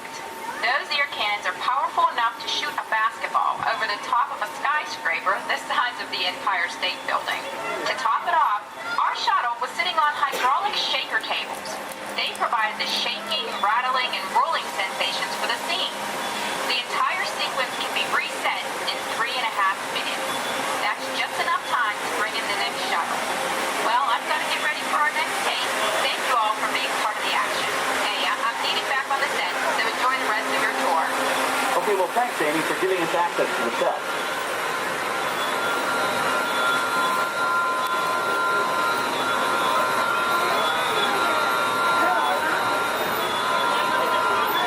Right, we have an authentic piece of Disney history.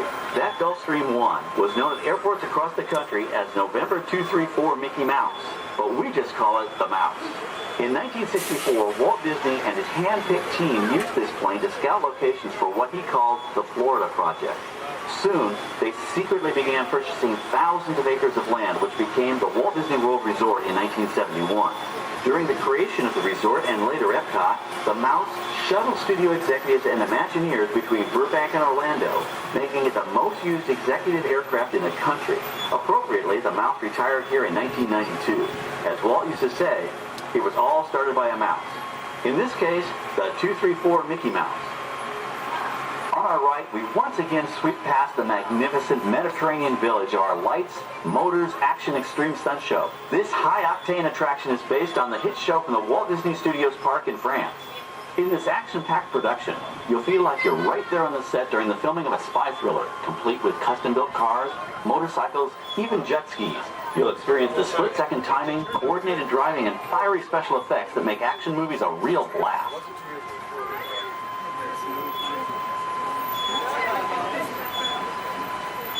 The staging area to our right is known as Acceleration Alley. Here, the custom-built stunt show vehicles rev their engines up to 70 miles an hour before making their high-speed entrances onto the stage for our lights, motors, action extreme stunt show. Of course, these are professional stunt drivers. We hope you'll enjoy their daring driving skills, but please, don't try them yourself.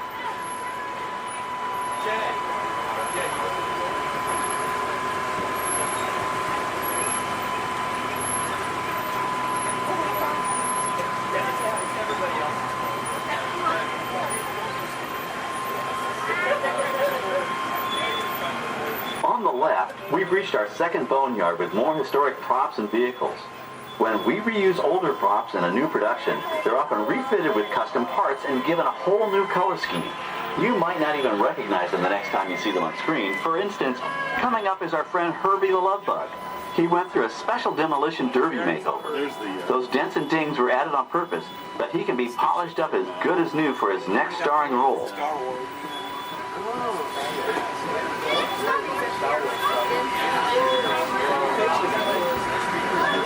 On our right, we now have a very different view of the fishing village set. From this point of view, you can see that there is no inside to the buildings.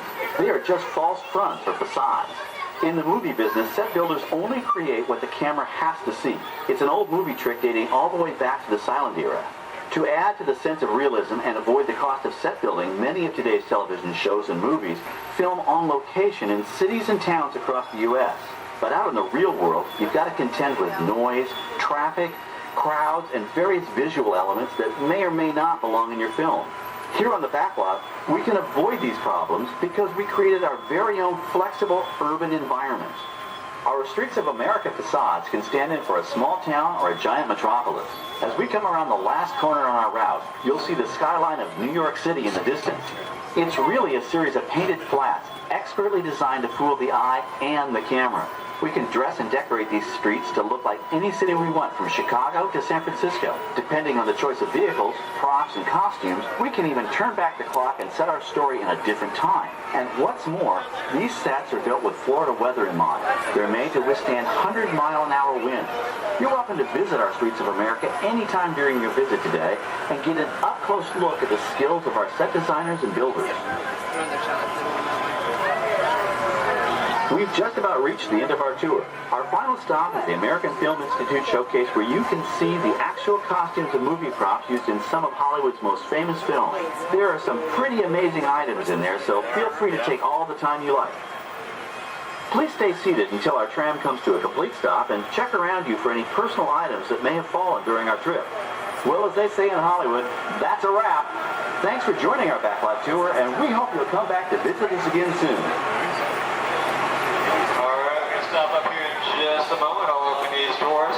I want to exit out through those blue automatic doors into the AFI showcase tour. This is Starport 75. Or as we locals call it, Space Mountain. Our high-speed rocket port to distant deep space destinations.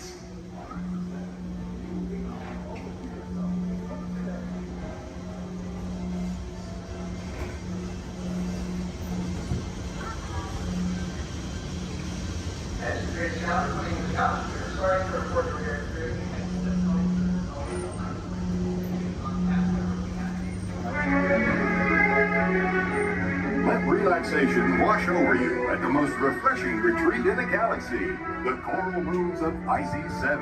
You H2O it to yourself. Book today.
we can relive the moments of our lives.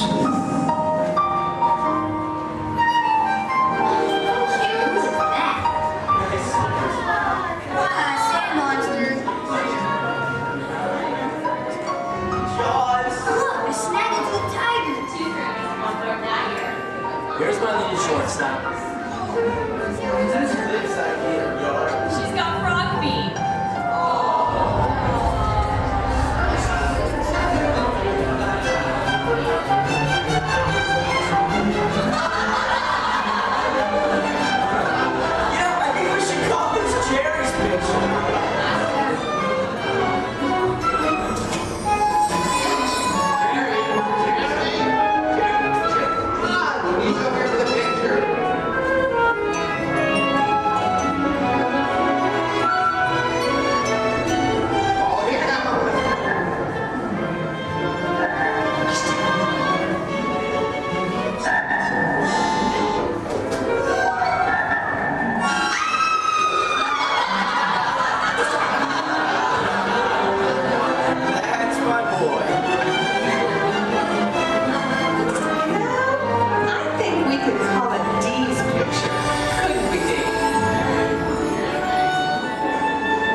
the moments of our lives.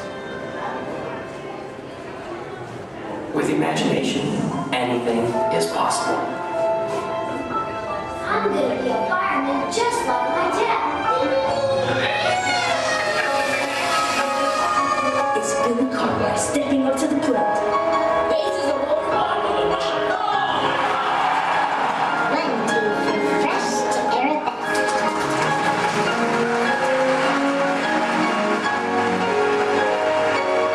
This is Houston. How's the view up there?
The hands-free phone helmet, the hands-free personal grooming helmet, and his newest creation, the video camera helmet, which, if I'm not mistaken, is also hands-free.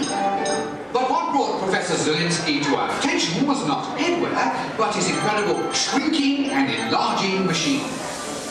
Although he's had some small setbacks, he has demonstrated a truly enormous gift for imaginativeness. Today, before receiving his award, the good professor will demonstrate for us his latest inventions, all developed right here at the Institute. Before we begin, I have one special reminder. Do remember, safety goggles must be worn during the presentation. But please, for your safety, do not put on the safety goggles until you are safely seated safely inside the theatre safely. Right. Now, please gather up your personal belongings and move all the way into the auditorium. See you in a few minutes. Cheerio.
Here's my pal Walt to tell you how the magic is made.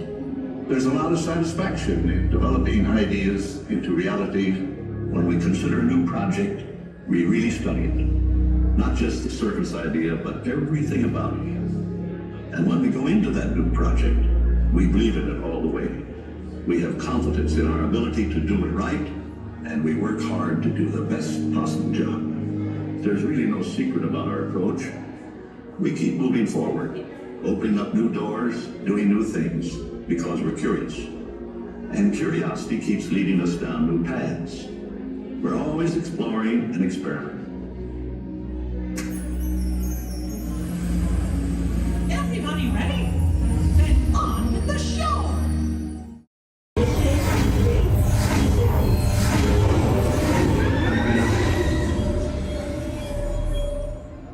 Sure is fine in autumn. It's looking like the breeze and the falling leaves. A blue sky above, the one that you love. I saw the scarecrow smiling, winking his eye as we were walking by. I caught him. Then he looked my way, said, "Enjoy your day. It's the magic that can happen when it's autumn.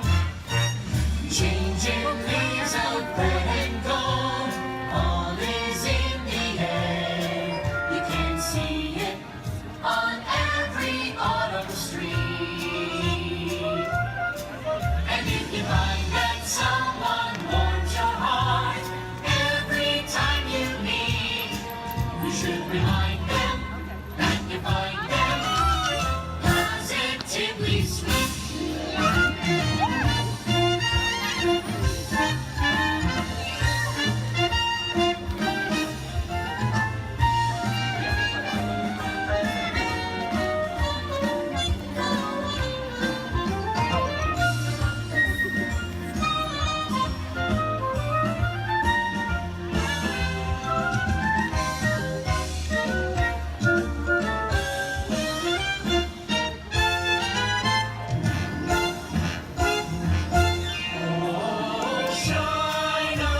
Shine on, harvest moon, up in the sky. I ain't had no lovin' since January, February, June or July. Snow time ain't no time to stay. Outdoors it's good, so shine on harvest moon for me and my gal.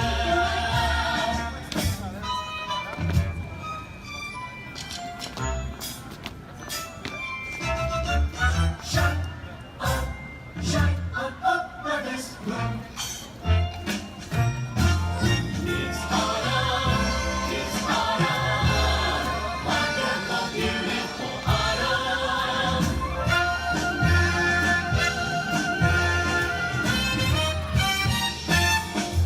Let's take another hayride under the trees. It makes me smile from top to bottom, because that autumn chill gives me such a thrill. It's the magic that can happen when it's autumn. When it's autumn. When it's autumn. When it's autumn. It's the magic that can happen when it's autumn.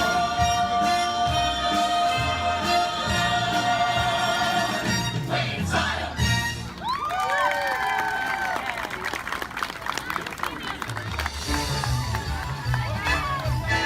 Thank you for joining us on Main Street, USA. And from all of us here in the Magic Kingdom, we hope to see you again real soon.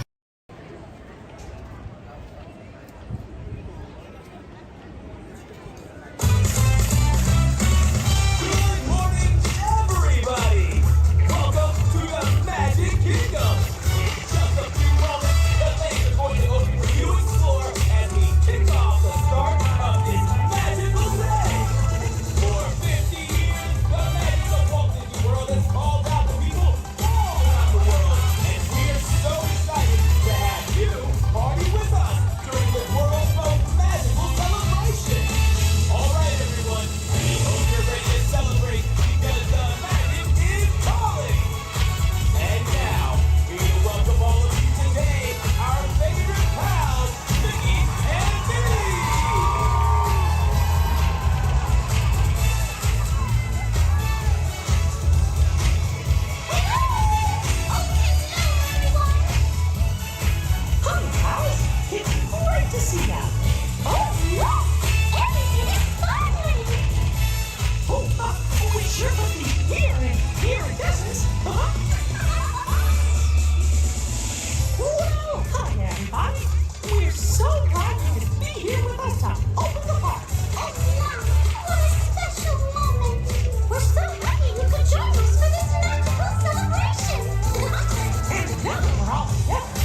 Repair test.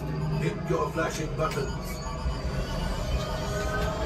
You better be faster or real trouble. Whenever they like you, press them. Right, pilot. Push the flashing button to take off. Pilot on the left. Move your stick to fly right and left. I was just pilot on the right. Pull back on the stick to fly out. And push forward to fly down. Oh, watch it! Really makes flying the stick look easy, eh? Weapons are online. Left pilot, hit the boosters. Now let's go get that coaxial. Right pilot, make the jump to light speed.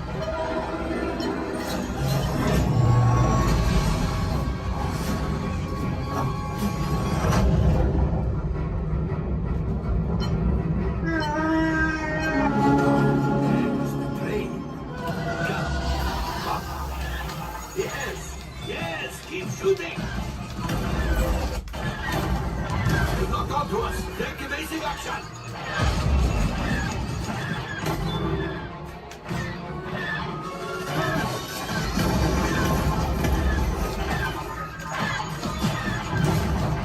There it is. After that train. Flight engineers, fire the hole. Hey, now, gunners, shoot the cargo free. Pilot brakes. Well, my friends, that could have been much worse.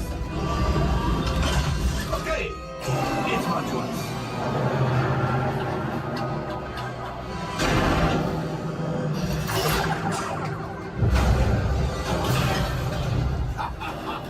Yes, you got one. Excellent, my friends.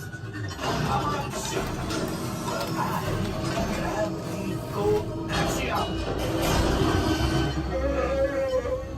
You see, just as I promised, my friend, now that the resistance has already made it, did something for Paldo.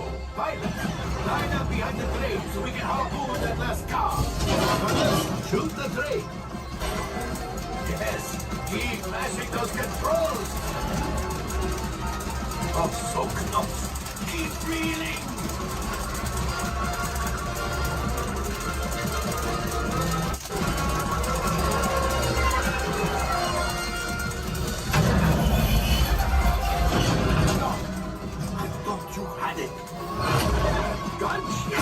Oh, that's ridiculous.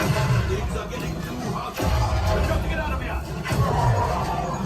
Yes, a distraction. Fire the missiles at the train. Hurry.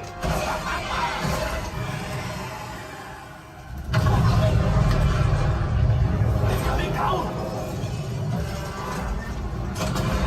Left pilot, hit the boosters. Boost.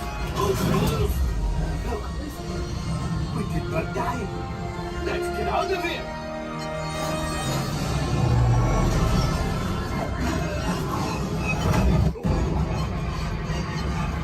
Your hyperdrivers failed. Pilots, evasive maneuvers. We've got company. True is right. If we need them back, they may find the resistance. He's the last. Finish. Watch out! Oh, that's going to be hard. Great job, my friends. You retrieved one container of coaxium. This will greatly help the resistance. You have heard the First Order and made Chewie proud. Now, after my modest profit, your cut, minus what you owe me for damaging the Falcon, is, hey, not bad.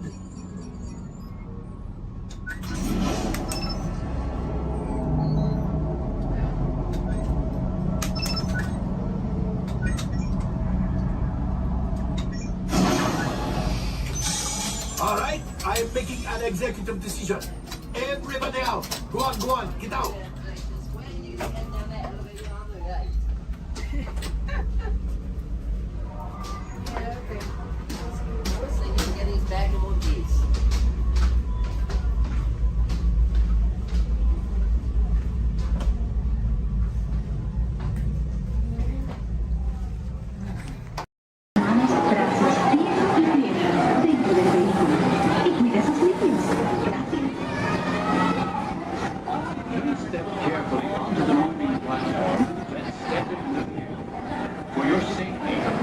seated throughout your journey, keeping your hands, arms, feet, and legs inside the car and guidance supervise your trip. Remember to stay clear of the doors, but follow the control automatically. Enjoy your trip aboard the Metroliner.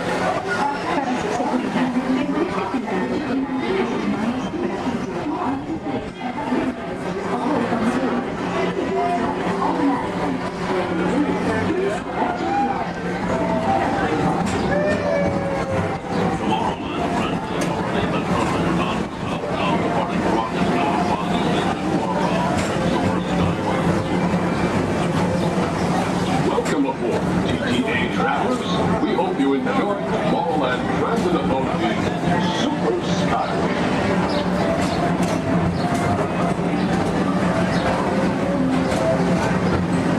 Now approaching Tomorrowland Interplanetary Convention Center. The convention center is home to a galaxy of wonders from Tomorrowland.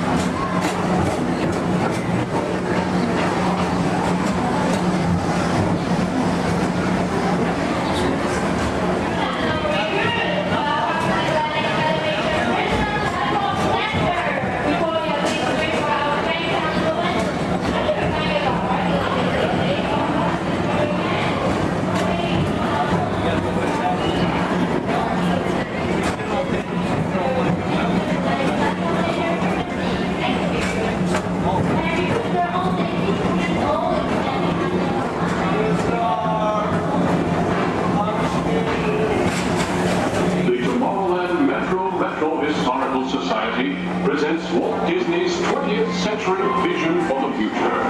This model city dared to dream the perfect community in which to work, live, and play.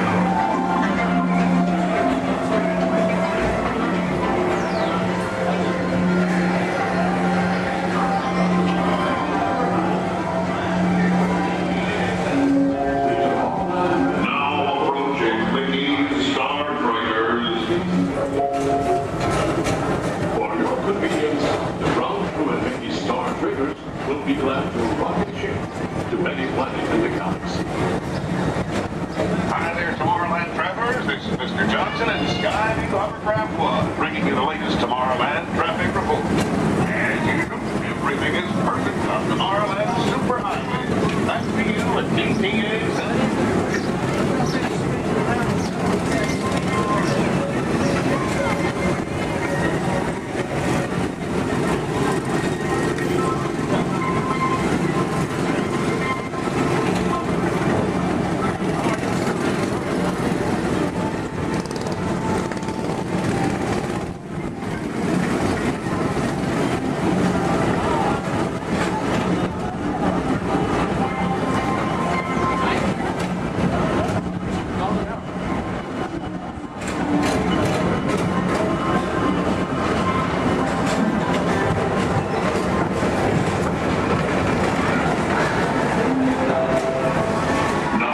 transportation service provided by the Tomorrowland Transit Authority.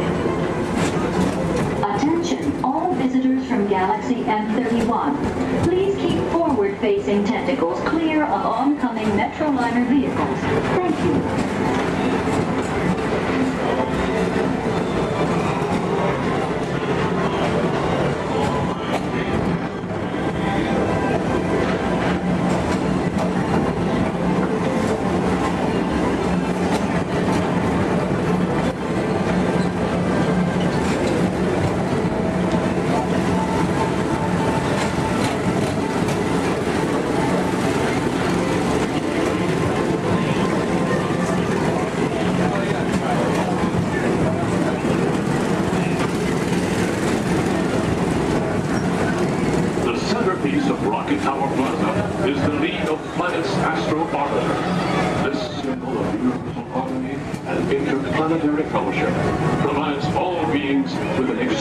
Spin around the planets.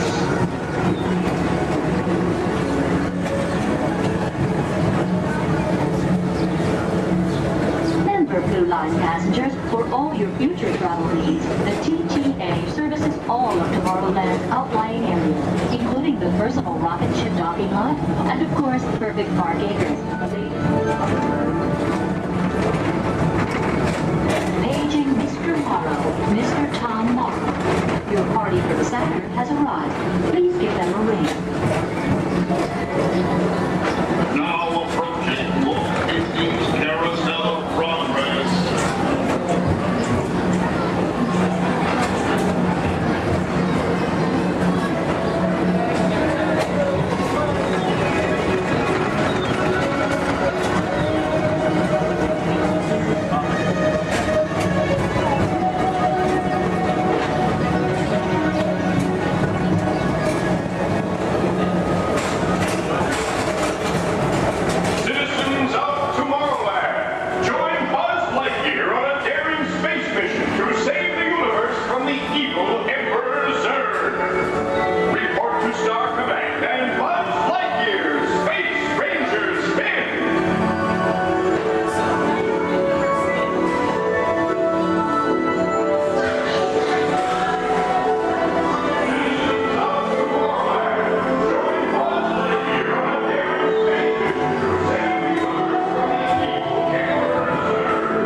relive the moments of our lives. Sand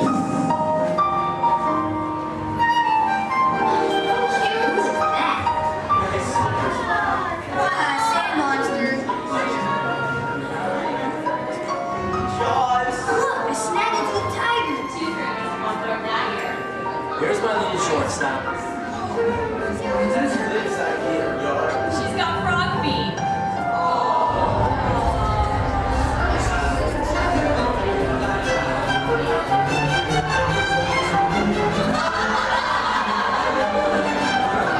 Yeah, I think we should call this Jerry's picture.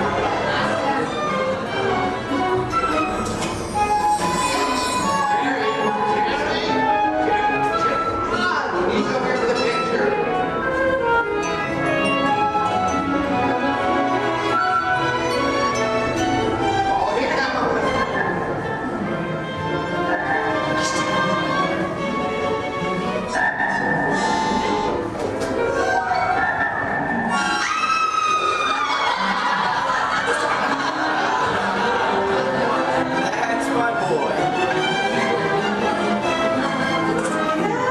I think we could call it Dee's picture. Couldn't we, Dee?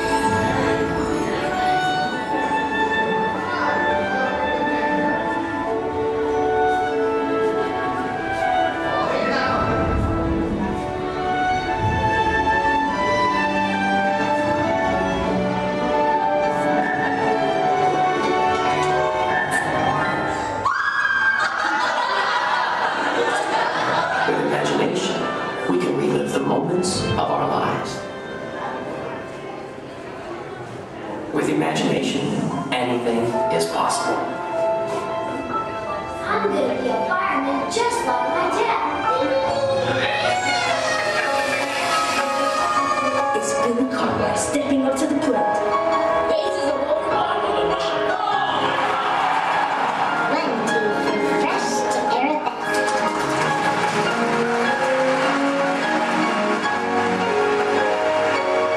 This is Houston. How's the view up there?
With imagination, anything is possible.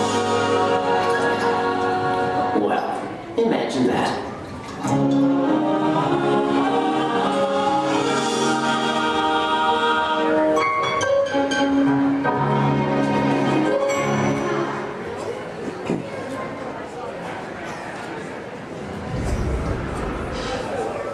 Testing.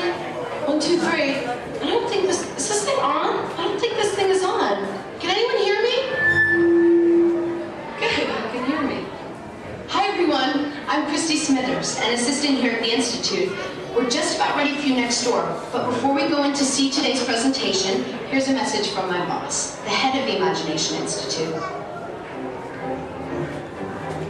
Hello, Dr. Nigel Kemp here. Welcome, welcome, welcome to our annual open house. It is my pleasure to have you here, just as it is your pleasure to be here. For over 100 years, the Imagination Institute has honored the world's leading thinkers, dreamers, and innovators with the Inventor of the Year award. This year's recipient Professor Wayne Zielinski holds patents on numerous unique, one-of-a-kind inventions, including the hands-free phone helmet, the hands-free personal grooming helmet, and his newest creation, the video camera helmet, which, if I'm not mistaken, is also hands-free. But what brought Professor Zielinski to our attention was not headwear, but his incredible shrinking and enlarging machine. Although he's had some small setbacks, he has demonstrated a truly enormous gift for imaginativeness. Today, before receiving his award, the good professor will demonstrate for us his latest inventions, all developed right here at the Institute. Before we begin, I have one special reminder. Do remember, safety goggles must be worn during the presentation. But please, for your safety, do not put on the safety goggles until you are safely seated safely inside the theatre safely. Right. Now, please gather up your personal belongings and move all the way into the auditorium. See you in a few minutes. Cheerio. Repair next with your magic button. We've got to be faster when we get into real trouble. Right, pilot? Push the flashing button to take off. Pilot on the left. Move your stick to fly right and left. Pilot on the right. Pull back on the stick to fly up. And push forward. Weapons are online.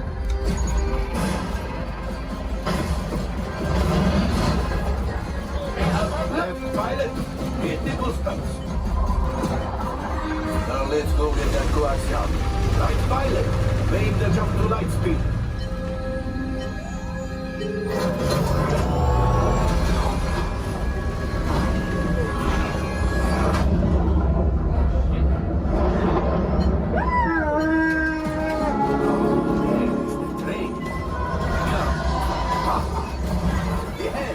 Yes, keep shooting. They've locked onto us. Take evasive action.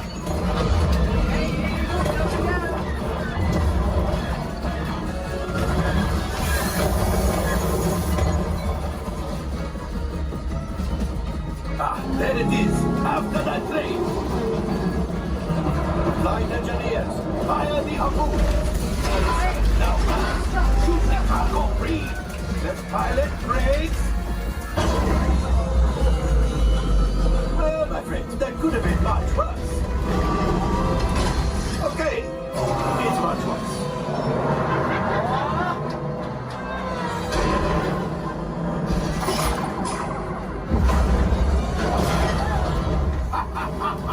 Yes, you got one. Excellent, my friends. The power of the ship. Well, I am Axiom. You see, just as I promised, my friend, now that the resistance has what they need, maybe it's something from Mondo. Pilots, line up behind the train so we can harpoon that last car. Let's shoot the train. Yes, keep mashing those controls. The cargo is breaking. Keep shooting. Good job, my friend. Yes. We got the coaxium. I will grab it. You keep up to the train.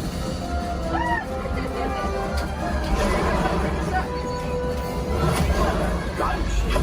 Oh, gunship. Things are getting too hot. We've got to get out of here. Yes, a distraction.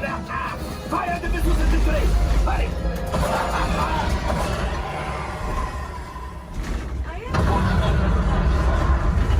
It's coming out.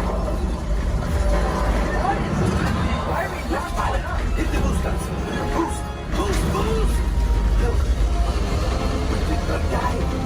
Let's get out of here.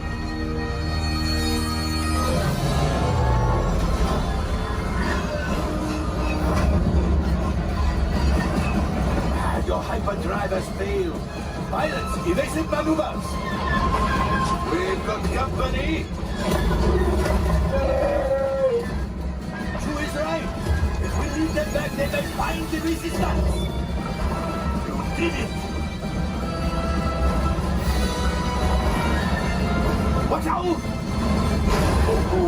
That's going to be a lot.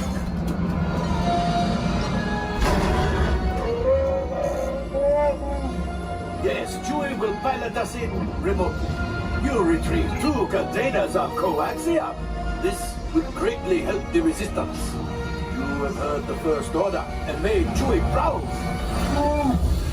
Now, after my modest profit, your cut minus what you owe me for damaging the Falcon is... Hey, not bad.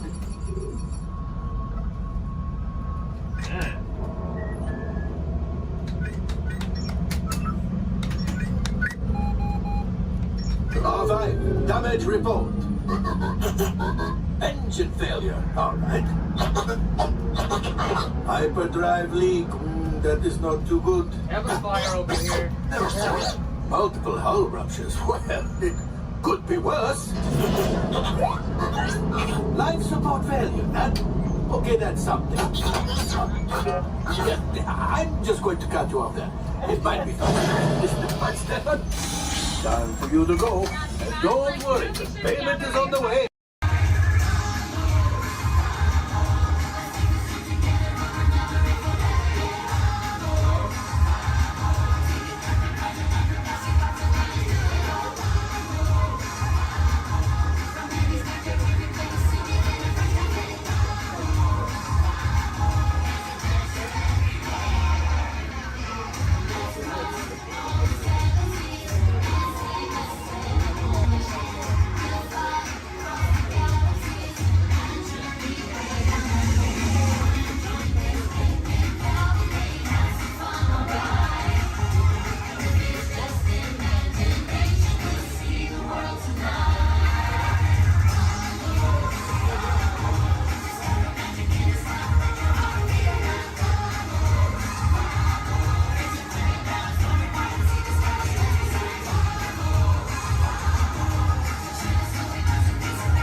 Isabella, fermati, Isabella, scusi, no, she's a bit feisty, scusi, fermati, stop, Isabella, you're a bad broom, huh? No, Isabella, I mean it right now, you are doing very bad, oh, it's windy, scusi, no, oh, Isabella, no, Isabella, fai la prova, Isabella, no, scusi, I have a chat with her.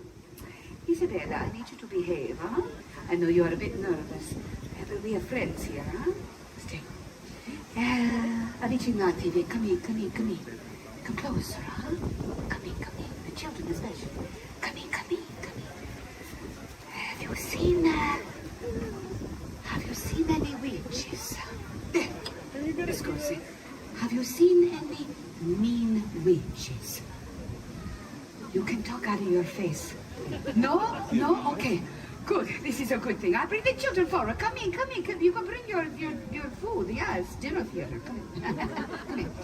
Isabella, guess what? Our friends say no mean witches, so that means we are having a good day, huh?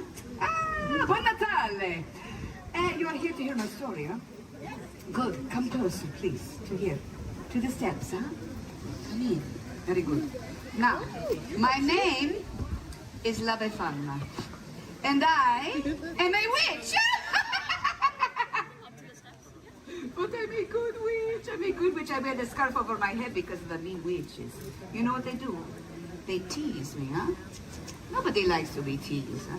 I think they do this, though, because they are jealous of me. I, La Befana, am the gift giver here in Italia. If the children are good, I bring the sweets, the treats, the goodies. If you are not so good, what do I bring? Coal. Coal. Coal. Yes, very good. Wait. I don't like to bring it, huh? But there's a gift giver in America. He has a beard, and he says, oh, ho, ho, ho. Who is this? Ah, Santa Claus! I don't want to brag, but I need to tell you this. I've been bringing the bambini the gifts down the chimney long before old Cindy was a bambino himself. That just means I'm old. Okay, tell me, what does Santa Claus fly? Reindeer and the sleigh, yes. Oh, poor La Befana. She has no sleigh, no reindeer. What do you suppose La Befana flies? A broom, see, because I'm a witch! No, nothing. Not even a little scared, huh? That's because I'm a good witch. What if I only bring you socks and underwear for Christmas, huh? No, you like that, huh? Oh, yeah. You're cheap. Okay, good. All right, kid. I joke. So, Santa Claus, when does he bring the gifts? What night? Yes, when you are sleeping on the Christmas Eve, see? Yeah, the 24th. But when does La Befana bring the gifts? The eve of the Epiphany, huh? January 5th. Huh? Why? Everyone say, why, La Befana? Why, La Befana? There are many ways to tell my tale, but this is my story. Sand, camels, no running water. Once upon a time, over 2,000 years ago, Italia was the center of an empire, much bigger than it is today. And Rome reached all the way out to what is now known as the Middle East. Now, I lived in a little cottage at the edge of an old highway where caravans of camels would come by all the time. You don't see camels very often now, do you? Maybe some Teslas, but no camels. One day I was sweeping in front of my little house. We did that back then. Yeah, we swept outside. I don't know why. And I look, and I see that there are 3 travelers coming towards me, and they are on camels. They are so exotic, dressed like kings. The men, not the camels, huh? And they are pointing this way, and that way. And they say a word that I remember. Bethlehem. You know this word? Yeah. Ah, you've heard the stories, huh? But you must understand, it was so long ago. La Befana did not know of the Bethlehem. La Befana, that big star in the sky is to tell that a great king was born in the Bethlehem, and we are following his star. Ah, yes, I have seen this star. It is why the sky is so bright the last few nights. And if I'm being honest, I was getting a little annoyed. It was keeping me up at night. But I am so excited. So caught up in the story of finding the young king that the men, these travelers, they asked me to come with them to the Bethlehem. And for a moment, I have such a longing to follow that star. And then I think, what? You crazy La Befana, you pots, huh? Camels, stars, strange men in the middle of the night, huh? Not so good, ladies, no. No, I'm sorry, La Befana cannot come, no. So the men, they go to the Bethlehem without me. But you know, I stand outside for a while, and I look up at that star, and I wonder. A few days later, a young shepherd comes running into my village, and he comes to me, and he says, Befana, why do you not go to the Bethlehem? Everyone is talking about the baby king, the king that was born in a poor stable. And Befana, they are saying that he is the Son of God. Just then, the sky opens up, and it is filled with a bright light. So bright, La Befana cannot even look. It's as if the sky had burst into glory, and the sound of the angels singing So many, many angels, like nothing I had ever heard before, so beautiful. I knew then I must go to the Bethlehem. So I run inside to find a little gift for the special bambino. You see, the kings, they had brought the fancy gifts, but I had nothing. But I did not want to go empty-handed. So I look and I search, but all I can find are old scraps of wool. But I turn them into a little baby doll. Better than nothing, huh? I am so excited. I will go to the Bethlehem. I will see the little king. So I run outside to follow the star, but oh, it is gone. The beautiful star, she is no longer there. La Befana had waited too long. What would I follow to find the young king? And so, since then, I have been looking for the Gesù Bambino, the Christ child.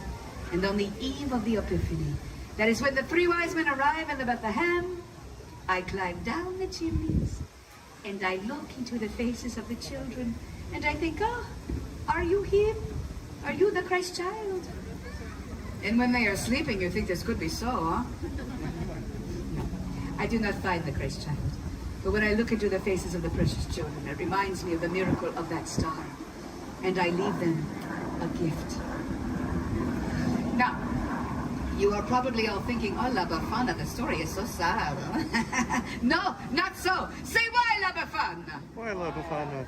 I will tell you, because here in Italia, Christmas is a time of great celebration. It is a time to gather the family, and we cook, and we eat, and we laugh. We tell stories around the table, the bambini, they play with the gifts that I bring them. We sing, we dance, it's molto bello. I may not have found the Christ child, but in giving the gifts, I have found joy. Now, with that I say arrivederci, but before I go, you know what I must do. I must once again put on my disguise so that the mean witches do not find me, huh? You know, I should give the mean witches a gift of coal. No, I joke. You have all been so kind and in listening, and in doing so you have given me, the gift giver, a great gift. So why do I do this? Why do I worry about what the mean witches say to me and think of me? Why do I hide? Do you think I should hide from them? No, you are right, I will not hide. Because you have given me the courage to be true to myself, huh? To follow my own star. I do not want to hide. I want to spread joy. So, I will leave you with this. My version of a saying we have here in Italia. Pescoa con chi vuoi, Natale con I tuoi. Celebrate Easter with whomever you choose. But Christmas, always with your own. Buon Natale! Buon Natale. Grazie, my friend. Grazie.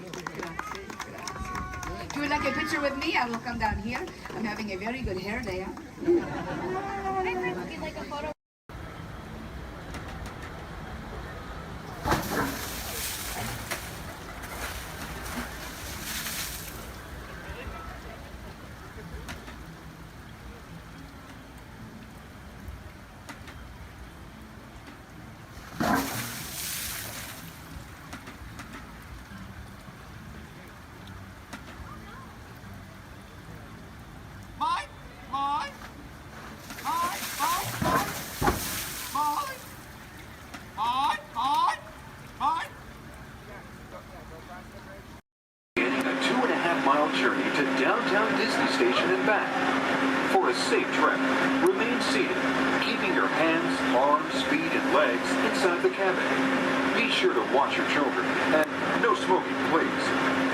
Bienvenidos. Para su seguridad, permanezca sentado y mantenga las manos, brazos, pies y piernas dentro del tren y cuide a los niños. Por favor, se ruega no fumar. You're riding aboard a Mark 7 monorail, the latest generation of Disneyland monorails. When Walt Disney introduced this attraction in 1939, it was the first daily operating monorail system in the Western Hemisphere.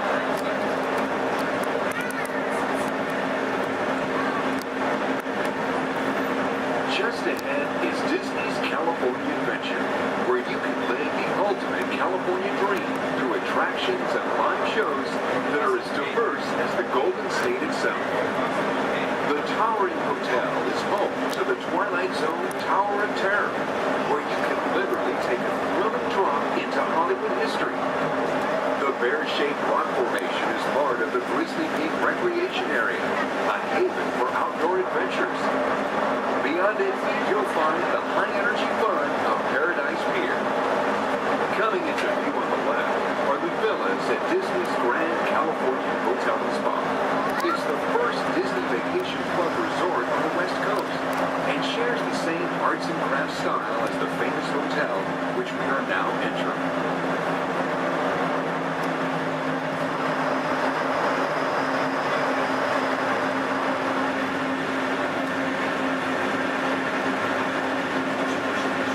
Now arriving at Downtown Disney Station, gateway to the Downtown Disney District and the Disneyland Resort Hotels.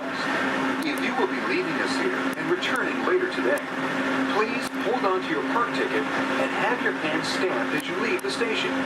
You may reboard the monorail for a return trip to Tomorrowland up until 1/2 hour prior to Disneyland closing.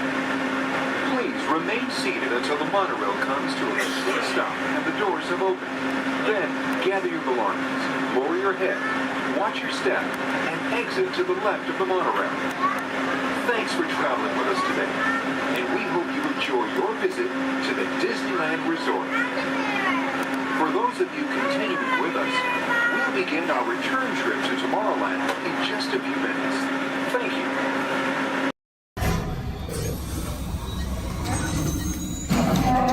Engineers. Automatic repair engaged.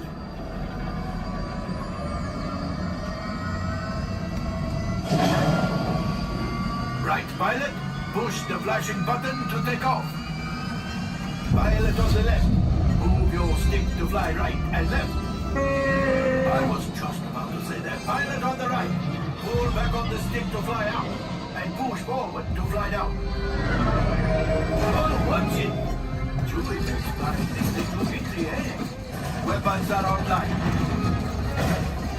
Left pilot, hit the booster. Now let's go get that coaxial. Right pilot, make the jump to light speed.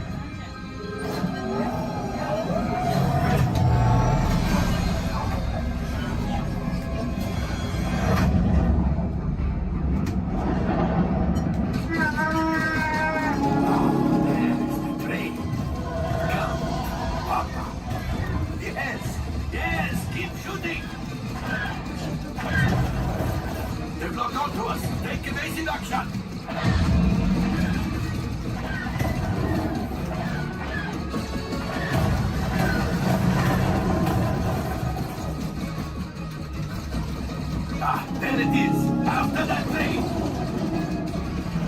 Gunners, fire the harpoon!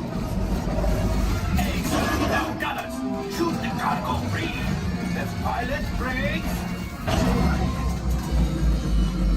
Well, my friends, that could have been much worse. Okay, it's much worse.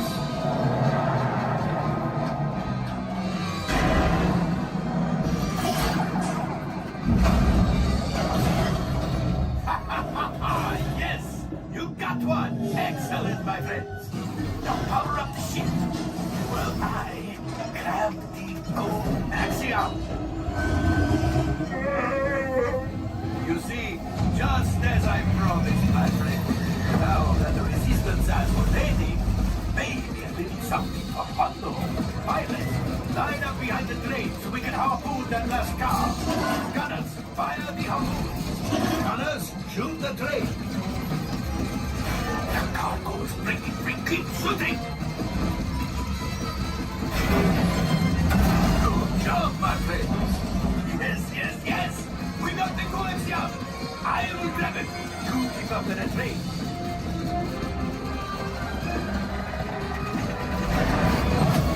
Gunship. Oh, that's ridiculous. Things are getting too hot. We need to get out of here. A distraction! Fire the missiles at the train! Hey!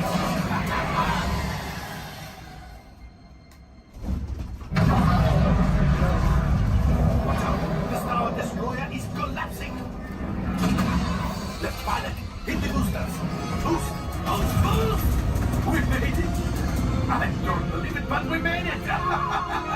Well, let's get out.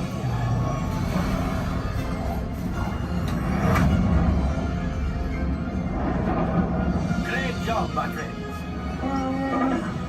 You retrieved 2 containers of coaxium.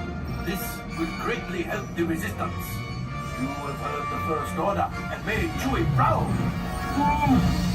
Now, after my modest profit, your cut minus what you owe me for damaging the Falcon is... Hey, not bad.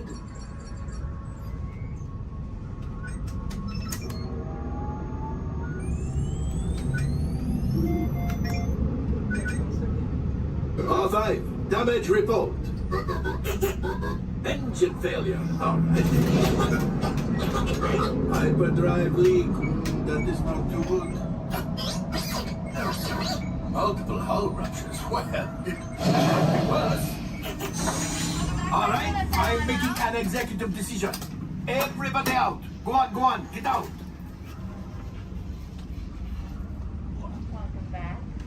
All available techs, we have a Corellian freighter that needs immediate transport back to the maintenance bay. This thing has seen better days. Better fix all that before the Wookiee sees it.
parking. If you are standing or sitting on the stairs, we ask that you please clear the stairway.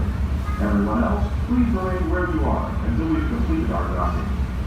Once again, please clear the stairway. You'll be given an all clear when it is safe to travel stairs and go ashore. Por favor, manténganse alejados de las escaleras.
You're almost there.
In this scene, the prologue is on a surveillance mission.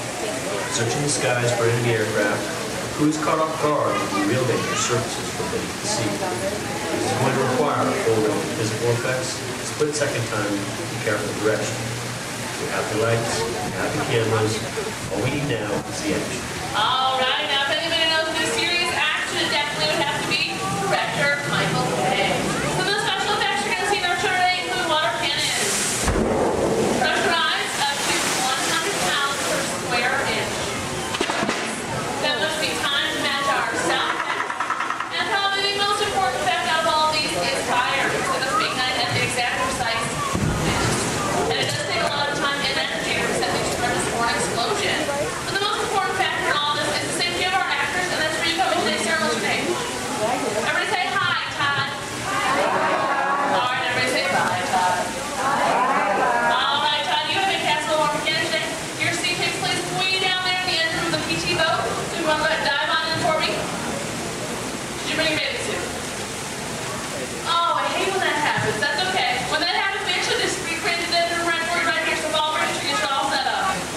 Alright. Now guys, we're actually going to be shooting 2 different scenes today. Not necessarily in the order that they appear in the movie, but most movies are shot out of sequence. So it can be kind of hard for actors because they must react to scenes that actually haven't even happened yet. It's really up to the director to get them all motivated for those scenes. So are you ready, Todd? Alright, perfect. Now what you're going to do is that phone right there is going to buzz.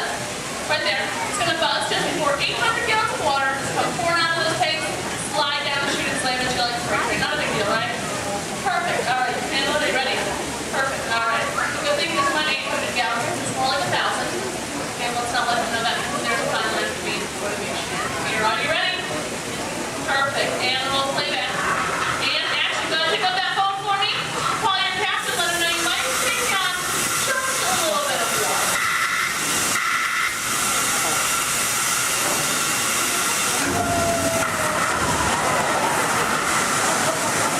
And cut. Everybody give him a nice round of applause. One more quick scene for you if that's okay. Alright, just stay in your seat for me. Go ahead and take off your hood. Give me a big dramatic stare of the audience. And act dry. Yes? That's right.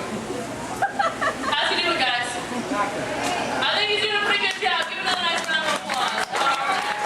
Now we're actually going to that scene to our next scene. Our next scene takes place right up here in the deck of our PT boat. It's going to bring in our break for now. Ladies and gentlemen, let's give a nice round of applause for our Captain Ken and Royal and Brave Deckhand Debbie. Passes on set for us. Alright, thank you, Brittany. And roll playback. Alright, now remember, crew, you are on a surveillance mission, okay? And action. Alright, Captain, bring up your binoculars. They're right in front of your wheel, Captain. Captain, your binoculars are right in front of your wheel. Captain.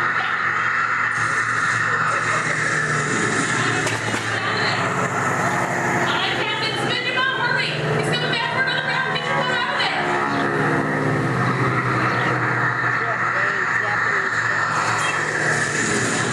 Captain, pick up your phone. Pick up your phone, Captain. Go ahead, call your mechanic. Pick up the phone. No, that kid's right over here. That kid's right over there. You see it? What is that? Looks like it's Alright, guys. Go ahead, Captain. Hang up that phone for me. Go ahead, guys. Take a deep breath. You start to relax because you think it's over. It's not. Go ahead and point to the audience for me. And we bound at 12 o'clock. Bombs away and everyone gets back left.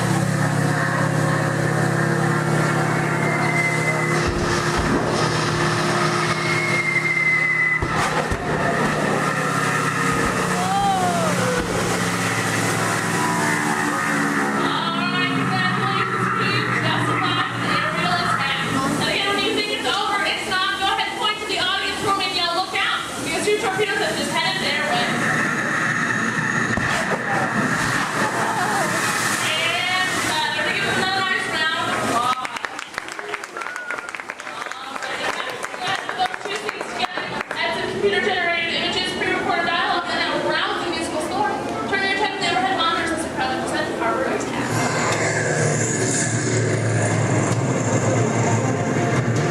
It's not one of ours.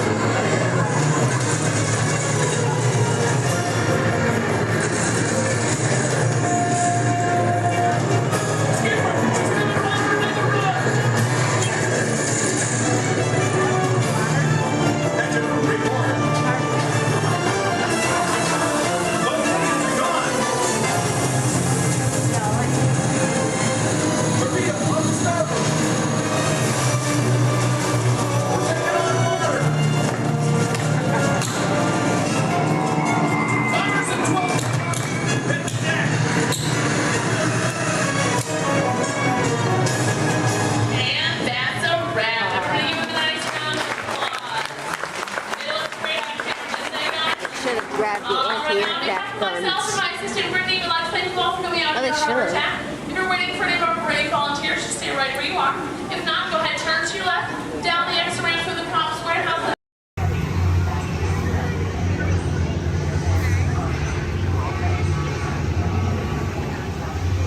Time travel commencing in T-minus 10 seconds and counting. This is Seeker. Listen up. We've got to get in, grab the Iguanodon, and get out before that asteroid hits. Let's roll!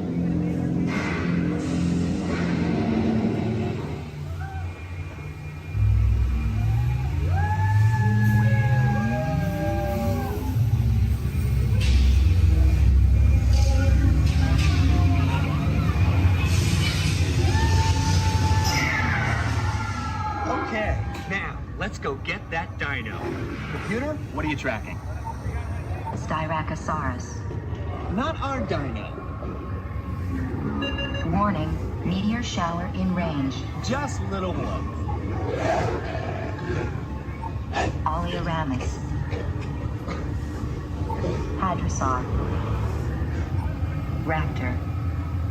Time to get serious. Locking autopilot on homing signal now! Hang on! I'm tracking a big dino on the scope. Could be ours. Computer, full stop. Identified. Carnotaurus. Definitely not our dino. Go, go, go!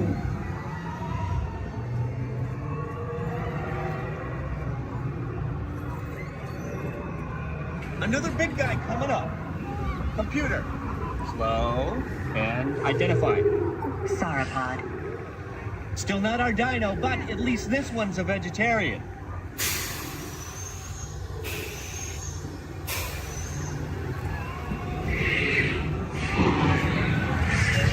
Asteroid impact in 90 seconds. We better move it.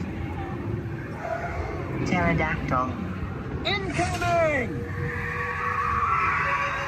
Asteroid impact in 60 seconds. We can't stop now. Keep going, keep going. Compsognathus. Computer, what's happening? Loss of traction.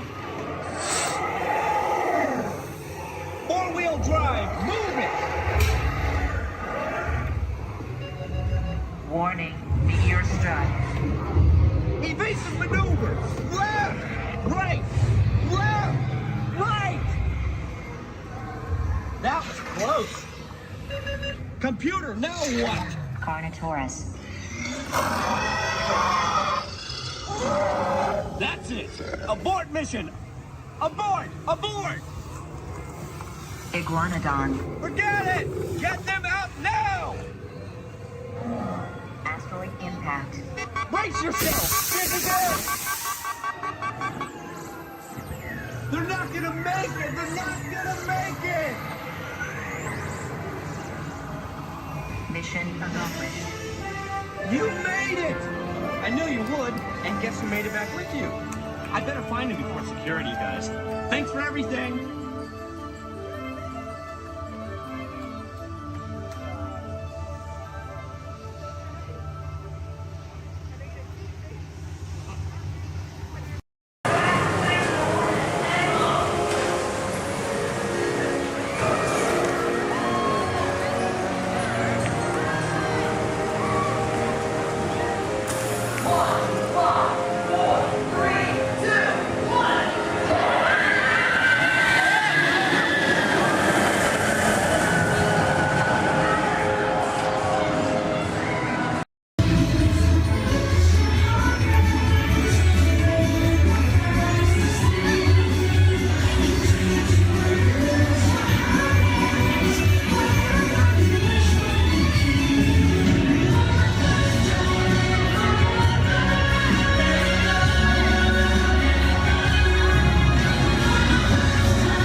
things around here pretty chill, so the kids can create the next big idea that will give you the tools to become the next generation of heroes.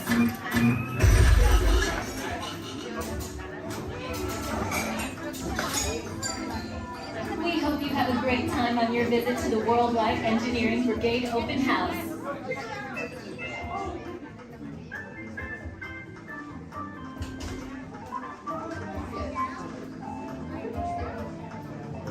And now, our project lead, the brilliant... Peter Parker! Hey, what's up? I'm Peter Parker. And here at Web, we get access to some pretty awesome tech, like vibranium from Wakanda, or this crazy alien juice stuff. We have Pandora and Star Tech. It all helps us develop really cool stuff, like these spider bots, for example. Check it out. They have this really cool self-replicating feature. Because? This is awesome. Buddy, you could stop doing that now. But anyway, you guys are here today to help us test the Web Slayer vehicle. Using onboard tech, you will be able to sling webs just like my buddy Spider-Man. Peter, your presentation is getting away from you. Yeah, I'm aware of that, Sharon. If you could just initiate the safety protocols, it'd be great. Problem with that, So Peter. anyway, if you want to sling a web, all you gotta do is sling your arm in the direction you want to shoot the web, and that's it. It's awesome. Peter, your spider bots are continuing to replicate and are consuming everything in their path. They seem to be stuck in self-replication mode. If you could just handle that for me, please. On it. Contacting Mr. Stark. Don't call Mr. Stark! Don't call Mr. Stark. Sorry, Sharon. Could you just call someone else? Ask them to do it. Okay. Contacting Spider-Man. Here. I'm gonna go find Spider-Man for us all, because he's around here somewhere. Okay, goodbye. Spider-Man! As you may have noticed, the spider bots are locked in that awesome self-replication mode. In spite of what you see, they were created to be robotic helpers that can break down raw material and create all kinds of useful tech. But because they are stuck in self-replication mode, the spider bots are currently consuming everything in sight and multiplying at an alarming rate. If left unchecked, my calculations predict this will lead to the devastation of the entire Avengers campus. It should be safe until Spider-Man gets here, as long as they don't get into the alien fluid. This is now a bigger problem. Activating threat level protocols.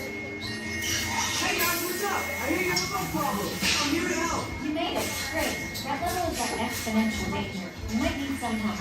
Perhaps I'll call the Avengers? Don't worry, everyone. I got this. Okay, everybody.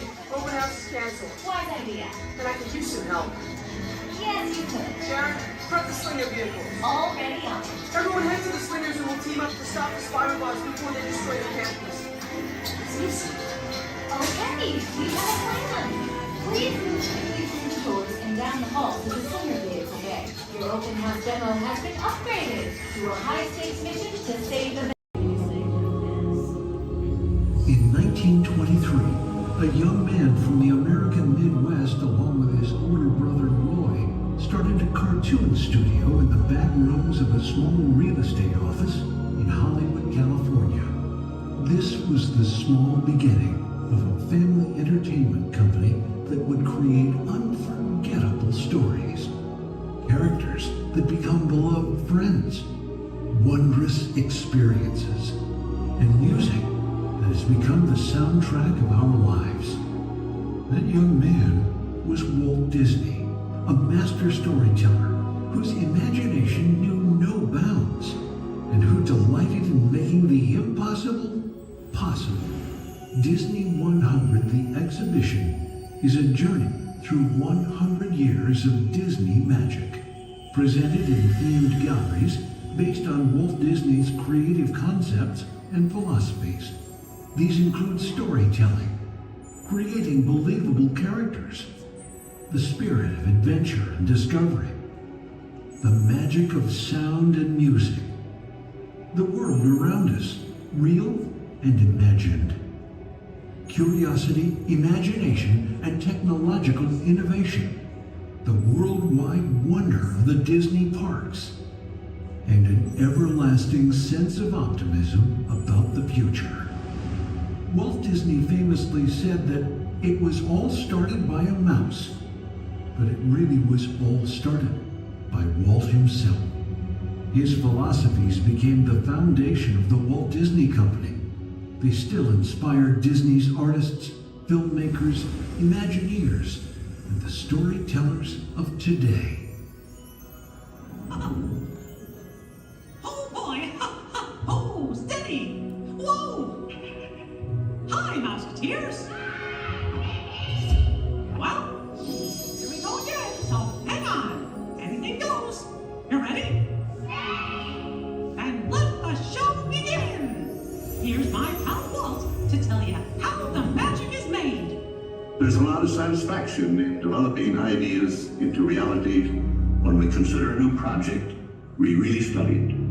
Not just the surface idea, but everything about it. And when we go into that new project, we believe in it all the way. We have confidence in our ability to do it right, and we work hard to do the best possible job. There's really no secret about our approach. We keep moving forward, opening up new doors, doing new things, because we're curious. And curiosity keeps leading us down new paths. We're always exploring and experimenting.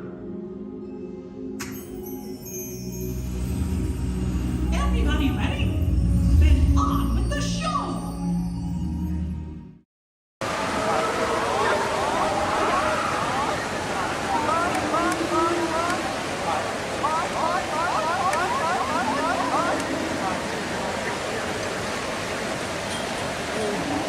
I'll remember. That way.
Veggie, veggie, magic nations.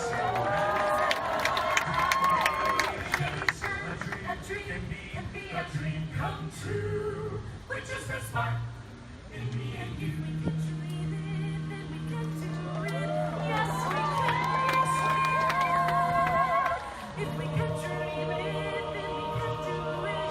Yes, we can. And it will be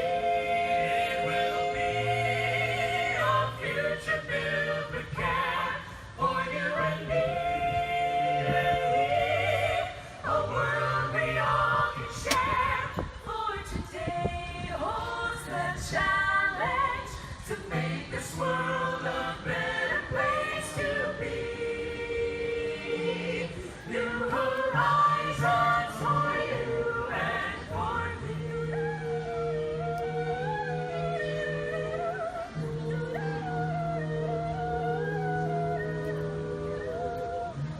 Just an ordinary day, all at once you're on your way to a place that cannot be. No one knows what turns the key. Magic journeys, mystic flights, on the wings of unexpected sounds and sights.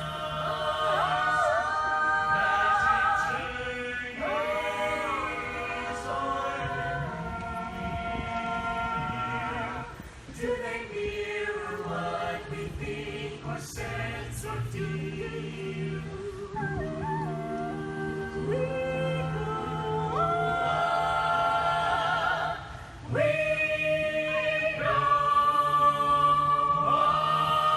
moving forward now as one.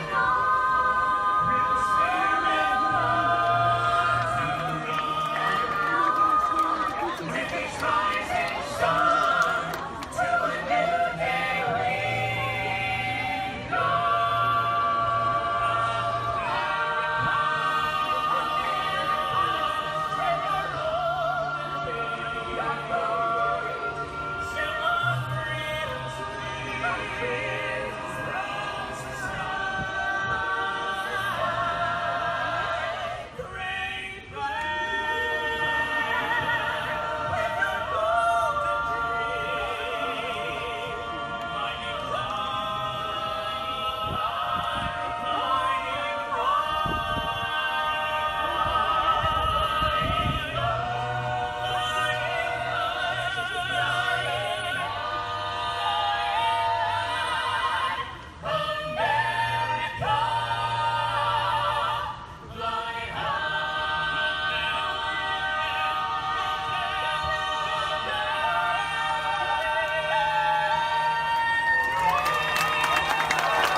Alright folks, we'll be on our way up to Sleeping Beauty's Castle Center Park. Please remain seated. Your engine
Sorry.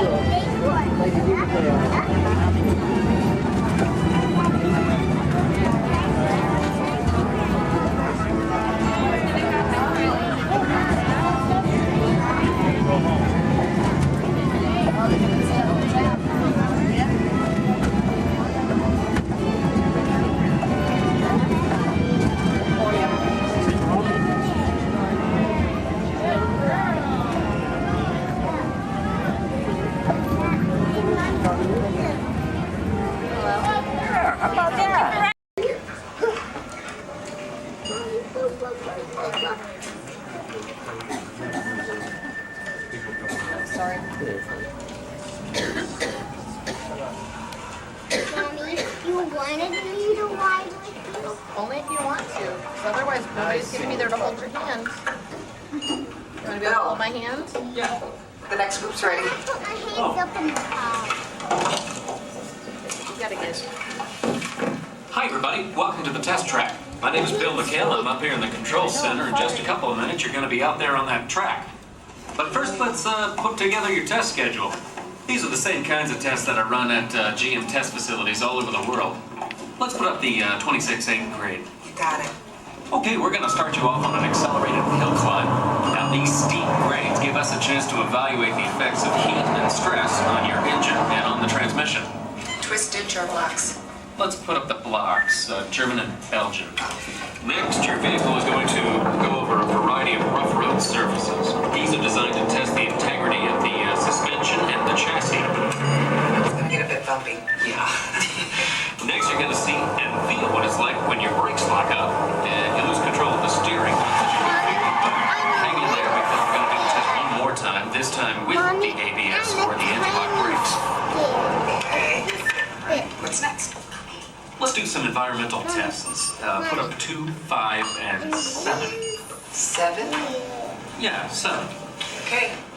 After that, we're going to subject your vehicle to some extremes in temperature, as well as corrosive conditions to see how it handles nature's worst. And finally, we'll take you out for some handling runs. Let's do the corner. I'm going to send you through some hairpin turns, and then we'll take you out and do the high-speed loops.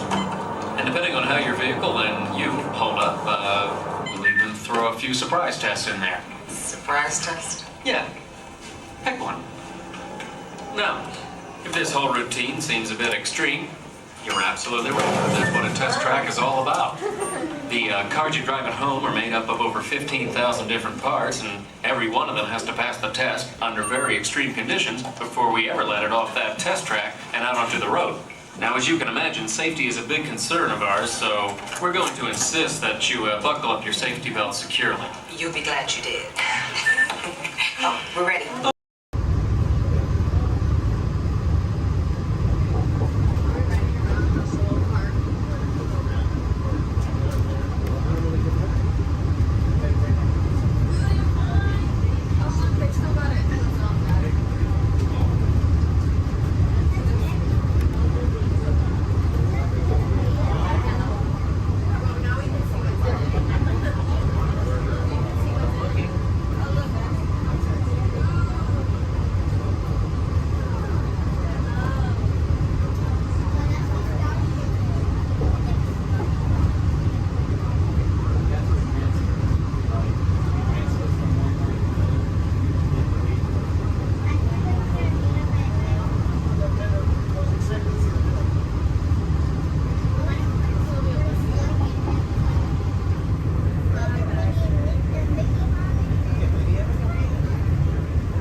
back on the road. Spoiler alert, 9 times out of 10, it's either bodywork or a transmission. Guys, spread on over to this side, left side, left side. People on the left side, step forward, step on up, make a friend. Everybody here looks freshly laundered, okay? You'll be fine. Come on in, right this way, everybody. Keep on coming, folks in the hallway, let's go. I don't want to see anybody end up working on the transmission that doesn't know what they're doing. Come on in. Hey, oh, look at that, there's Mia. What's up, Mia? Hey, Pat, I see our party goers have arrived. Yeah, they're still coming in, but say hey, everybody. Hey, I'm Mia, Don's sister. Well, another race just wrapped, and it looks like my brother with another car for his collection. Anybody surprised? Honestly, I don't know why anybody challenges him. Hit me, Mia. Well, we're meeting up at Sullivan's Garage for the after party, and while Tej works on your rides, you guys enjoy the break room. My brother calls this the family room. Oh, here we go. Dom says he doesn't have friends, he has Family. And the faces you see on these walls are our Family. When I'm in this room, I feel like we're all Family. So, welcome to our family. There it is. It's a thing around here. Hey, Tej, how's that Matthew McConaughey impression? All right. What's up, Mia? Get better. Tej, just welcoming these good people to our family. How are their rides coming along? The rides are ready to roll out and roll out in style. Perfect. Let's get the show on the road. I'll let Dom know. You guys have fun at the party. Bye, Mia. Bye. She just called. Okay. All right, Pat. Yeah. Let's get these people on their way. Send them over to the war room. Sounds like a plan. Are you sure, though, Jamie's kind of a piece of work? Right. And he hung up. Okay, so in a moment, those doors are going to open. When they do, head on into the war room with Jamie. That's Tej's new assistant, first day without Tej, so good luck. Be nice. Don't touch nothing. Gracias.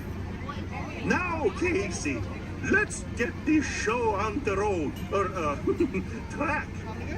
All aboard! All aboard! All aboard! Let's go!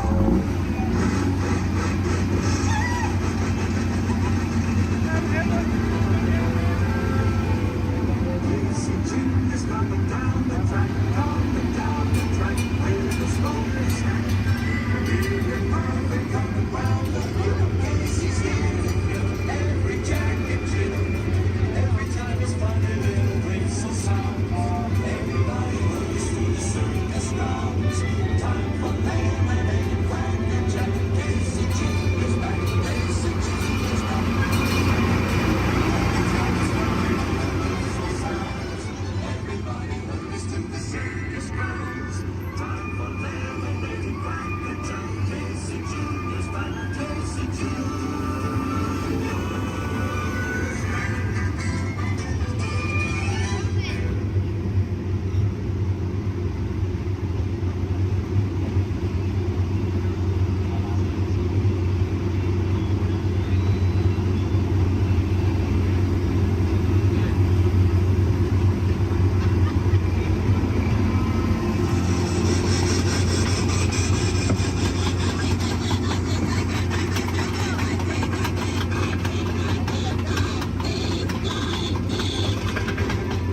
animals, that's the end of the lion.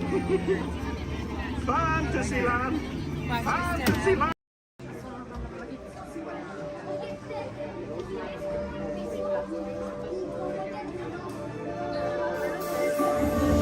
I see we have new visitors.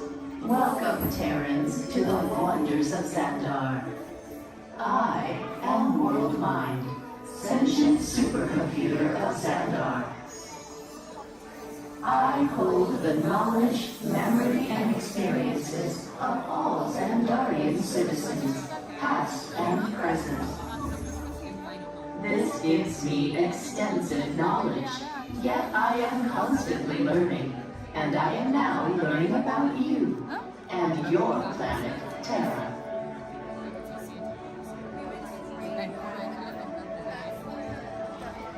Much of my knowledge of your world came from your great scholar, Peter Quill. However, many of his facts have yet to be confirmed, such as the incredible importance of a legend called Footloose. Through my fellow Xandarians working here at the wonders of Xandar, I am discovering more about you Terrans. Such as your fascination with eating the turkey leg. Why only the leg? What about the rest of this creature? We are eager to learn the answers to these questions and so much more about your world. In return, we Xandarians hope to share with you more about ours. Although Xandar is 2.537 million light years away from your planet Terra, our worlds are actually quite similar, and began at precisely the same moment. We refer to this as Time Zero, before the existence of anything. Our worlds were born of a single point of matter and energy that blasted outward in what you Terrans refer to as the Big Bang. And from nothing came the beginning of everything.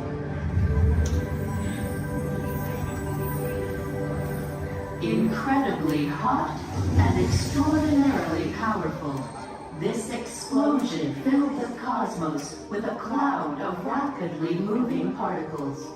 Over the next 100 million years, space continued to expand, and the particles cooled and slowed.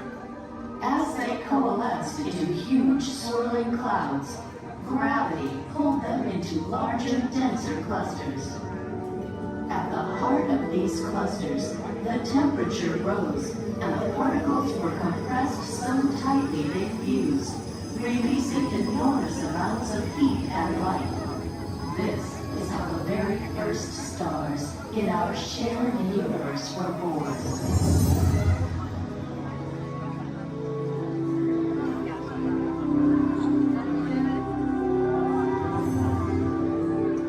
The singularity is just one of the commonalities between our two worlds that we will explore today. Welcome, Terrans, to the wonders of Xandar.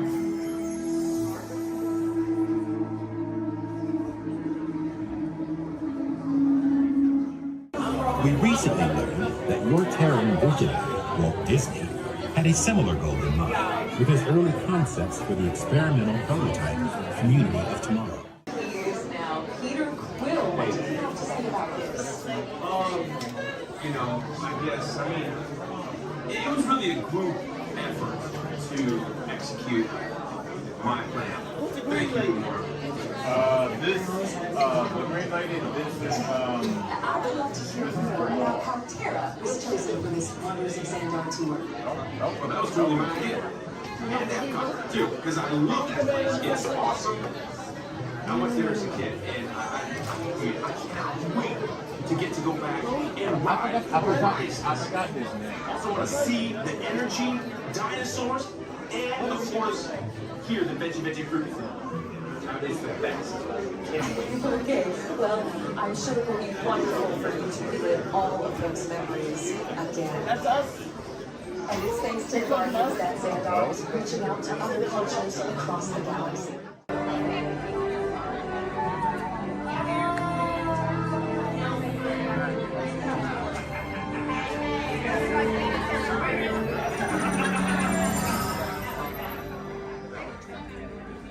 Greetings, Terrans. I am Nova Prime Irani Rayab, Commander of the Nova Corps. On behalf of all Xandarians, I hope you have enjoyed exploring the wonders of Xandar. As you have seen, your world and ours were born of the same moment, one which you refer to as the Big Bang.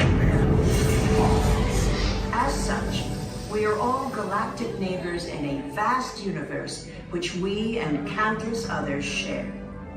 For you to travel to Xandar would take 2.5 million years, assuming you had a ship that could fly at the speed of light. So we decided to come to you. But even we could not have reached you so easily were it not for the Cosmic Generator, an advanced piece of Xandarian technology that creates jump points, artificial tunnels that act as shortcuts, linking distant points in space. It is our desire to share this wondrous technology with your people so that together we might explore new worlds and create a brighter tomorrow.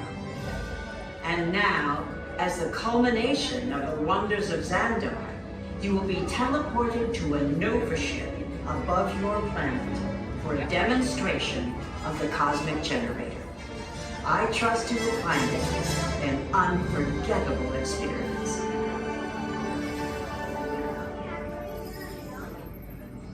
Welcome, people of Epcot, Epcoters, Epcotians, citizens of Epcot. Does anyone know what they call themselves? What? Someone needs to tell me when I'm on. Welcome, Epcot Terrans. I am Centurion Tal Merrick, and we're just about ready to teleport you up to the ship for the demonstration. As you're about to enter a secure Nova area, I must ask you to put away your Terran communication devices at this time. Recording of any type is strictly prohibited. I am very serious about this. Now, please step forward into the chamber. You're gonna love this. You're on! That was the best. That was like probably highlight. You're on! Someone get that guy. I should warn you that we have never teleported Terrans before.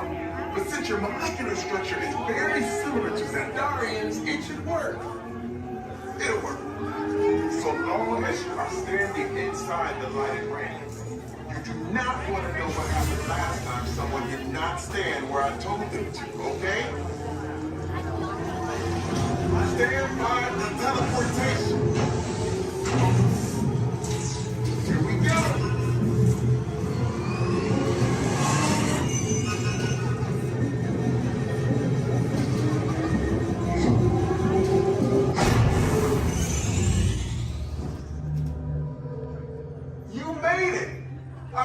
Of course you did.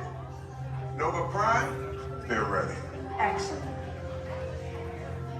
What you see before you is the Cosmic Generator. And in just a few moments, we'll be activating it so you can experience for yourself what's happening. I'm not sure. Our power's out. And the Cosmic Generator is gone. Interior Mod, go to Code Red. Prepare the fleet. And call the Guardians.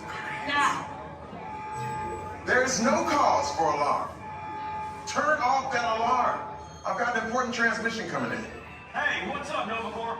Our Cosmic Generator has been stolen. What? How? Why didn't we think of that? That thing's gotta be worth a fortune. I am Groot. Good question. Yeah, who do you think took it? Perhaps that really big man outside your ship. Oh, that is a big man. I need to alert Nova Prime. I'm watching Terrans with dogs. That's not creepy at all. This species has failed. Wait, whoa. We didn't even know there was a test. He's got the Cosmic Generator. He's creating a new jump point. Jump point to where? It's some kind of mutant jump point. It's going back to the dawn of time. Dawn of time, why? To erase an error. Well, that doesn't sound good. Your time is over. Wait, what do you mean? What do you mean that's so vague? The jump point is closing. Hey, Nobudu, your Nova Corps need to follow that whatever it is until we get there. We can't. Our power is down, and I've got to get these Terrans onto evacuation shuttles. I got it. I reprogrammed the shuttles to follow them through the jump point. Wait, what? Look, they're our only chance of keeping track of that whack job until we get the cosmic generator back. Piece of cake. Wait! There's King. Where's this King? The odds are impossible. Yep. But it's our only shot. Good luck. Are you sure you can control it? Come on, it's me. We got this. We're all toast. First there was King, now there is toast. This plan is making me so hungry. Terrence, listen up. We need to make our way to the evacuation shuttles now. We'll follow the plane to get our power. Okay, they're headed for the jump point. This plan's never gonna work. Not yet. Well, okay, I'm marked onto your vehicle. We'll be right behind you. Nothing to worry about. Unless we not stop this unusually large man, we're likely doomed. Good luck. You're gonna need it.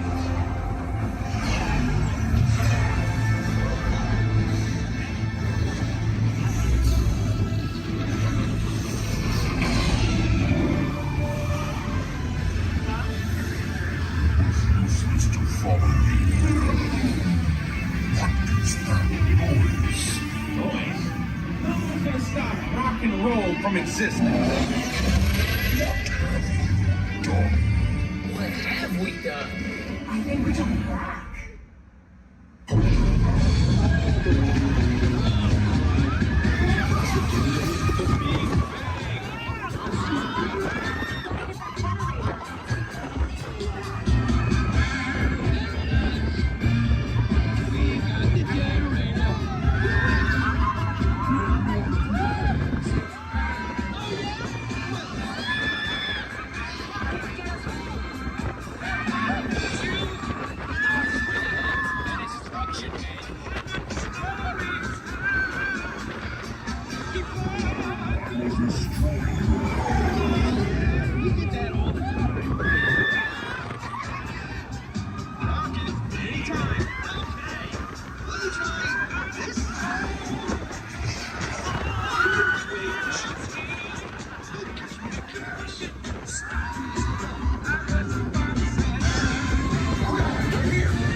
Heroes.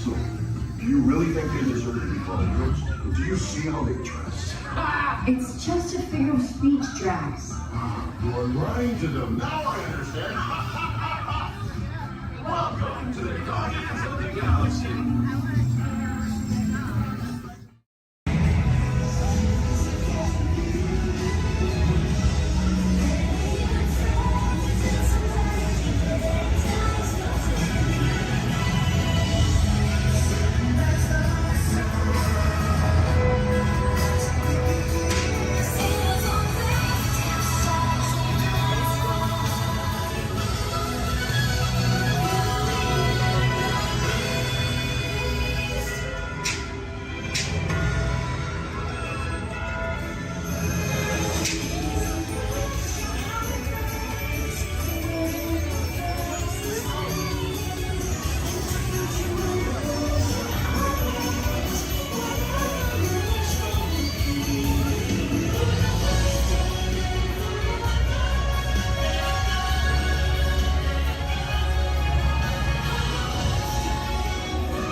better than any team they've offered. Yeah!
Ask everyone to please remain seated throughout the show, and please keep your hands, arms, feet, and legs inside the vehicle at all times.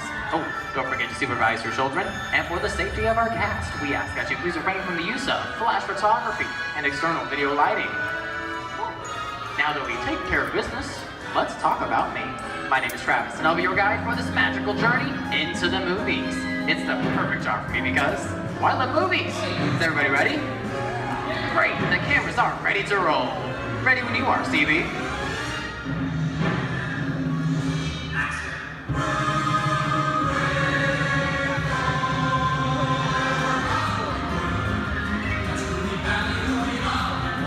And we are rolling.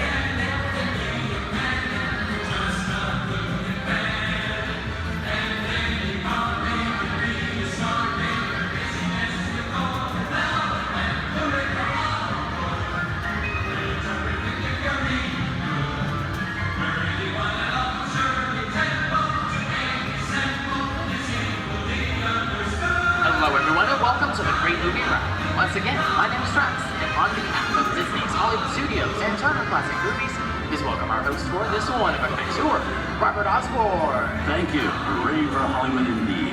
What better way to start our journey? From the Old West to the rooftops of London and along the yellow brick road, there really is no place like the movies. One of Hollywood's significant contributions to the world of film were great musicals. This scene is from one of my favorites, the 1933 Busby Berkeley spectacular, Footlight Parade.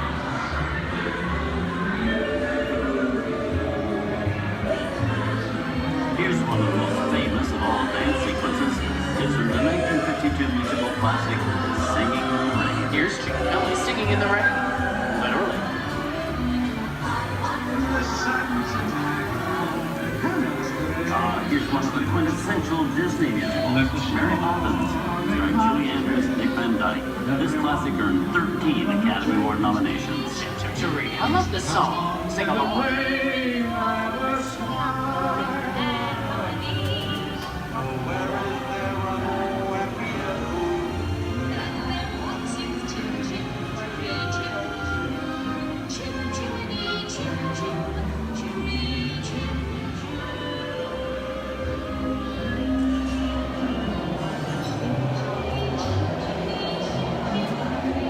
Hold on to those wallets and purses, folks. This doesn't look like a very good neighborhood. Here's the birthplace of the gangster film, the seedy underbelly of Chicago from The Public Enemy, starring James Cagney. Released in 1931 before strict censorship rules were enforced, The Public Enemy is a gritty, realistic, and violent look at the world of gangsters of the Depression era. I love this movie. In one famous scene, James Cagney shoves a grapefruit in May Clark's face. She can never look at breakfast in the same way again. These tough guys could turn anything into a weapon. You're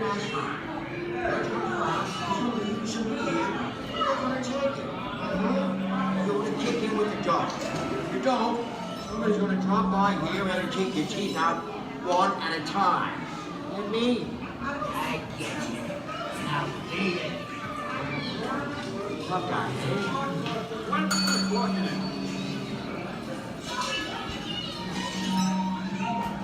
Sorry about the delay, folks. I don't want to run a red light, even in the movies. How to let her leave my vehicle. I think it's time for a visit to a concession stand. Bye. So I was born waiting. Okay, Lexi, whatever you say. Hey, how'd you know my name anyways?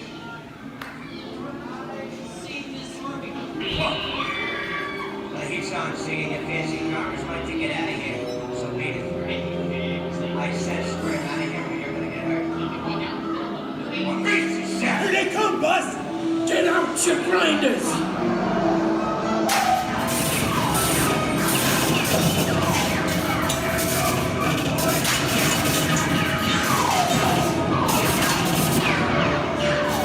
I'm hit!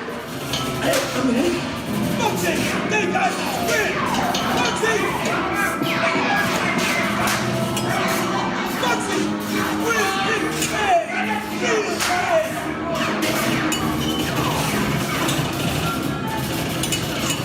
Everybody just sit tight. I don't know my life's against the law. I will never break the law. Hey, watch this.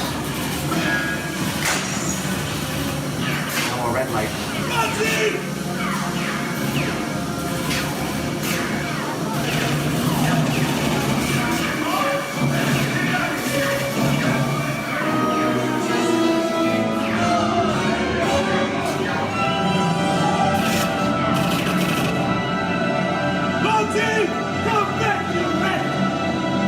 Sorry, boys, I'm making my getaway. Give my regards to the warden, suckers. What are you looking at? Everybody just mind your P's and Q's and, maybe you won't get hurt. Oh. This must be the west side of town, huh? Western films depict the legendary American wild frontier, where cowboys and their loyal steeds maintain order in towns against the untamable wilderness. John Wayne and Clint Eastwood are two of the iconic stars who epitomize this ideal of the stoic gunslinger.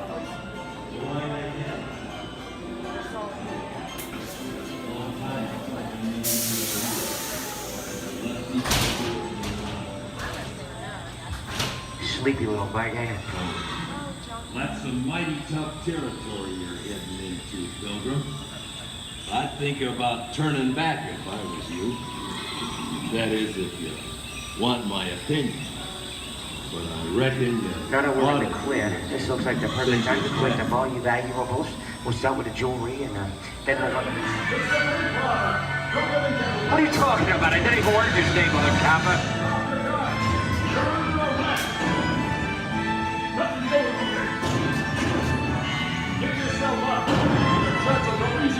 This is nuts. Nuts to this. Look at it this way. Congratulations.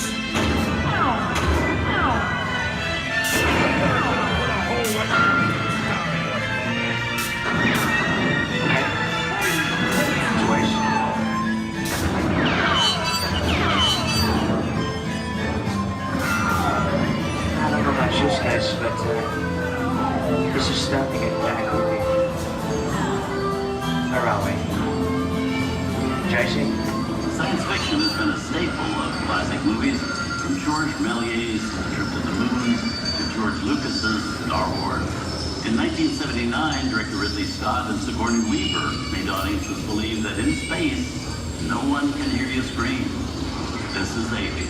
Hey, you get down, face. How do we get out of here? Warning. Remain in your vehicle. The area you are entering is extremely dangerous. Proceed with caution.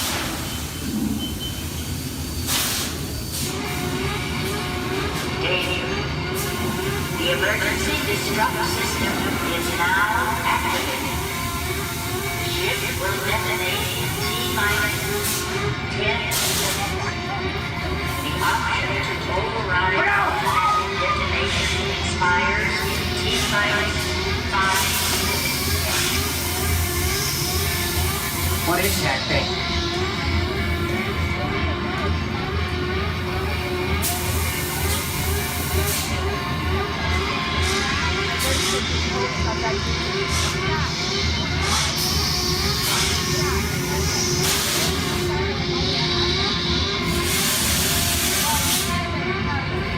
Get it together.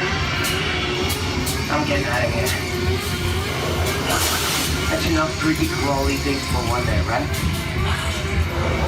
Wrong.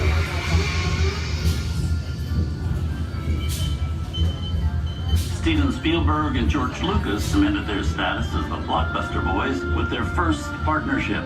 Here from that legendary collaboration is Harrison Ford as archaeologist Indiana Jones in Raiders of the Lost Ark. Snakes. Why did it have to be snakes? Some of the biggest horror stars of Hollywood appear in the ancient story of a cursed Egyptian temple, a priceless jewel that beckons to all, but be warned, the temptation always leads to destruction. Get a load of that show, guys. Time for me to get back to work. Good thing I don't believe in ghost stories. Don't nobody move while I go get the goods. I don't think they'd notice a few extra bodies around here. If you know what I mean.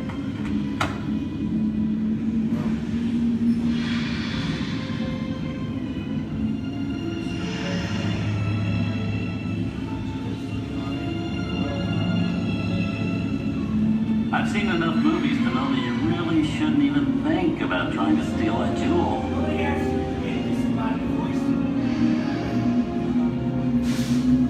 Halt, unbeliever. Disturb the treasure of the gods, and you shall all pay with your lives.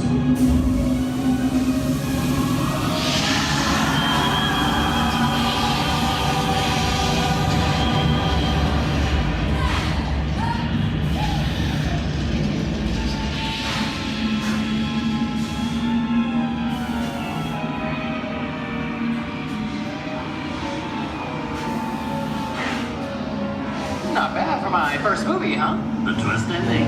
That just goes to show you anything can happen in the movies. Now, let's get on with the show. I see dead people. Things that go bump in the night have always been a staple of movies.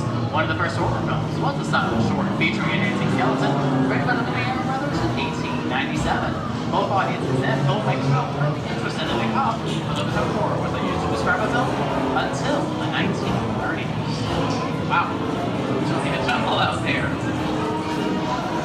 Where are we? This is the jungle home of one of the most famous movie characters of them all, Tarzan. The movie's most popular Tarzan is undoubtedly Johnny Weissmuller, who's run through 12 films as the King of the Jungle. Over there is Reno Sullivan as Jay, and Tarzan's sidekick Cheetah, who was portrayed by over a dozen chimpanzee actors over the years.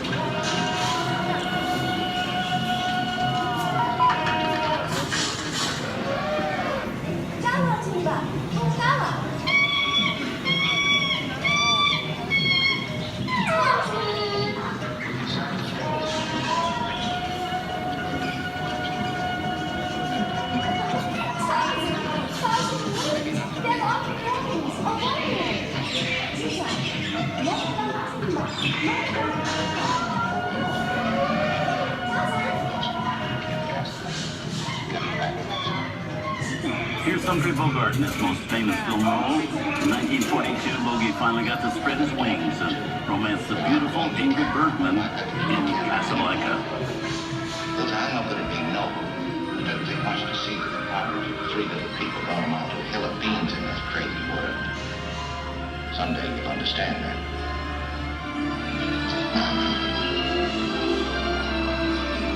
He's looking at you, kid.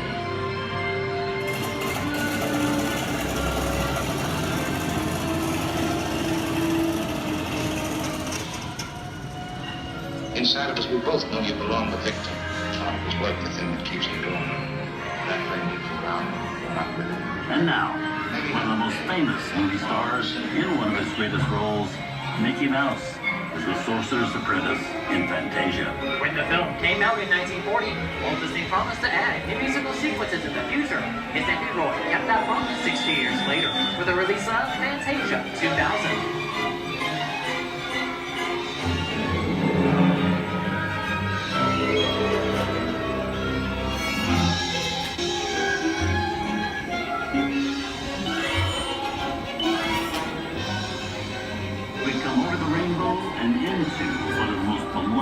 And most watched films in movie history, The Wizard of Oz. Toto, I have a feeling we're not in Kansas anymore.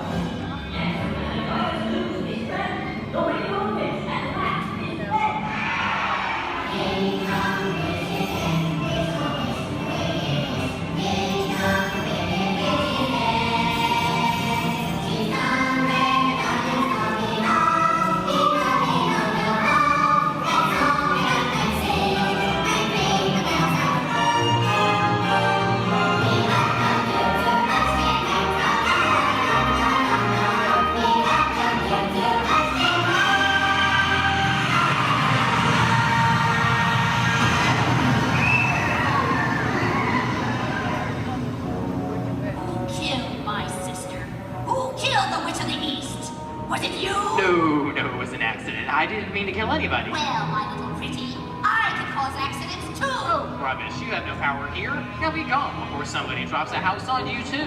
Very well. I'll bide my time. But just try to stay out of my way. Just try. I'll get you, my pretty, and your little dog too. I wonder how we get out of here. What do you folks think? Which way do we go? Follow the yellow brick road. Follow the yellow brick road. Follow the yellow brick road. Oh, why didn't I think of that? Sing along, folks. You know the words.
From all of us here at Disney's Hollywood Studios and Turner Classic Movies, we hope you've enjoyed our tour through some of my favorite films. But remember, there are many more adventures waiting for you every day on TCM.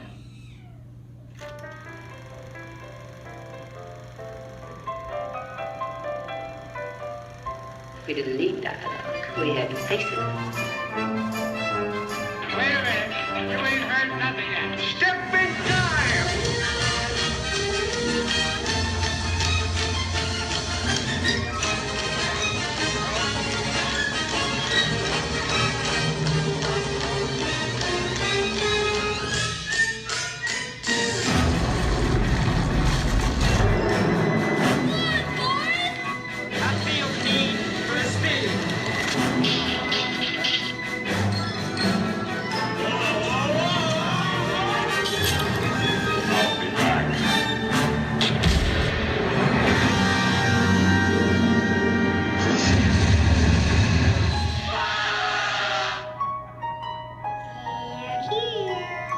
You best start believing in ghost stories, Miss Turner. Is it safe? I have a feeling we're not in Kansas anymore. I'm a man. Well, nobody's perfect.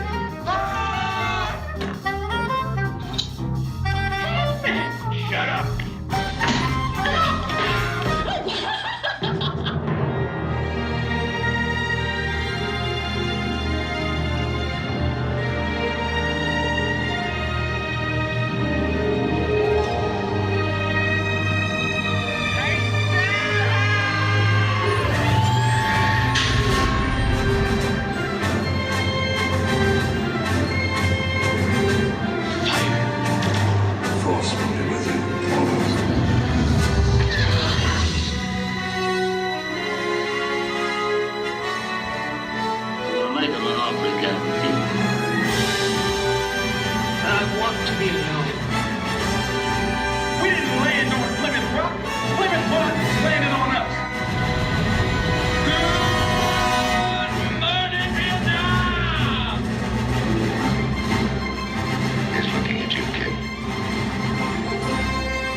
Enjoyed our ultimate celebration of classic movies, and remember, you can find many more beloved stories and legendary stars on Turner Classic Movies. On behalf of Disney's Hollywood Studios and Turner Classic Movies, we'd like to thank you for joining us on the Great Movie Ride.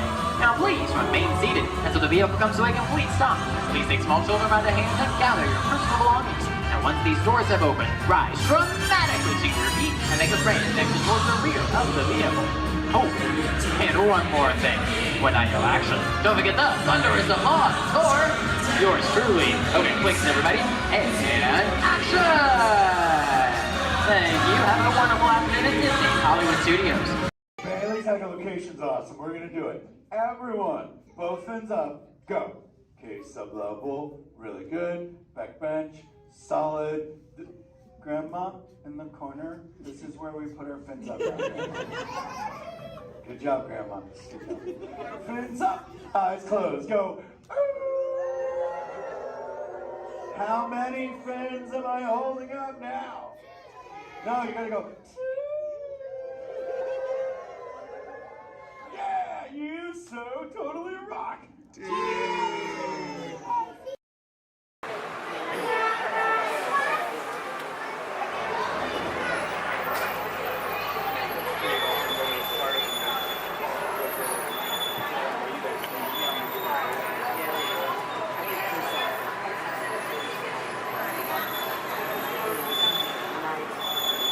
Hello everyone, my name's Don and welcome aboard. We're heading into the backlot of Disney's Hollywood Studios. This production area was built in 1988 as a Florida counterpart to the Walt Disney Studios in Burbank, California. We included sound stages, recording studios, high-tech editing rooms, all the tools needed to create movies, TV shows, and radio broadcasts. We've even got our very own water tower too. It's up ahead on the left side of our shuttle. We call it the Earful Tower. It's inspired by the water tower Walt Disney had built for his Burbank studio in 1939. Our Florida tower stands a lucky 13 stories high, and we added our own creative touch, a giant set of Mickey Mouse ears.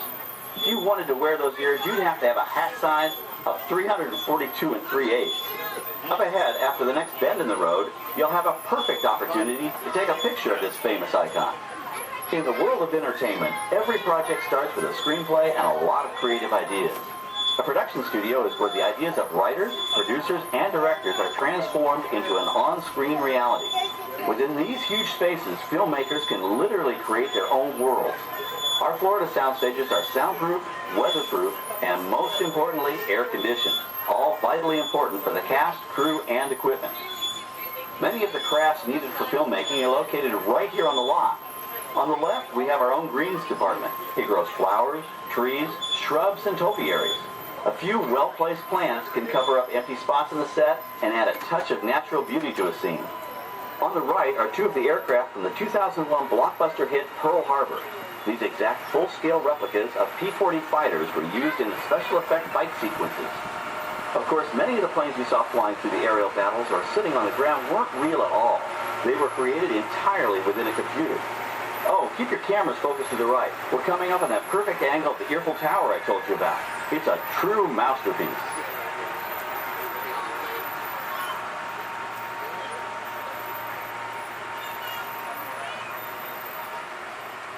We're entering one of our most glamorous and colorful departments, creative costuming.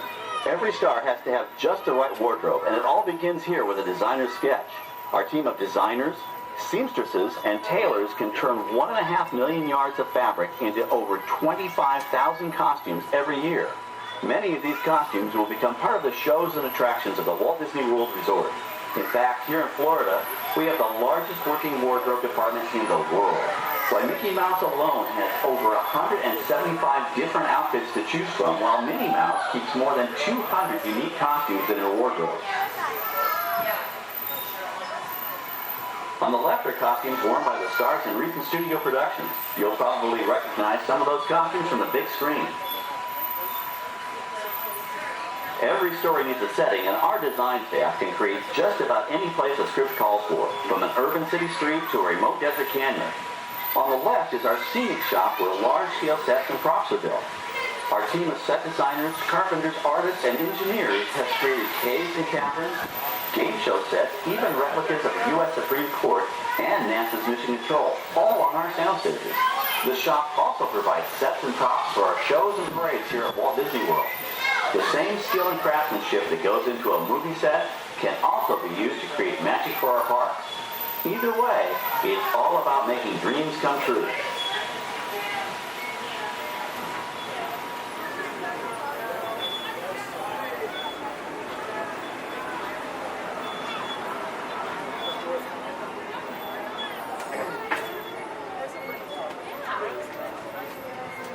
Now we're entering a zone we call the Boneyard.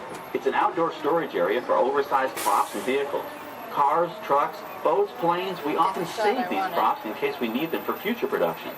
In this Backlot collection, you may find real working vehicles, non-working mock-ups, and even large-scale miniatures used in special effects shots. Large-scale models create a more convincing illusion on camera.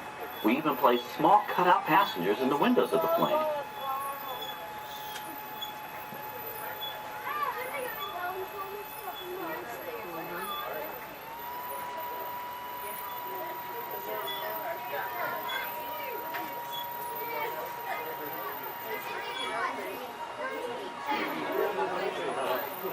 We're now passing by the sets for our Lights, Motors, Action Extreme Stunt Show. On the left, you may catch a glimpse of the Mediterranean fishing village that sets the stage for this thrilling attraction.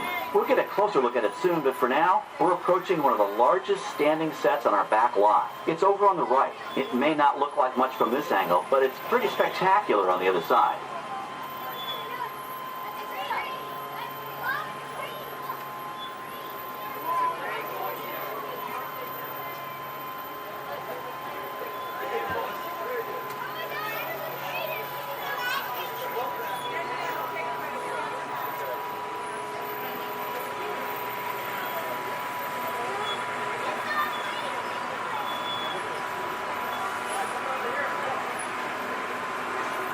This is great, folks. The production crew has just given us clearance to enter the set.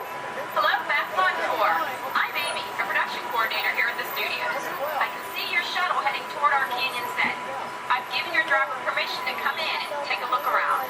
I'm up here with our effects crew, and we're getting ready to shoot a test sequence. Oh, on the way in, you're going to be crossing a wooden bridge, and things may get a little bumpy, so please, hold on to your belongings, especially hats, cameras, and glasses, and keep an eye on any small children in your party. And of course, please remain seated at all times.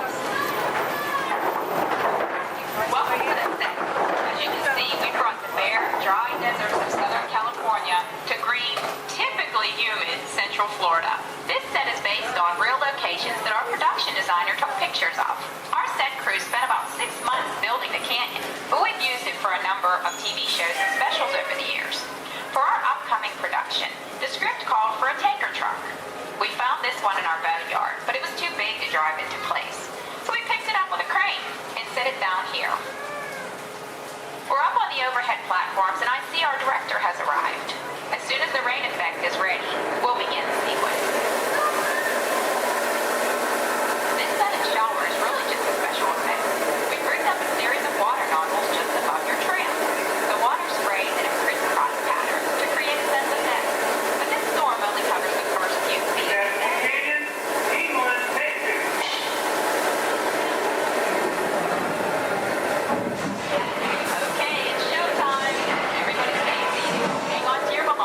Watch your children.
Now, let's go behind the scenes to find out how the spectacular sequence was created. The canyon itself is a facade, a steel structure covered with wire mesh and layers of concrete, sculpted and painted to look like natural rock formation. Narrow yellow pipes carry propane gas to fuel explosions and fire effects. For the flash flood, we used 100% real water, about 70,000 gallons of it, dumped from overhead tanks. Oh, but don't worry, we recycle. All of that water will be pumped right back up to the top for the next take. We shoot some of the water through air cannons for an extra dynamic effect. Those air cannons are powerful enough to shoot a basketball over the top of a skyscraper the size of the Empire State Building. To top it off, our shuttle was sitting on hydraulic shaker tables. They provided the shaking, rattling, and rolling sensations for the scene. The entire sequence can be reset in 3.5 minutes. That's just enough time to bring in the next shuttle. Well, I've got to get ready for our next take. Thank you all for being part of the action. Hey, I'm needed back on the set, so enjoy the rest of your tour. Okay, well, thanks, Amy, for giving us access to the set.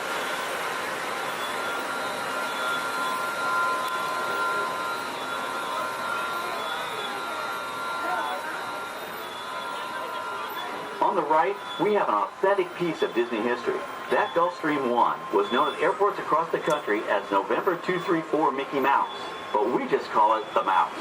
In 1964, Walt Disney and his hand-picked team used this plane to scout locations for what he called the Florida Project.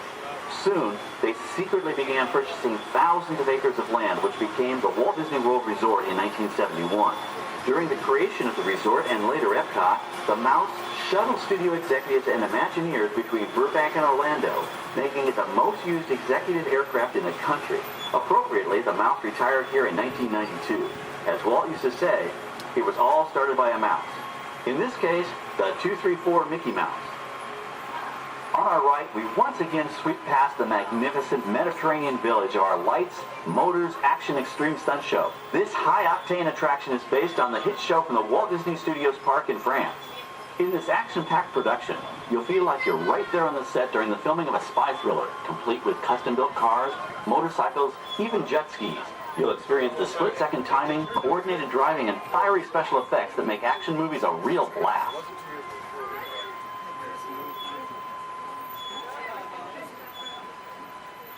The staging area to our right is known as Acceleration Alley. Here, the custom-built stunt show vehicles rev their engines up to 70 miles an hour before making their high-speed entrances onto the stage for our Lights, Motors, Action Extreme Stunt Show. Of course, these are professional stunt drivers. We hope you'll enjoy their daring driving skills, but please, don't try them yourself.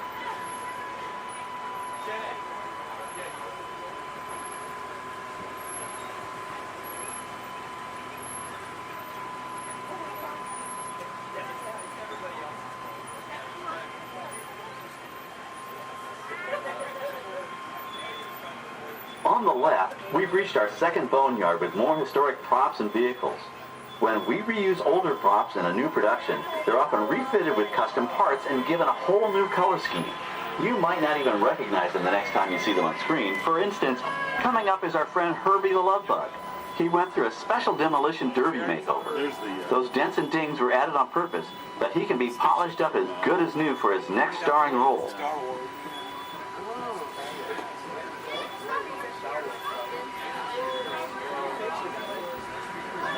On our right, we now have a very different view of the fishing village set. From this point of view, you can see that there is no inside to the buildings. They are just false fronts or facades. In the movie business, set builders only create what the camera has to see. It's an old movie trick dating all the way back to the silent era. To add to the sense of realism and avoid the cost of set building, many of today's television shows and movies film on location in cities and towns across the U.S. But out in the real world, you've got to contend with noise, traffic, crowds, and various visual elements that may or may not belong in your film. Here on the Backlot, we can avoid these problems because we created our very own flexible urban environment. Our Streets of America facades can stand in for a small town or a giant metropolis. As we come around the last corner on our route, you'll see the skyline of New York City in the distance. It's really a series of painted flats, expertly designed to fool the eye and the camera. We can dress and decorate these streets to look like any city we want, from Chicago to San Francisco. Depending on the choice of vehicles, props, and costumes, we can even turn back the clock and set our story in a different time. And what's more, these sets are built with Florida weather in mind. They're made to withstand 100-mile-an-hour winds. You're welcome to visit our Streets of America anytime during your visit today and get an up-close look at the skills of our set designers and builders. We've just about reached the end of our tour. Our final stop is the American Film Institute Showcase, where you can see the actual costumes and movie props used in some of Hollywood's most famous films. There are some pretty amazing items in there, so feel free to take all the time you like. Please stay seated until our tram comes to a complete stop and check around you for any personal items that may have fallen during our trip. Well, as they say in Hollywood, that's a wrap. Thanks for joining our Backlot tour, and we hope you'll come back to visit us again soon. Alright, we're going to stop up here in just a moment. I'll open these doors. I want to exit out through those blue automatic doors into the Amplified Showcase tour. Would like to welcome you.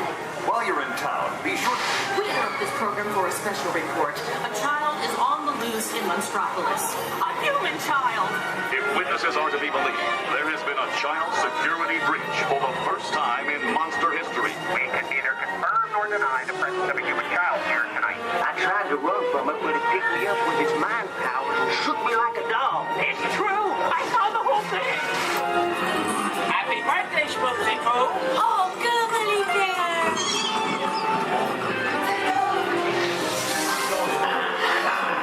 It grabbed me with its giant fork tongue and rolled me up and down like a yo-yo.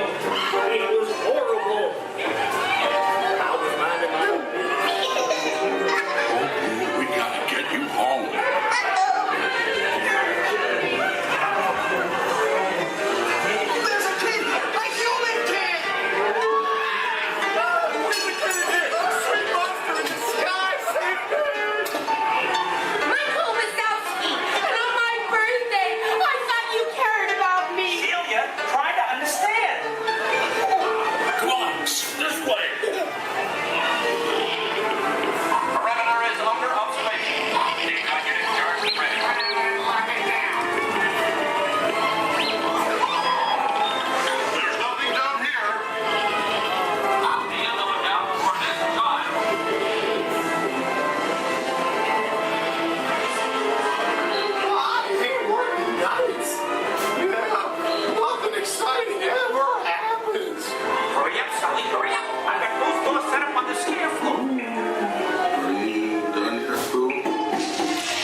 status to Niner 0.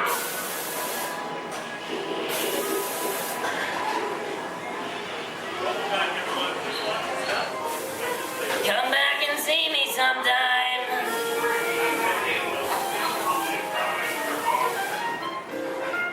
I'm watching you.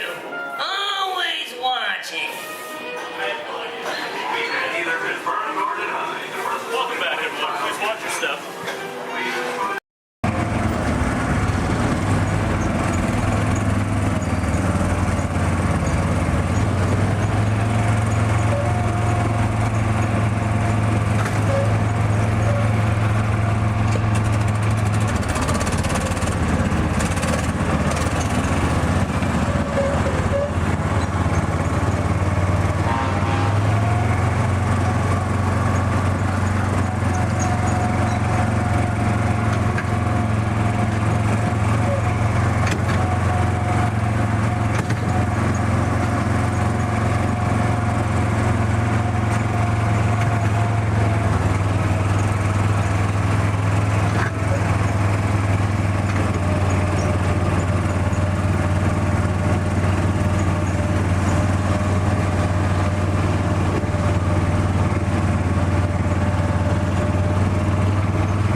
web has some of the brightest minds in the world, but I keep things around here pretty chill, so the kids can create the next big idea that will give you the tools to become the next generation of heroes.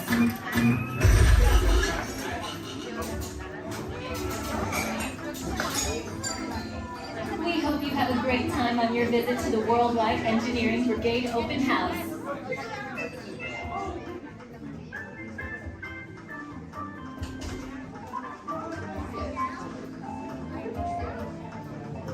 And now, our project lead, the brilliant... Peter Parker! Hey, what's up? I'm Peter Parker. And here at Web, we get access to some pretty awesome tech, like vibranium from Wakanda, or this crazy alien juice stuff we have in Parliament and Star Tech. It all helps us develop really cool stuff, like these spider bots, for example. Check it out. They have this really cool self-replicating feature. Because? This is awesome. Buddy, you can stop doing that now. But anyway, you guys are here today to help us test the web slinger vehicle. Using onboard tech, you will be able to sling webs just like my buddy Spider-Man. Peter, your presentation is getting away from you. Yeah, I'm aware of that, Sharon. If you could just initiate the safety protocols, it'd be great. Problem with that, So Peter. anyway, if you want to sling a web, all you gotta do is sling your arm in the direction you want to shoot the web, and that's it. It's awesome. Peter, your spider bots are continuing to replicate and are consuming everything in their path. They seem to be stuck in self-recognition mode. If you could just handle that for me, please. On it. Contacting Mr. Stark. Don't call Mr. Stark! Don't call Mr. Stark. Sorry, Michelle. Could you just call someone else? Ask them to do it. Okay. Contacting Spider-Man. Here. I'm gonna go find Spider-Man for us all, because he's around here somewhere. Okay, goodbye. Spider-Man! As you may have noticed, the spider bots are locked in that awesome self-replication mode. In spite of what you see, they were created to be robotic helpers that can break down raw material and create all kinds of useful tech. But because they are stuck in self-replication mode, the spider bots are currently consuming everything in sight and multiplying at an alarming rate. If left unchecked, my calculations predict this will lead to the devastation of the entire Avengers campus. It should be safe until Spider-Man gets here, as long as they don't get into the alien fluid. This is now a bigger problem. Activating threat level protocols. Hey guys, what's up? I hear you have a problem. I'm here to help. You made it. Great. Threat level is at exponential danger. You might need some help. Perhaps I'll call the Avengers? Don't worry, everyone. I got this. Okay, everybody. Open house is canceled. Wise idea. And I could use some help. Yes, you could. Sharon, prep the slinger vehicle. Already on. Everyone head to the slingers and we'll team up to stop the spider bots before they destroy the campus. It's easy. Okay, we have a plan. Please move quickly through the doors and down the hall to the slinger vehicle bay. Your open house demo has been upgraded to a high-stakes mission to save the...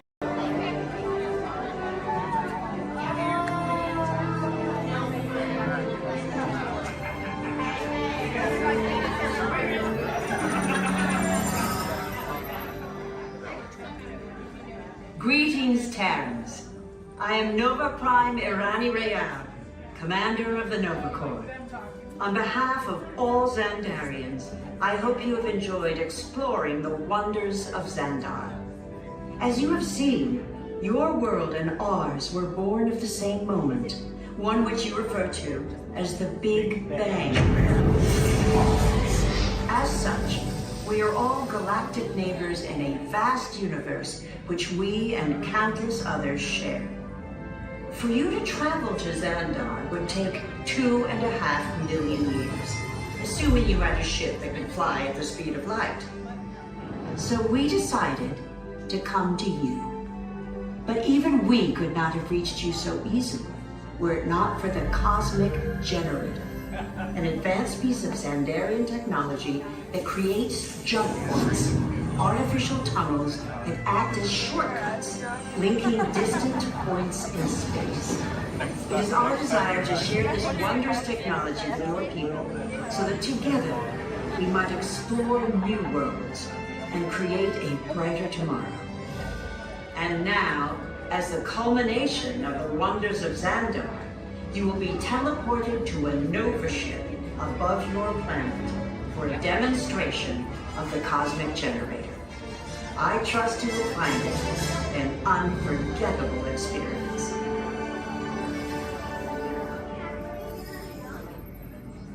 welcome, people of Epcot, Epcoters, Epcotians, citizens of Epcot. Does anyone know what they call themselves? What?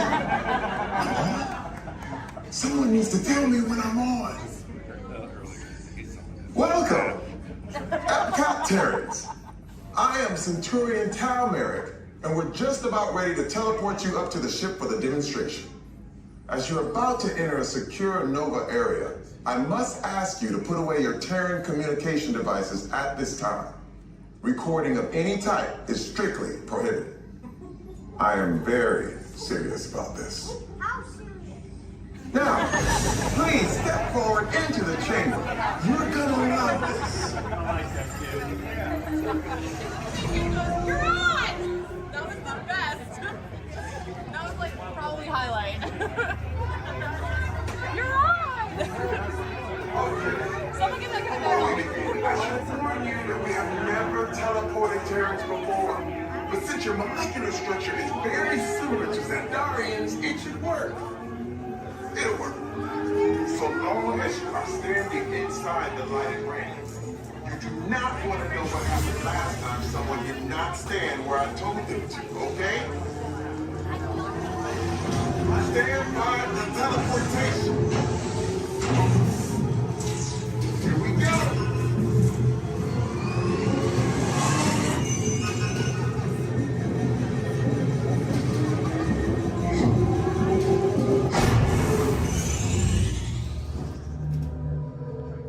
You made it. I mean, of course you did. Nova Prime, they're ready. Excellent. What you see before you is the cosmic generator. And in just a few moments, we'll be activating it so you can experience for yourself what's happening. I'm not sure. Our power's out. And the cosmic generator is gone. Interior Mod, go to Code Red. Prepare the fleet. And call the Guardians. Now. There is no cause for alarm. Turn off that alarm. I've got an important transmission coming in. Hey, what's up, Nova Corps? Our cosmic generator has been stolen. What? How? Why didn't we think of that? That thing's gotta be worth a fortune. I am Groot. Good question. Yeah, who do you think took it? Perhaps that really big man outside your ship. Oh, that is a big man. I need to alert Nova Prime. I'm watching Terrans from beyond. That's not creepy at all. This species has failed. Wait, whoa, we didn't even know there was a test. He's got the cosmic generator. He's creating a new jump point. Jump point to where? Not where.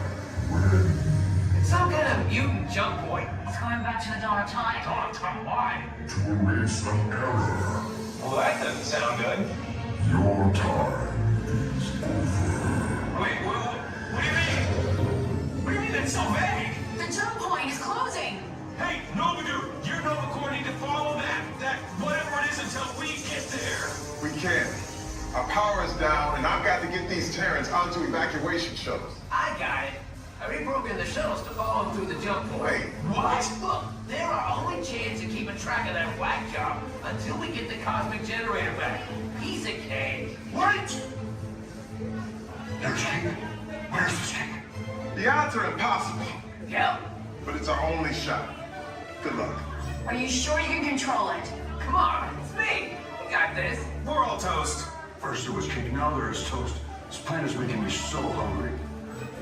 Terrence, listen up. We need to make our way to the evacuation shelter now. We'll follow with the fleet and get our power.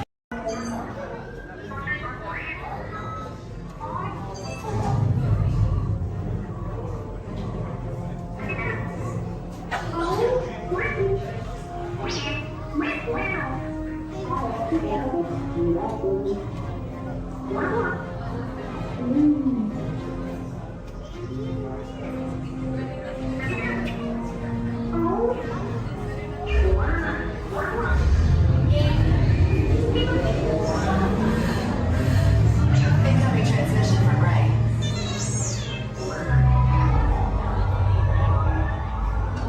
BB-8, is everyone assembled?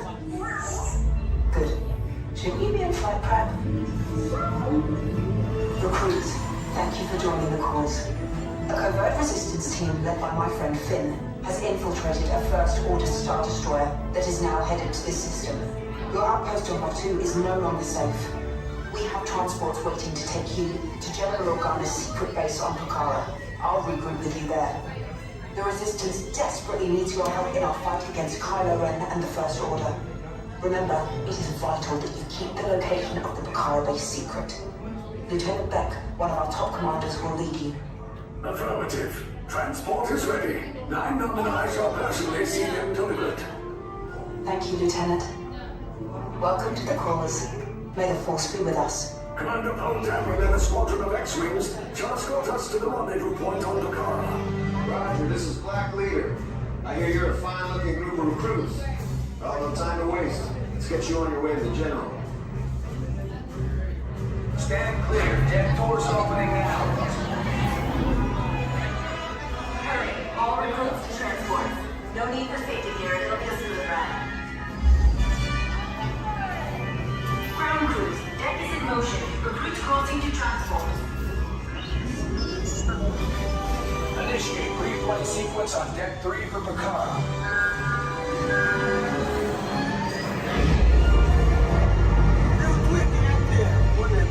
Affirmative. Deck 3, you are clear for launch.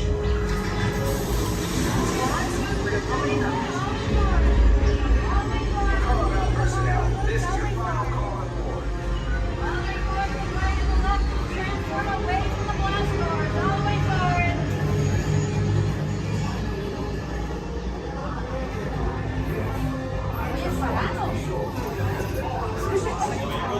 Transport is away in 30 seconds.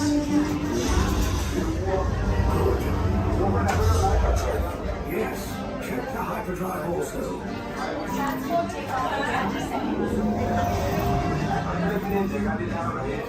Good. Airspeed sensor. Thank you, 9 Black Leader, are you and your team ready? Affirmative. Engines are hot. Red 2, blue flag reporting. Red 2, check. Blue 5 standing by. Engage repulsors and hold on, recruits. More ships. Launch.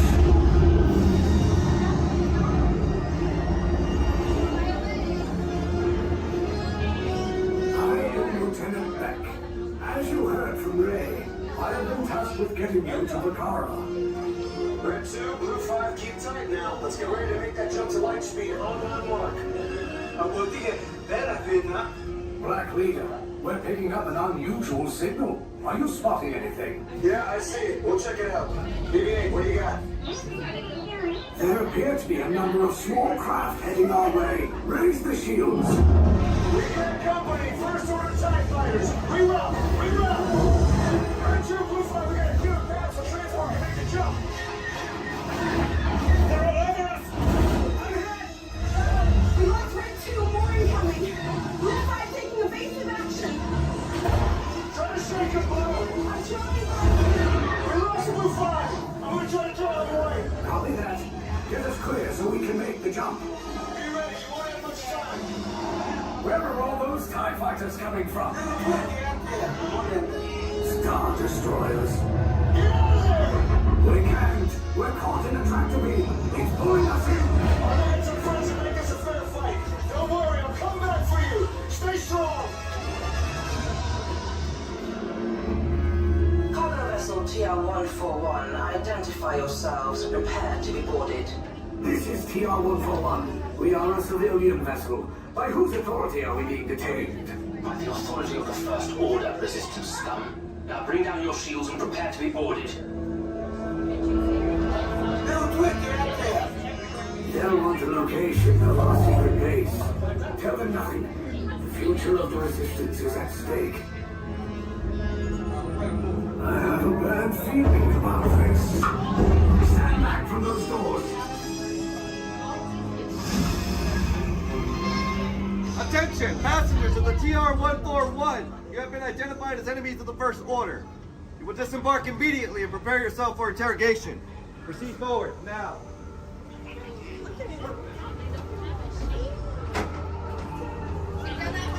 Right for interrogation. Keep your...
to celebrate the most wonderful time of the year as the Magic Kingdom proudly presents Mickey's Once Upon a Christmas Time Parade!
Hello. Love and joy and peace on earth and tidings of good cheer.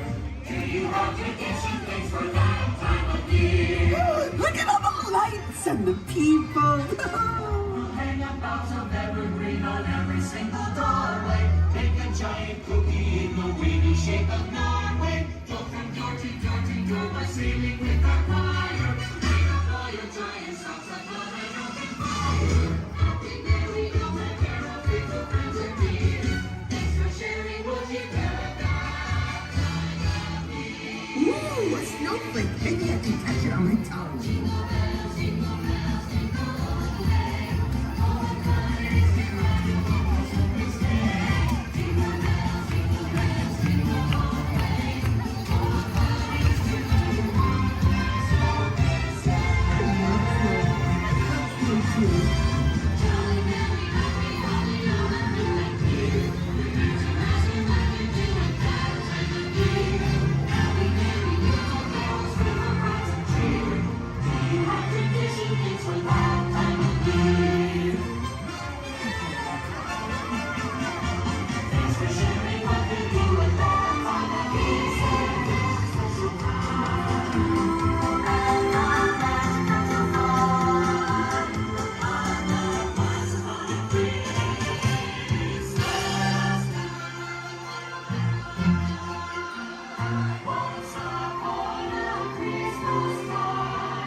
Oh, what a wonderful Christmas dress.